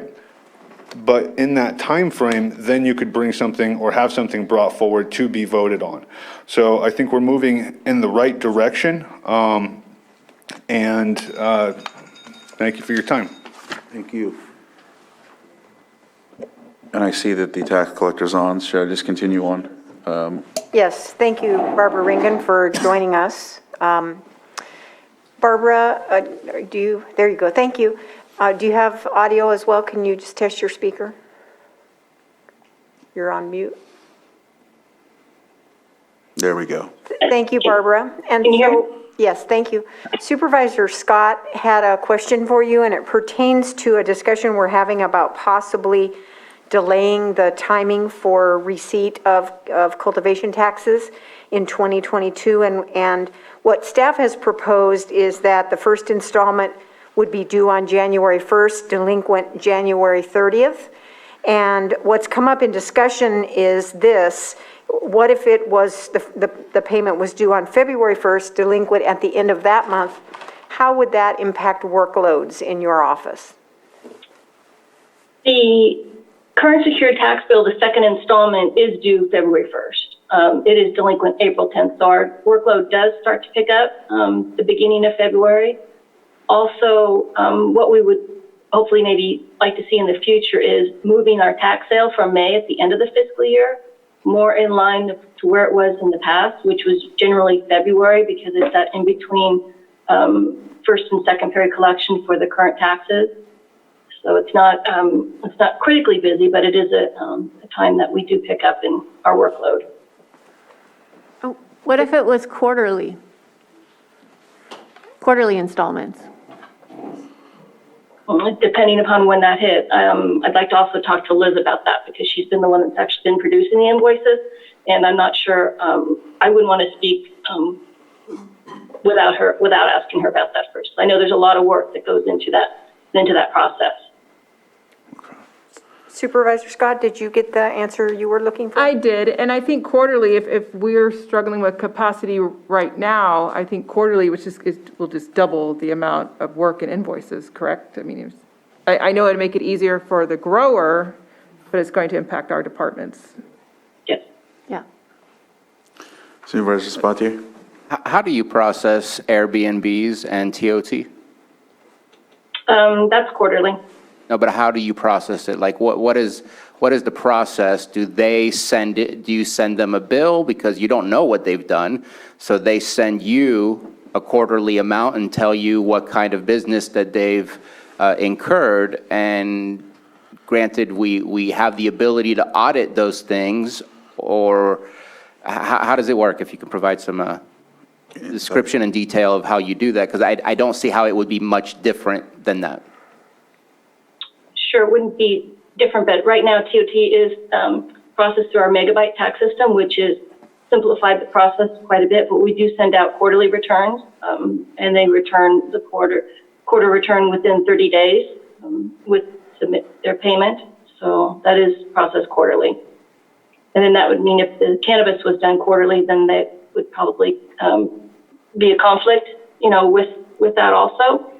But again, TOT is processed now through megabyte, so it's much easier to process the returns, to mail them, and also to process the payments when they do come back in. And Megabyte is the system that you're using? Is that what Megabyte? Yes. Yeah, okay. Megabyte property tax system, yes. Okay. And cannabis taxes are done in cash, correct? So it wouldn't, or is it, or could we use a system to be able to do that, or not able to do that? I'm not familiar with a software program that handles that at this point, Patrick, but we currently create our own bills. I'd be able to speak to that. I don't believe Megabyte has a program that handles cannabis taxes. There are software programs that do manage cannabis tax. I've had some experience with them when I worked in another jurisdiction. It is tough to implement one of those programs until you know how your program's going to be set, because you're gearing up for either a flat rate tax like what we have, or a gross receipts tax. Typically, gross receipts taxes are paid on a quarterly basis. So the experience I've had would be if you were running cannabis taxes through a gross receipts model, there are programs that exist that can help you process it. And that's typically when you would see quarterly payments. And at least in my experience, tax programs that run on a gross receipts on an income basis tend to do quarterly reporting, as opposed to other models like the current cannabis tax or property tax, where it may be broken down into 2 installments or 1 annual installment. So that's what I'd say. There certainly are software programs out there that, like how Megabyte assists with processing TOT. There are programs that assist with processing cannabis tax. Cash payments still remain, I think, a bit of a burden on staff. I know just because you tend to have to do appointments, there's a lot of work that goes into those, as I'm sure the treasurer's office can attest. Supervisor Sabatier? And I'm just going to stand by my belief that, for example, last year we took in approximately $9 to $10 million. I don't think excuses or reasons not to do something that makes more sense from a business perspective of what have you sold, what have you done. That I don't think that's the way that we should be looking at that. I think we need to look at, it's a business. How do we do this for the long term, like we've been doing with other businesses? If we could figure out how to get sales tax to automatically go to the state and then come back here, I'm pretty sure we could figure out how to do that here as well. And again, with $10 million coming in, I just don't see how that's an impossibility. I get it that there's efficiencies, but any new thing has efficiency issues. And I think that we need to look at what is the long term, not the short term. Not who's in what position, we need to request that it be done right. And I think, in my opinion, that is the best and most right way to do that, because that's what we already do with most of our other businesses. All right. Mr. Chair, you do have Yeah, you we have have- at least one hand up in the, And I think we have 2 people waiting in chambers as well. So I'll let this person go on Zoom, and then I'll come back to you 2 as well that are in the chambers. So Michael Colbruno, you have 3 minutes. Great, thank you. This is Michael Colbruno. I'm with Ghost Dance Ranch in District 1. And first of all, I just want to thank, for people who think government doesn't work or care. Staff actually took the time to join LCCA at a visit at our farm to actually kind of see, what canopy, versus acreage look like. And it was a really good discussion. So I just want to appreciate that. So for people who think government's not working for you, they're actually going out of their way to try to see the situation firsthand. But I want to reframe this in stating that this entire conversation in the state, in the counties, and at the cities started because of the illicit market. And this was the discussion we saw in the presentation earlier. And all you have to do is look at what's happening in the state, and this is all related to taxes. A couple years ago, 60% was illicit, 40% was licensed and taxed, and now we're at 80-20. And the revenue numbers from the state are showing this huge drop. And the reason that drop is happening is because taxes and regulation. This is what's driving it. So chipping away at the tax, which is what I'm hearing in this discussion, is not going to stop people from going back into the illicit market. What I wanted to show during that farm visit was I showed farms that are for sale, including right on Jerusalem Grade, where I live in District 1, farms in Kelseyville, farms outside of Lucerne. I mean, every part of this county, people are putting their farms up for sale. So one of 2 things are happening. Either people are going to get out of the business, or they are going to go back into the illicit market, which means it's going to be untaxed, it's going to be unregulated, you're going to have no control over water, there's going to be no water board registration, illegal diversion will happen, right under your nose, you'll have nothing to do about it, there'll be no inspections. So when we talk about taxes, this chipping away, this 15%, this little bit, does nothing. And the other thing I wanted to show during that farm visit was that you're taxing product that's rotting in pots, that's stacked up in containers unsold. Imagine if you had tomatoes or walnuts or wine and you were taxed on the product that didn't go to market. I mean, big ag would be showing up in droves at your Board of Supervisors meetings screaming at you. This is why, like, I'm speaking personally here, I'm a proponent for the gross receipts tax. Tax what is sold, and when we do well, the county does well. When we have a rough year like this year, then the county comes along to try to say, we're going to help you, but you don't have to pay on what you didn't sell. So I would just really ask for a pause here, to rather than push something through, maybe not make a recommendation, say if you don't have to, and really say, what is the impact if we just chip away? Because I guarantee you, people who are in crisis, first-year farmers, are not making the decision of whether I want to pay, 15% or 20% reduction. They're making major decisions because they are going broke. They're selling their farms. They're borrowing money. So this is a drastic measure that's needed here. And I would just ask the board to really take pause at what's really happening in the market and why we're seeing this dramatic shift into the illicit market. And I would point to a call that was with state legislators where Nancy O'Malley, the district attorney of Alameda County, said high taxes equal high crime. And she points to the fact that what we just saw outside of Lucerne is the drug cartels are back after a decade. And they're back because of high taxes and people being driven back into the illicit market. So thank you for your time. I really do appreciate, I think staff and the board is taking this very seriously, but I just want to make sure you remember this entire tax conversation is framed around not having people go back into the illicit market. Thank you. Thank you. Next is Damian Ramirez.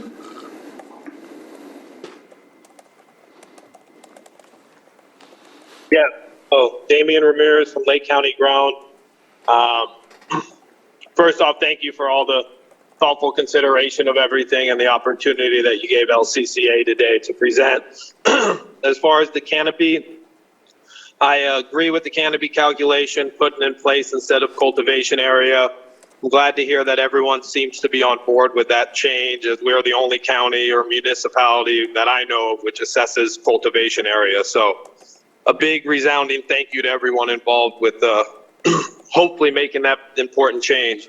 As far as tax reduction goes, I know there was a question about other surrounding counties and how much taxes there are. The wonderful presentation that the LCCA did earlier, they identified not only our neighboring county, Humboldt, which reduced their taxes to 15 cents per square foot of canopy. Calaveras reduced theirs 60%. That brought it down well under $1. I think it was about 80 cents. And then Mendocino, under certain circumstances, gives entire relief, and that's done on a case-by-case basis, and they've done that from the inception of their ordinance in 2018. So obviously these are some pretty wild times that we're all experiencing, so I could see them doing that for a couple growers this year, if not a large amount of them. With that said, I'm just asking for parity with these other major producing counties. I think it's in the best interest of Lake County and the residents and the ultimate tax revenue that generates. Obviously, we talk about the grand scheme of things, tourism and things like that, but really just giving us a fair footing with Humboldt and the other surrounding counties, I think is very important for the overall industry in Lake. And lastly, and I feel most importantly for the sake of the cannabis industry, is how to deal with the second installment for this past 2021 growing season. I recognize that we've said that they've suggested to push it off to October. I just worry that that is simply putting off the inevitable for many farmers that I personally know, and many farmers that have come to tell their stories to the board as well over the last couple months. Simply put, if this second installment is not eliminated, Your comments, please. many farms were going to go under, and all those future taxes from those operators, they're going to be foregone, and we're never going to see any tax revenues from those operators. And where are they going to go? We know where they're going to go, where Michael just mentioned. A lot of them will go back to the illicit market. All right. straining our economy and straining our water and straining our environment. And I think it's in the best interest of everyone, really to forgive those second installment Okay. and let Thank you, Mr. Ramirez. continue on. Please, thank you. Sir, in the chambers, you're next. Michael Donegan. Excuse me. Well, it's getting more and more complicated with all different angles that we can attack a problem that is obviously a problem. I believe right now what we need is something that can help the industry and something that can be done in a very, very short time. We need to know exactly what we have to pay and when exactly, because we have to start budgeting. This is number one. Number two, I'm absolutely for a canopy for now, because that seems to be the easiest way to at least get some relief or some help. And then maybe afterwards, I don't know, maybe discussing it. One more thing is about the point that Jennifer said, giving a release to the first year operators, because everybody will have enough money to pay. In business, there is one law that is very, very vastly overlooked, and it's very short and up to the point. It says, in business, grow and get more efficient or die. So what that means is, in the first year, you're not going to be absolutely where you have to be in order to compete. You have to evolve, which means basically that you have to have a lot of new capital investments to stay with the trend, and where you have to stay to be efficient, to have your prices at a point where you can still make a penny for yourself. I got my license, it was number 4 or number 5 in the county back in 2018, and I still have not had the ability or opportunity, or I can't find the right word, but basically I still have not been able to put on aside a penny, because everything goes back, put this one, redo this one. It is always, it never ends. It's a capital investment all the time. So operators that are in the 4th or 5th or 6th year might have even less money than the people that starting right now have investors. So that is one point that I just want to make. Thank you. Thank you.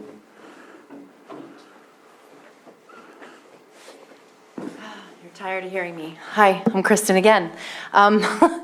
I wanted to speak to what the gentleman just said here and many others have said, which is that unfortunately in a new business, like what Bruno has been saying, which I really appreciate, thank you, and Jessica and the other board members understand, is that we are basically in a crisis right now. We could potentially talk about all these tiny little reductions here and there and deadlines, but the truth of the matter is that most of these businesses, even the ones that are successful, are going to not plant again. They're going to be gone. And I do believe that the Prop 64 legislation was really designed for larger scale corporations, not the smaller businesses that are part of the community here.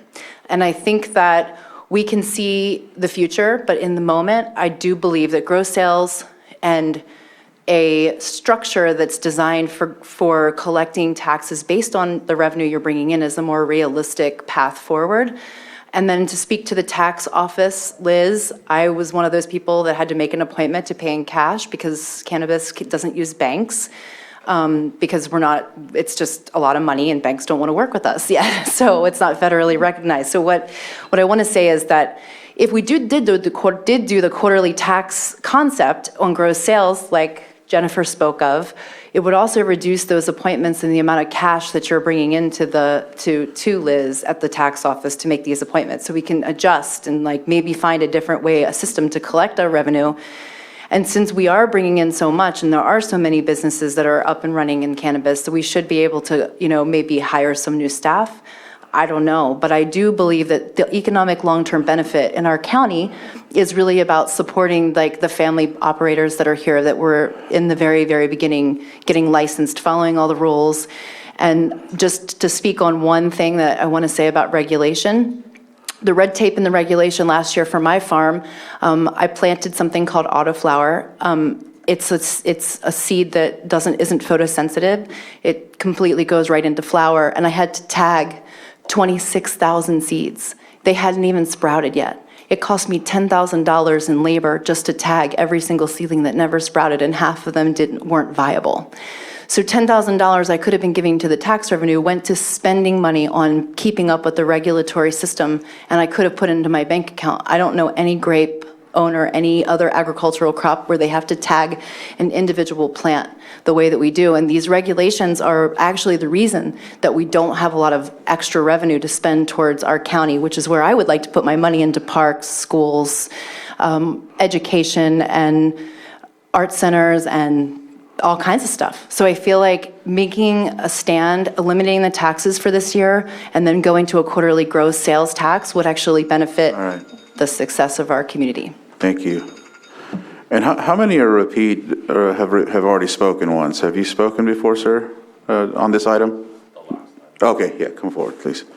Yeah, I just don't want to put someone in front of you, someone else that hasn't had a chance to speak, because I've done that a couple times and I apologize. Go ahead, sir. Yeah, thank you. Thank you so much for your time. Tyler, again, from Kelseyville. You guys are probably sick of hearing from us so really, I think it's great to try and move forward to find, so we don't have to keep wasting your time. I think just a couple things, Bruno, what you said was spoken like a poem. It was beautiful. Thank you. And there has to be an existing model, I think, somewhere in some business that we can use an analogy to find the most simplified solution for your staff. And let's get you guys the taxes, because it sounds like we're saying we don't want to pay taxes, which I don't think anybody wants to pay more than their fair share, but let's figure out an efficient way to do it. And then a couple things throughout the discussion today kept coming up about the state. What's the state doing? We've got to make sure and I think I spoke with Supervisor Pyska about this. The industry had Cecilia Aguirre Curry, the assembly member for this district, come up, and she did a visit with us. Very, very open to working with your board. I mean, extremely at the state level, like anything Lake County needs, like we can just call Cecilia and she can get it done. For whatever you guys need at the state level, like she's there. And she's like the one for agriculture. Like Gavin calls her for ag stuff. I don't know, I'm like beating a dead horse with the food and ag stuff, but like producers, farmers, that's where we need to be.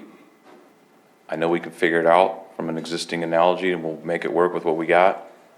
Cecilia is the ticket at the state, and we talked to her about working with you guys. She's 100% on board to help with whatever Lake County needs. Thank you. Thank you. I don't see anyone else on Zoom that has their hand up, so I'll go ahead and close public input if there's not anyone else that has anything to say. All right. Supervisor Pyska. So I definitely agree that we need to be moving to canopy. If we wanted to look long-term planning to a gross receipts model, I think that goes beyond the spirit of what the voters approved, and that would be something that would need to go back to them. But we could make the change to canopy now. I appreciate all the work that's gone into the 50% and 25% reduction, and it sounds like that's probably where we need to go, but I'm also uncomfortable with making these changes while not knowing what happens at the state level. So I don't know when we have to make that decision. I guess that's for us to continue to discuss. I think we have consensus with moving to a canopy, but The canopy? So with the reductions. Yeah, with the reduction. I'm still unsure. I know we can do it if we have to, and we could suck it up, but Yeah, Anita? Thank you. Go ahead, Anita. Oh, thank you. I just wanted to make sure that, I realize you know this, but you can make a change to the ordinance with regard to canopy, and if you determine to do so, you can always come back and make another change, as long as it falls under the umbrella for the modifications in the existing voter-approved ordinance. So if you want to give direction on canopy today, it doesn't foreclose you for making other changes later. It's just, this would be the first one. And so it's sounding like the direction might be canopy, and it might be extend the payment dates either in the manner we have proposed or slightly changed based on the discussion here today, after we can have a more comprehensive follow-up conversation with the assistant tax collector. My only question for the canopy or the item 1 is how would this fit in, if it would fit into the presentation that CDD is going to bring to us? Or could this, or does this fit in with what County Council had stated, we can change it and then change it back if that conflicts with something that we decide there? Well, one of the things when you change to canopy that will have to be done is there's going to have to be a review of every place else in the zoning ordinance where cultivation area shows up. As opposed to canopy, sometimes it might be all right, in other cases it won't be. But that's going to have to be done in any event. I don't think that the tax ordinance, because it's just in, or the cannabis ordinance, because it's just in draft, I think that's a relatively easy adjustment to go to, so I don't think that should present any concern. I don't think it will slow it up at all. So I think you can move forward that way. At this point, again, if canopy, and if you want to change the payment date, you can do that. You can do that permanently or temporarily. That's the discretion of your board. And again, if there are other things that you want to do, if at some point you want this to go to the voters in a different kind of environment, you can direct staff to do that as well. So you have a number of options. You just don't have to take them all up at the same time, was my point.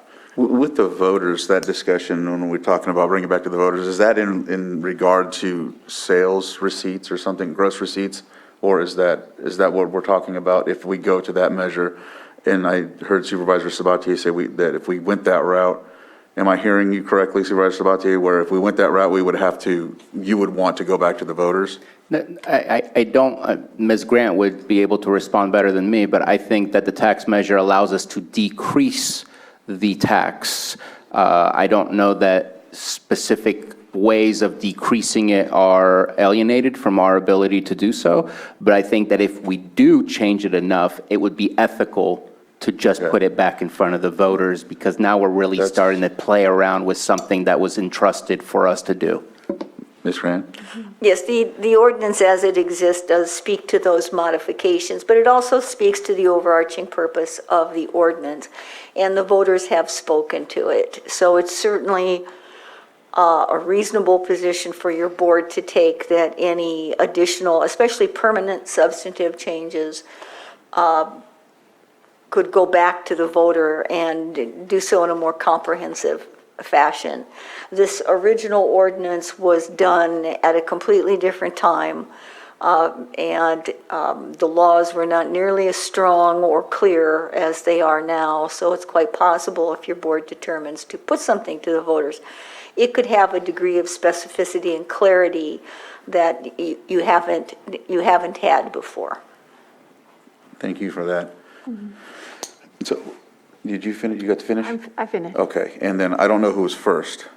Vice Chair Scott, go ahead. And for me, right now, the only thing I'm willing to move forward is just changing for canopy, waiting for what the state's going to do. Because if I can remember correctly, the last time we had this discussion, the state's tax payment was the largest burden for our cannabis growers, and they said that they would be able to pay their local taxes if that state burden was lifted. So I think we really need to wait and see before we make any other changes of what the state's going to do, because we may be able to just continue on with how everything is set up. Are you talking about item 1 for the canopy, or are you talking about for item 3?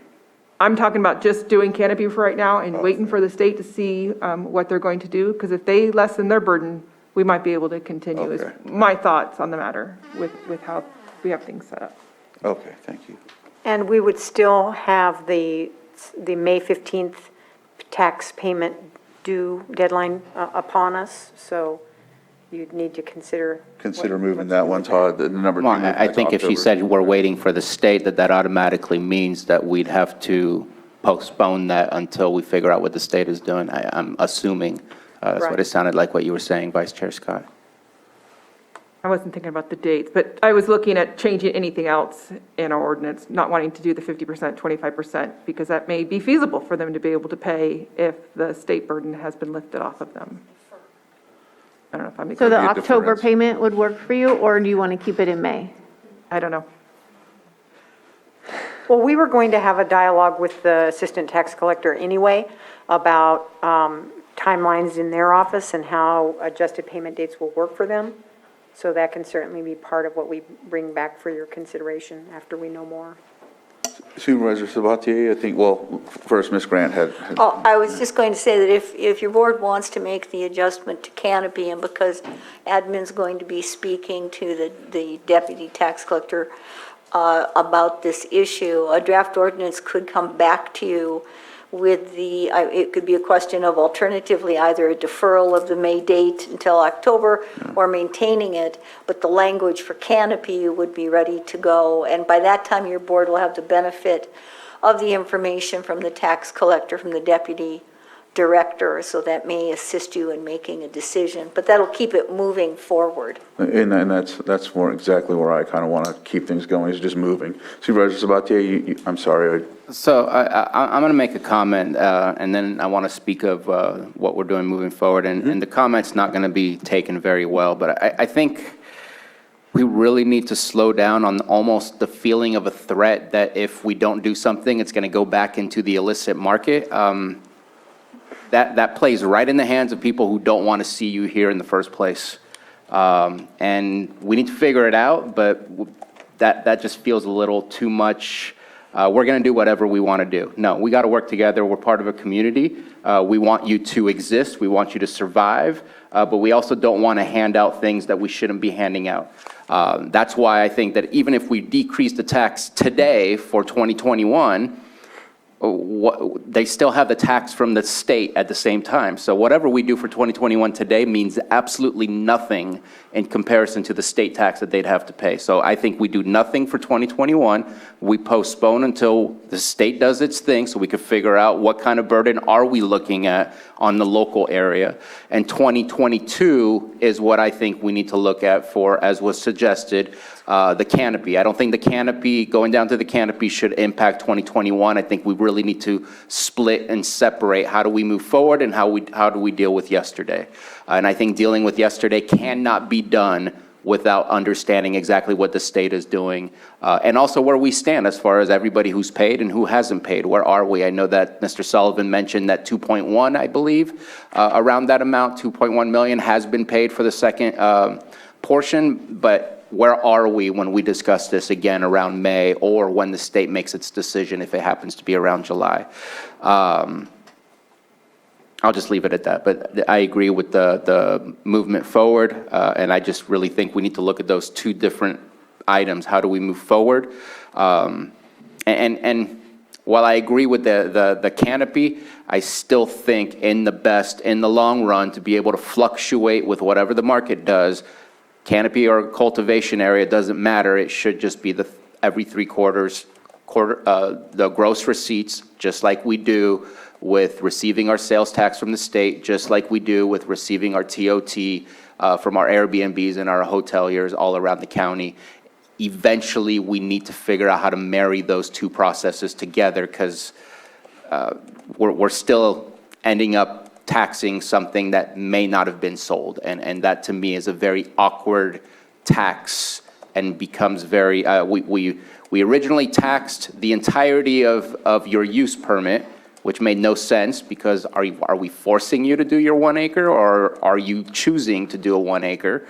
And so we decided, tell us what you're growing and we'll tax you on that. But eventually, if you're not selling something, it becomes that much, it becomes mean. You don't tax something on somebody who's in a failing industry or a flailing industry that can't even afford to survive, let alone now pay the same taxes that we're asking you to do. So I'm okay with going canopy, but in the long run, I really think that gross receipts is the way to go.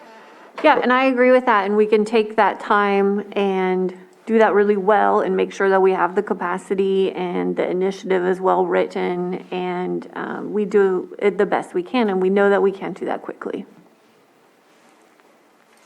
Okay. I'm fine with moving with the extension date for October 30th, that whole thing, with the other two. If we're just looking for some draft verbiage to come back, I'm okay with that.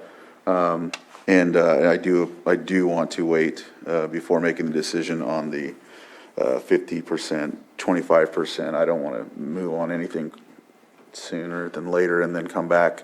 The state does something totally different, and, you know, we threw 80 pitches and we could have just thrown 40, you know, so.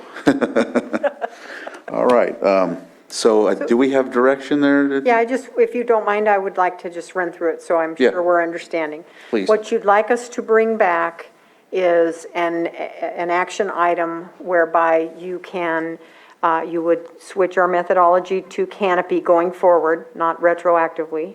And we would just extend the current payment date to October, the payment that is due in May, or would we push forward the payment dates as staff recommended permanently, making that a permanent change, until you change it again, of course, but. Making October a permanent? What we January proposed 1st at the and May. start Oh, was that it's January. due in January and May. Or possibly February. Yeah, or possibly February, depending on the conversation with the Yes. assistant tax collector. So I'm okay with pushing to October, although I do see that it is possible that some people could end up in a real hole. But, I mean, that's business and it's their responsibility. I'd like to look at February, if that can work with the group. We can bring you like plug and play options. There we go. Yes, alternatives, they're just built into the ordinance, and your board could select from among them or none of them. But no percent increase at this time. Because what you're talking about now gets you to the point that hopefully you know what the state is Right. doing before your cultivators are on the hook for their next payment. Right. Correct. Supervisor Sabatier? And there's only one thing that's unfortunate, and I guess the state gives us no opportunity to be able to really move forward appropriately, and that is by the end of March, people need to know what they're going to be doing for this business, and at this moment in time, it's kind of left in limbo. So I'd like to see if we can have that discussion come back before, not as early as possible, but maybe by the mid-March, early April, late April, to really have a conversation about taxes again, just because 20 seconds doable. I think we're creating, again, right now we're talking about the second payment for last year, and eventually we're going to be talking about 3 separate payments because some people chose to keep going, and what do we do with that? The state makes it very difficult. Right. Because I don't want to match Humboldt. We don't have the fog. We don't have all that kind of messy stuff that makes it for a bad climate and temperate zone for that. So I don't think that we're an equal to that. I think we're much better than that. But at the same time, I don't want to set something that's so low that we lose out and then the state changes everything and we're kind of looking a little dumb. Well, I think we owe it to our residents, our taxpayers, and our voters. But are we going to have more information in April? If the conversation is short, the conversation is short, but at least we might be able to provide a little bit more information about what's going on with the bills, which one seems to be growing legs, which ones have been shut down. It at least provides a little update on what's going on. It doesn't have to be a decision day, but I think that I would like to at least attempt to see if we can have better clarity on what our next steps would be. I would suggest the end of April, just to give us some more time.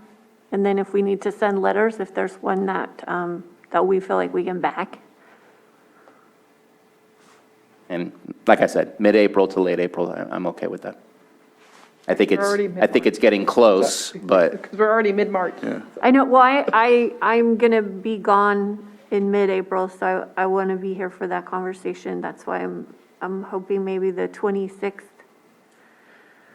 I'll be gone the 19th. So, April 26th? Mr. Chair, if I can just clarify. Yes. The ordinance with regard to canopy, you want back sooner than April? Yes. Yes. Okay, yeah, that's what I thought. So that could probably come back on the 22nd of March. Okay.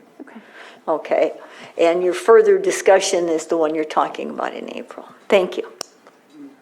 All right. Are we clear? Are we Clear on a as good path? All right. With that being said, thank you for the discussion. Thank you for the presentation. Thank you, public, for your comments and for the dialogue. It really helps. And I hope you didn't feel as if, I know one of them said, hey, I know you're tired of hearing us. No, we need to hear it at times because we hear a lot of different things and sometimes we don't get to hear your voice. We're about hearing everyone's voice. So thank you. So next item on the agenda. Mr. Chair, if you felt inclined to take up the North Shore Fire Agreement, the chief has been here and waiting here he is. patiently. And if you're ready for that, Susan Parker will come in and present that item. So item 5.3, approved North Shore Fire Protection District Wildland Fire Fuels Crew Grant Agreement for the purchase of equipment for an amount not to exceed $521,779. Thank you, Mr. Chair. While the folks are shifting, hopefully Susan Parker will come on in. Here she is. Hello, Susan. Come on, Susan, you can just use the standing mic if you'd like. And Sure. Oh, come on up. great. Susan, you'll need to be in front of the microphone, though. I know, I want to ask a question first. Yes. Okay. Do you want a short presentation, or should we just go to the discussion part? What would you prefer as a board? What do you prefer? personally, I pulled this for two specific questions. I think the program has a lot of merit, and I don't personally need a presentation. I don't know if the rest of the, how the rest of the board feels. No, I'm in agreement. Just the questions that you need clarification. I think we just go to the questions. Okay. So I had two questions. One was the reporting section of this said that we would get a report on January 8th, I believe, of 2024. This would start as of today if it was approved. And there's a fire season. Unfortunately, that's never ended, I don't think, from last season. But anyways, we've already seen fire activity. We will continue to see fire activity throughout. There's going to be some work for the mop-up. There's going to be some work with the mitigation, hazardous mitigation for the vegetation work, and other things like that. I'd love to get one. I don't know if the year was wrong and we're supposed to get one in January of 2023, but to wait all the way to 2024 to see what was done and the success of the program. I want to know, do we want this again in 2023? Because it ends in March. I don't want to find out until January of 2024. So that's why I was hoping to kind of reel that in. I don't want to do it every 3 months, every 6 months. I don't want to put a whole bunch of bureaucratic mess in your wheelhouse for the stuff that we're asking you to get done with this fire crew. But I think it's important to know before the next fire season starts, what was the success and how can we support this if there's a need to continue supporting it. Yeah, hello. We have cannabis taxes to be able to start this conversation. Yeah. Well, you have them go now. Yeah, I can report as often or as little as you want. I do want to, I've been thinking about that. I agree with you, we need to do it sooner than 24, and that's fine with me. I would like to update that. Some of the factors you put in there for reporting might be kind of tough. Acreage is a hard one. Just because of topography, size of crew, etc. But I know that both Supervisor Simon and Supervisor Pyska sit on the RA, and I update them monthly on everything that's been going on with the crew. We are going to have a slow start. I mean, we're starting a brand new thing. I've never had a hand crew or a fields crew before, so myself am learning. And, but I'm willing to report whenever you want it. Every 6 months is fine with me, or to the RRA board, and they can report back through that committee. That's easy. And I'm personally just fine with once in the year to give you your time to get everything done if the RRA wishes to present earlier than that. But I just thought 2024 was a little far. A little far, yeah. Yeah, I don't remember seeing that, actually, but that's okay. That was just for the final grant report, how the money's been spent, what they've done in that entire time. So additional reporting is, as long as he's willing to do it. Do we need to add that into the agreement? Do we just? Yeah. Okay. Yes, we would need to add a line to the agreement that, Susan, maybe you can propose some language since maybe you have the agreement in front of you. I do. So it would simply need to say something to the effect that North Shore Fire will report annually. Do you want that report in paper or you want a presentation or what's the preference? I'd love to see you here and have a presentation so the public could be aware of it. That's my personal opinion. I think I'm fine with that. I agree. Yeah. Supervisor Pyska, you had your No, kind of. I know that we'll have monthly reporting at the RRA, and I think that's appropriate and fantastic. And I think a January report, because that's kind of, we're definitely through fire season. We're kind of halfway, hopefully, through winter and wet season. So it would be great to see you then. We always love to see you. Well, I get to see Chief at all my town halls, so it's fun. Yeah. Supervisor Spud. And so I still had two more things. One is also, it says here under performance measures, and I couldn't find it anywhere else, so it's kind of strange that it's in performance measures, but it says fuel crew will coordinate with Community Development Department, Code Enforcement Division to clear brush and fuels from risk-identified areas and conduct prescribed burns where appropriate within the county. Now, I get it that we do hazardous vegetation check-ins and have violations, and those can be shared. But I don't know that, like, we're very reactive versus proactive. I think that, to me, the fire crew is about being proactive. And I'd like to, and I don't know, I need to have the conversation. I'd like to add the RRA in there, because I think the RRA has with the work that they're doing with the CWPP, the fact that they're just knee-deep in this conversation about fire mitigation, I'd like to allow our Code Enforcement Division to maybe grow in this specific role of being a part of the fire mitigation outside of just our normal violations, and that the work can also come from the RRA, where they have specific high-risk areas saying, hey, this hasn't burned in a while, we're really worried about this area, where it might not be a violation that our code enforcement triggers. And so I don't want them to be the only lone party that, it just felt like a lot on our code enforcement at this point in time. Can I? Supervisor Pyska. So we can put the RRA in there, but we're in the process of building out the Fire Safe Council. And the Fire Safe Council, a countywide Fire Safe Council, will have this responsibility, will hold the responsibility of the CWPP. So it's not there yet, but that's where this collaboration should be. And if we add the RRA, the Fire Safe Council is at the RRA at this moment in time, correct? No, I mean, they're different. So there is an organization called the Lake County Fire Safe Council, but it doesn't have capacity. So the RRA has capacity. The RRA is all risks, and so it should be focused on all risks, delegating out programmatic work. So by next January, the Fire Safe Council should be built for what it needs to do. So if you were looking for putting language in, you could put the RRA and the Lake County Fire Safe Council. Okay. Mr. Chair, could we also have Ms. Parker speak to why she worded it as she did with the involvement in code enforcement? Because there was some planning involved. So before we change it, could we hear that? And actually, I'm gonna defer to the chief because. So this was part of my idea. A couple of things. One is I've talked with Supervisor Pyska about the $100 fee that was assessed to the Riviera port areas that what I'm told, and I don't know that for a fact, but a lot of work hasn't gotten done. And the work that has gotten done has been very expensive because they've had to go out to bid, they're paying prevailing wage, and things like that. With my fuels crew and being a government entity, don't have to do any of that. Just turn the work over. And so it's much quicker, much faster to get the work done, and much cheaper, quite honestly. And that, not only a code enforcement issue, but it could be public works. We could we could work with public works on clearing evacuation routes throughout the county.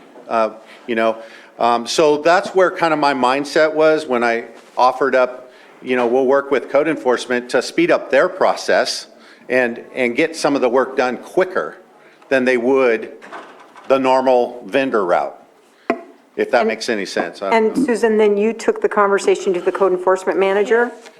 Can you get to the microphone? He tried, we're playing phone tag. Yes, I did speak to Mr. Beltramo initially during our initial discussions in January, and then I reminded him of those discussions yesterday, and he's very excited and on board and sees this developing, just like you said, Bruno, into a bigger and better and more comprehensive process. Ms. Grant, you wanted to say something? Yeah, only that in terms of adding in the RRA or anybody else, the agreement itself is between the county and North Shore Fire, and you can't just add independent bodies. So there'd have to be a process where the RRA would agree to be a signatory to the agreement. It'll have to be adjusted to do those things because, well, for obvious reasons, you wouldn't want one of the cities to start adding the county into participatory documents just arbitrarily. So it's staff's recommendation that you go with it as proposed, and there was some thought that went into it. Yeah, okay, and so, and North Shore Fire and the county are both members of the RRA. Yes. Supervisor Sabatier? Yeah, and part of my concerns was it did not seem like community development was up to date on what exactly their role would be, and I just wanted to see what else was available to make sure and guide us, because I want to make sure to provide you the right tools and the right destinations for where the best impact would be. And my last question is, I believe I know where it's coming from, but there's nothing in here that says where the money is coming from in our memo or in our agreement. If we can get that so the public is aware and so that we are aware where these funds are coming from.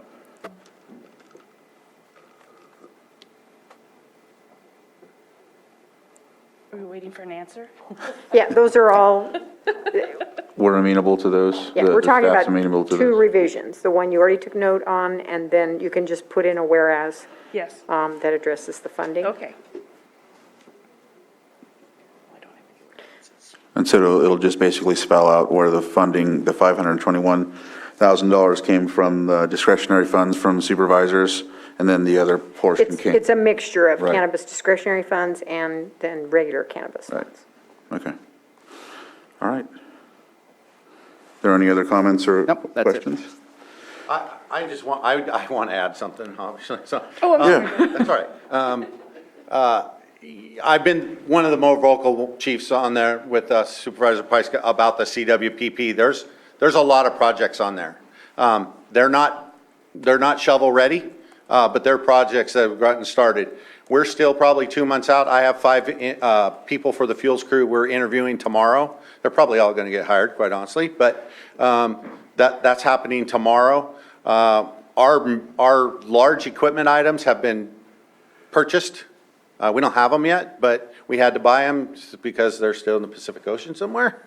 But Hopefully not at the. so we ordered them up, but when they do come in, that was your guys' purchase, and I would like to make sure that we get that partnership with you and, a little promo thing for everyone when that happens. I'm already working on projects. When Carrie's already reached out to me about her project she's been trying to do since I came to work for North Shore in 2014, which is make Spring Valley Road from the store to the highway and a safe evacuation route. She's already talking to me and finally feels like she might have an avenue if we can jump some of the legal hurdles for, going on trespassing on people's property. So, I'm sure Ms. so Grant we're is working plugging on her it. ears. Well, we know who it is. We know who it is. But we have to get all of those permissions ahead of time, and that's what's going to take some time and hopefully not slow this down. We've partnered with Clerk to do some of that work for us and do some of the grant work for us because I'm not experienced in that, but they are. So I've been working hard at all the partnerships that I can do to make this thing just run smooth as we can. But again, this first year is probably going to be kind of up and down as we learn how to do it. But I'm super excited. I love what you brought in front of us, or what we have in front of us, and absolutely am in support of it. Thank you, Chief. All right, I'm going to open up to public comment. I don't see anybody in the chambers with public comment, and I don't see anyone online with their hands up. So we'll bring it back to the board for action. Mr. Chair, I move that we approve North Shore Fire Protection District Fire Fuels Crew Grant Agreement for the purchase of equipment and an amount not to exceed $521,779. With amendment for With reporting. amendment for? Reporting. For reporting. And clarifying funding source. And clarifying funding source. Second. I have a motion and a second. Johanna, please conduct the roll call. Okay, Supervisor Sabatier. Aye. Supervisor Scott. Aye. Supervisor Pyska. Yes. And Supervisor Crandall. Aye. Thank you. All right, thank you. He feels like we do. So let's see here. Let's go on to item.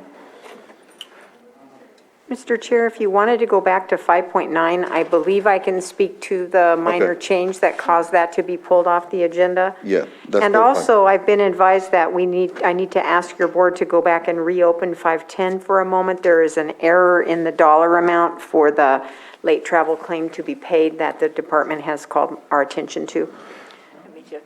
Okay, so I'll read You have to item. reopen the consent agenda to do that. So moved. Okay, so I have a motion Second. and a second to reopen the consent agenda. Johanna, conduct the roll call, please. Okay. Supervisor Sabatier. Aye. Supervisor Scott. Aye. Supervisor Pyska. Yes. And Supervisor Crandall. Aye. And so we'll go to item 5.10. Yes, sir, I can just state Yeah. it very quickly. Go As ahead. you'll see in your agenda, the dollar amount of the late travel claim is listed as $224.28, and the department advises that the correct figure should be $228.28. And Johanna, correct me if I'm wrong, I believe that is the figure. Is that right? Well, in the email I have, it appears to be right. And, Mr. Chair, I'm sorry. Yes. It is what is on the travel claims itself. It Right. does say 228.20. I noticed that too. Thank you. Okay. And so we're just looking to correct that.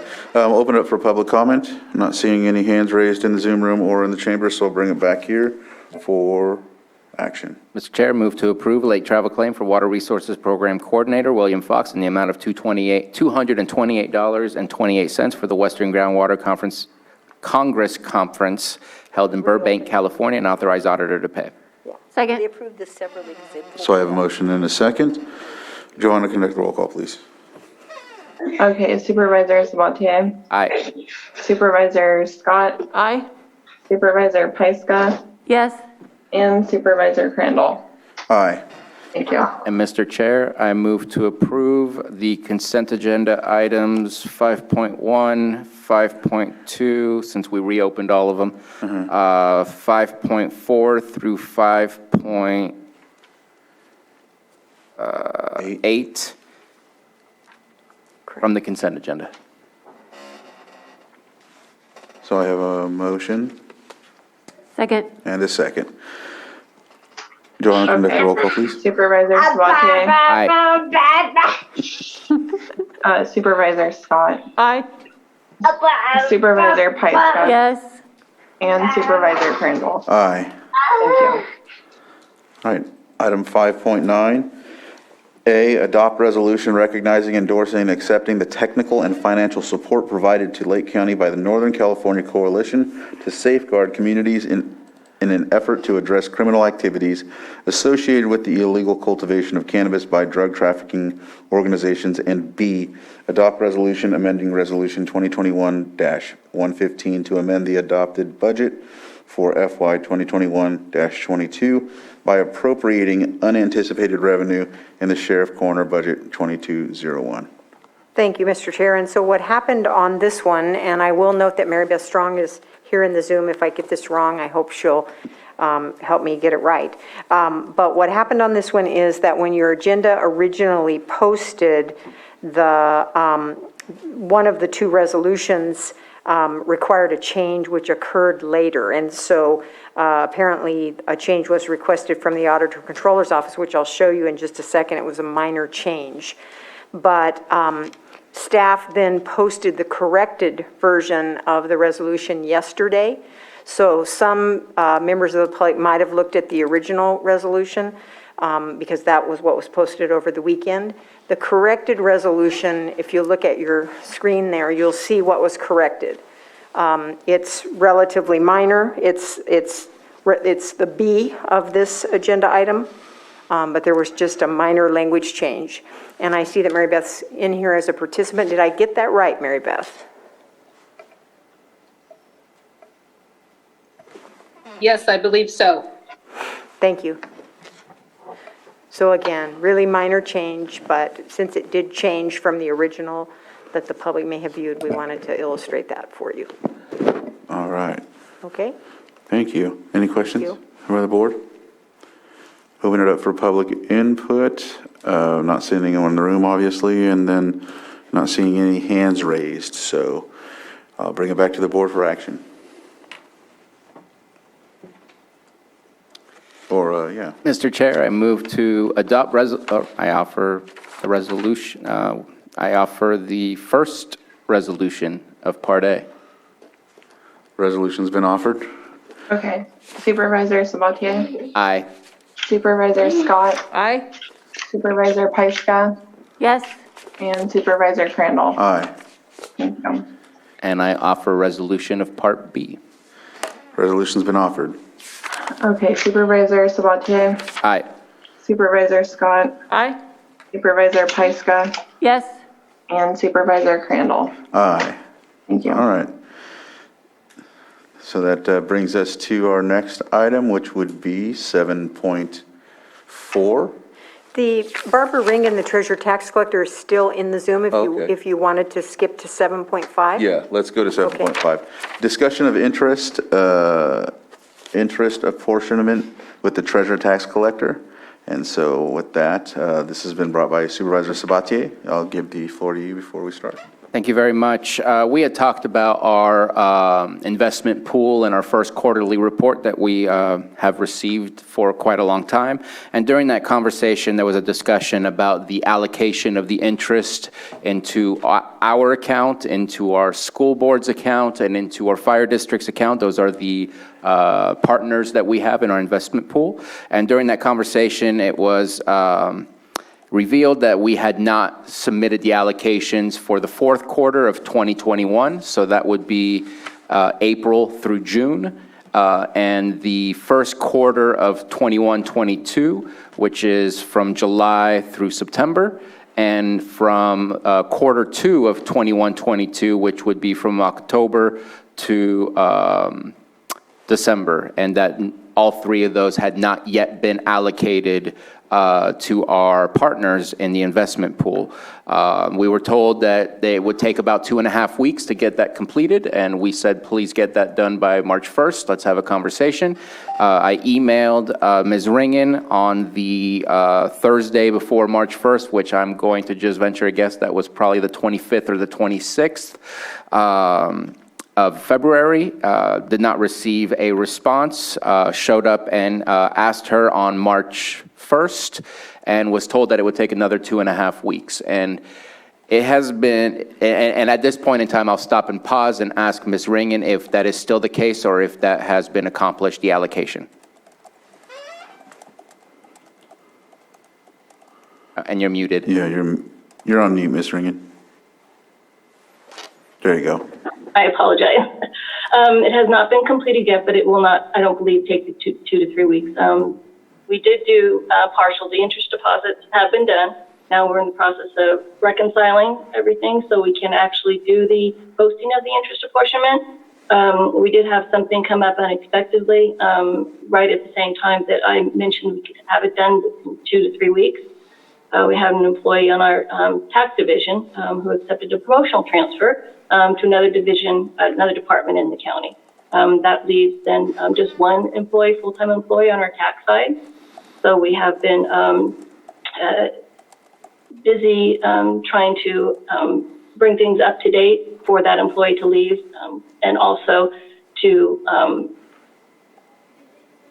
make sure that it ran smoothly after that. So we've been a little bit strapped for time, but I do apologize. It was not my intention to go past that, but at this point we have been partial, and I don't believe it will take much longer than maybe to no later than the 17th. So I'm working on the reconciliation now, and it should move smoothly, hopefully after this, now that we've had that transfer. Okay. And the Q4 allocations, typically you would have a 15-day window that you can go ahead and get that all processed and submitted over to our partners. So if we use July 15, 2021 as a potential deadline for when it should have been allocated, we're 236 days behind schedule in getting our fire districts and our schools, including ourselves, the county, those funds. We are March 8th, so 4 months from now would be almost exactly a year. From the first quarter of 21-22, we are 144 days behind because October 15th would have been the date that typically that's when the allocation would be made. And for the second quarter, which would have been done on January 15th, we're already 52 days behind. So the loss of a person in the staff is something that occurred just recently, which doesn't provide much context in why we're still 236 days behind. My question that we need to resolve is how do we make sure that this doesn't occur again? There's a new payment will be due at the end of this month, so April 15th is when a payment will be due to our partners.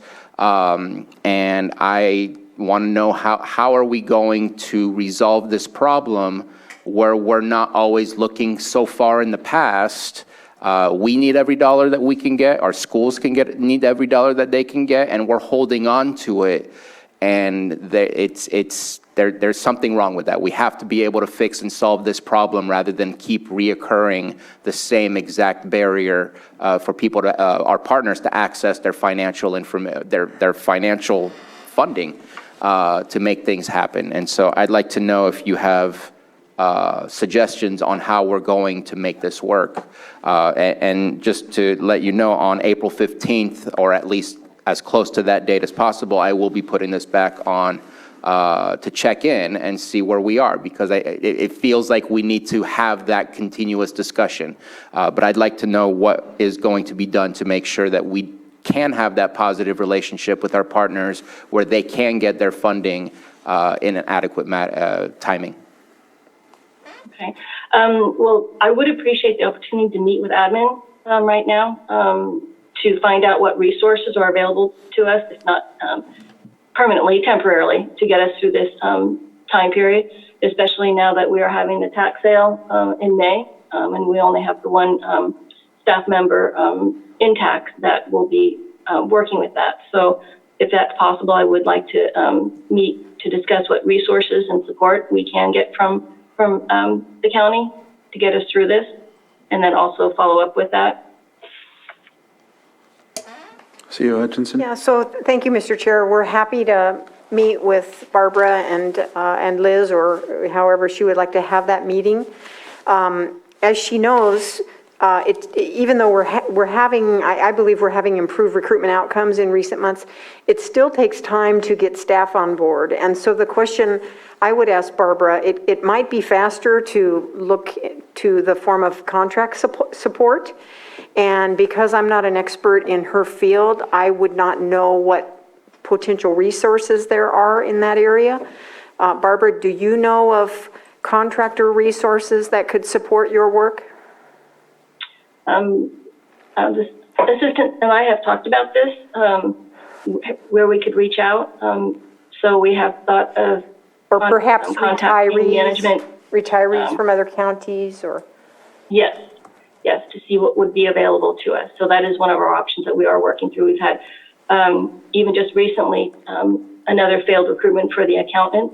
And I believe we have accountant recruitment out there and also our accounting technician recruitments again. So we have been trying, but unfortunately, for one reason or another, we have not been able to bring anybody on board yet. So, but we are searching, yes. Okay. Is there any other questions? Do you have the direction you need? I would ask, since you said approximately 9 days, I believe you stated March 17th is when you're going to have that accomplished. Please communicate that with us, because other than my finding you at your office, there was no communication to let us know if this was getting accomplished, as we had discussed during our public meeting last time regarding our quarterly investments.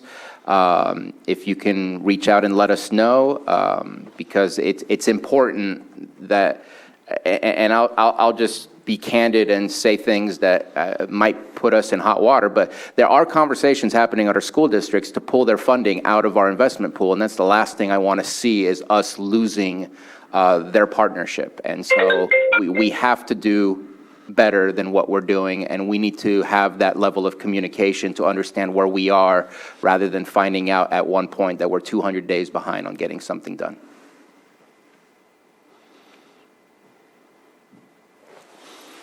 So please communicate and let us know that that's been accomplished or not. Yes. Okay. All right.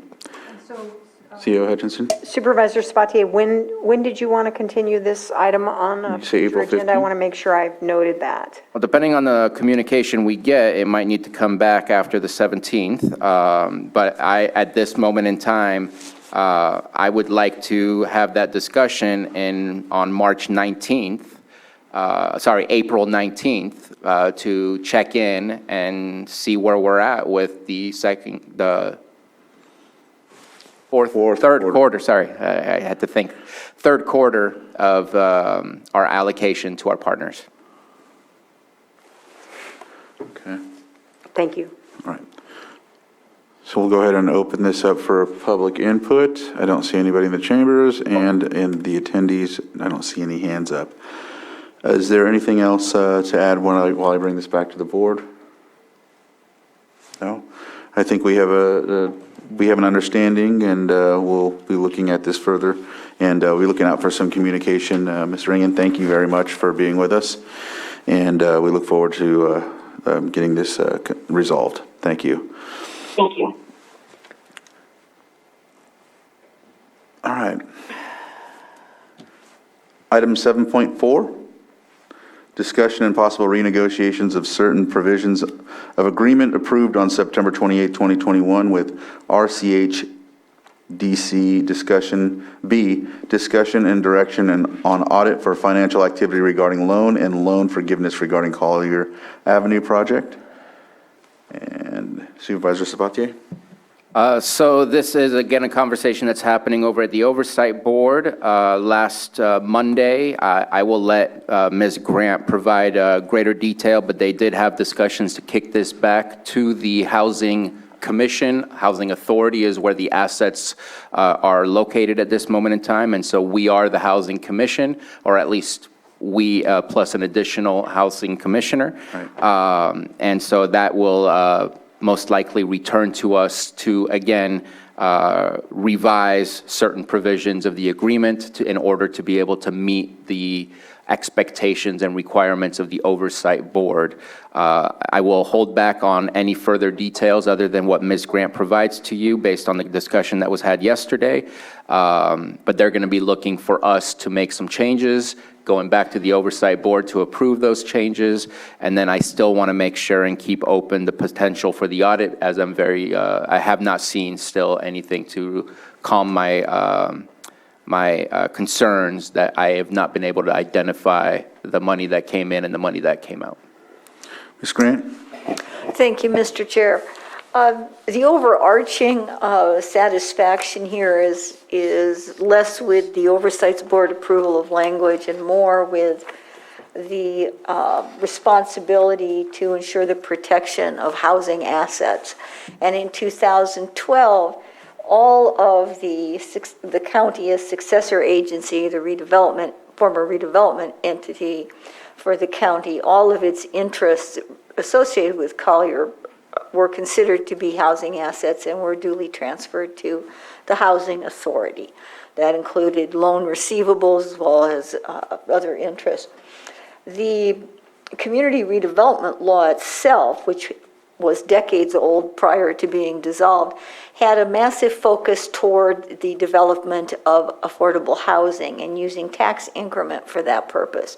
When redevelopment was scuttled and determined that it would not go forward, the law still made provision to protect affordable housing, and that's why one of the allowable transfers of these assets acquired through redevelopment were allowed to be transferred to a housing authority so that the use for affordable housing could continue.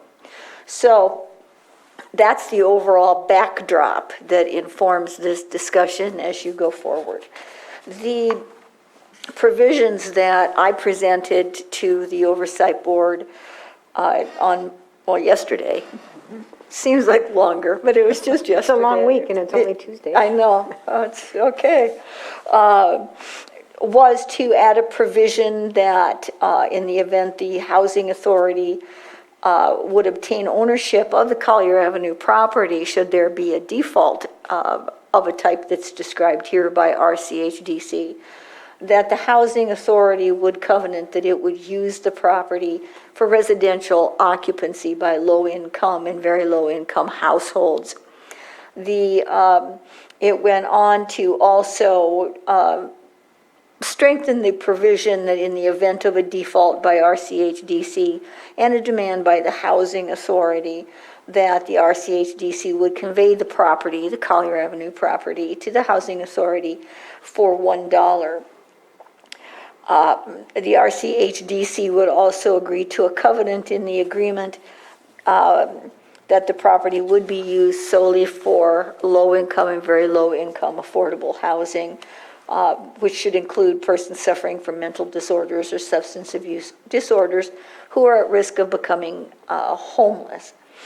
The default provisions were specified in terms of exactly what events are going to create default, which would be a breach of those covenants, insolvency, assignment or attachment, suspension or dissolution of RCHDC's right to do business, or that there would be liens on the property or the development that the housing authority didn't approve first in writing, or the failure of RCHDC to meet the obligations that relate to its use of the property and its covenants, to continue to use it in that way.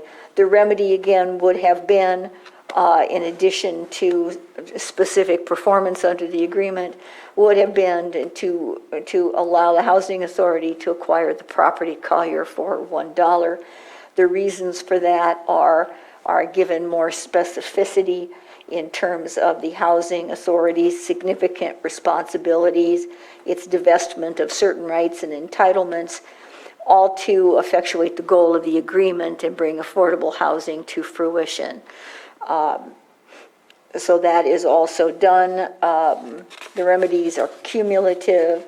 Again, the point of all of this is because the Oversight Board back in 2012, with certain conditions, in a way that's a little interesting, divested but still maintained some level of control. However, it doesn't change the nature and character of these assets as housing assets, and nothing in their March 2012 orders would have done so.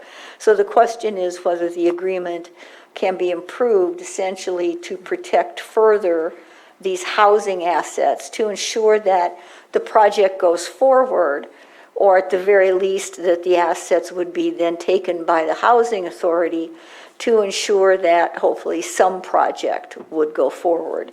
In the event that nothing can happen, which is a very remote possibility, and the property would have to be sold, any monies recouped could be returned back through the Oversight Board to the taxing entities. But that would be a very rare occurrence because, again, the point of having the housing assets is to use them. And as I mentioned at the beginning of my presentation, the law, both during the community redevelopment years and upon its dissolution, was very intent on protecting the use of monies for affordable housing in California. And Lake County certainly has a severe need for such housing. So with all of that said, we need to bring it back to you sitting as the Board of Housing Commissioners, with the Resident Advisory Board member sitting with you as well. Yes, I'm not, my presentation wasn't for you to comment, it was just to let you know status, but these will be the issues essentially that will come back to you as the Housing Authority Board. Thank you. Supervisor Sabatier? So at this moment in time, my original reason for bringing this was due to some concerns on the agreement that we had signed that said that we had approval to forgive the loan. The conversation, and again, my main concern was the taxing agencies have funded this in the first place and wanted to make sure that they were being protected. The conversation, the way it's happening right now in the Oversight Board, is accomplishing exactly those things to make sure and protect those taxing agencies, and that if by chance we end up having to sell the property, that they end up not losing, that they can get things back, maybe not entirely, but that they would be able to get compensated their funds that they contributed.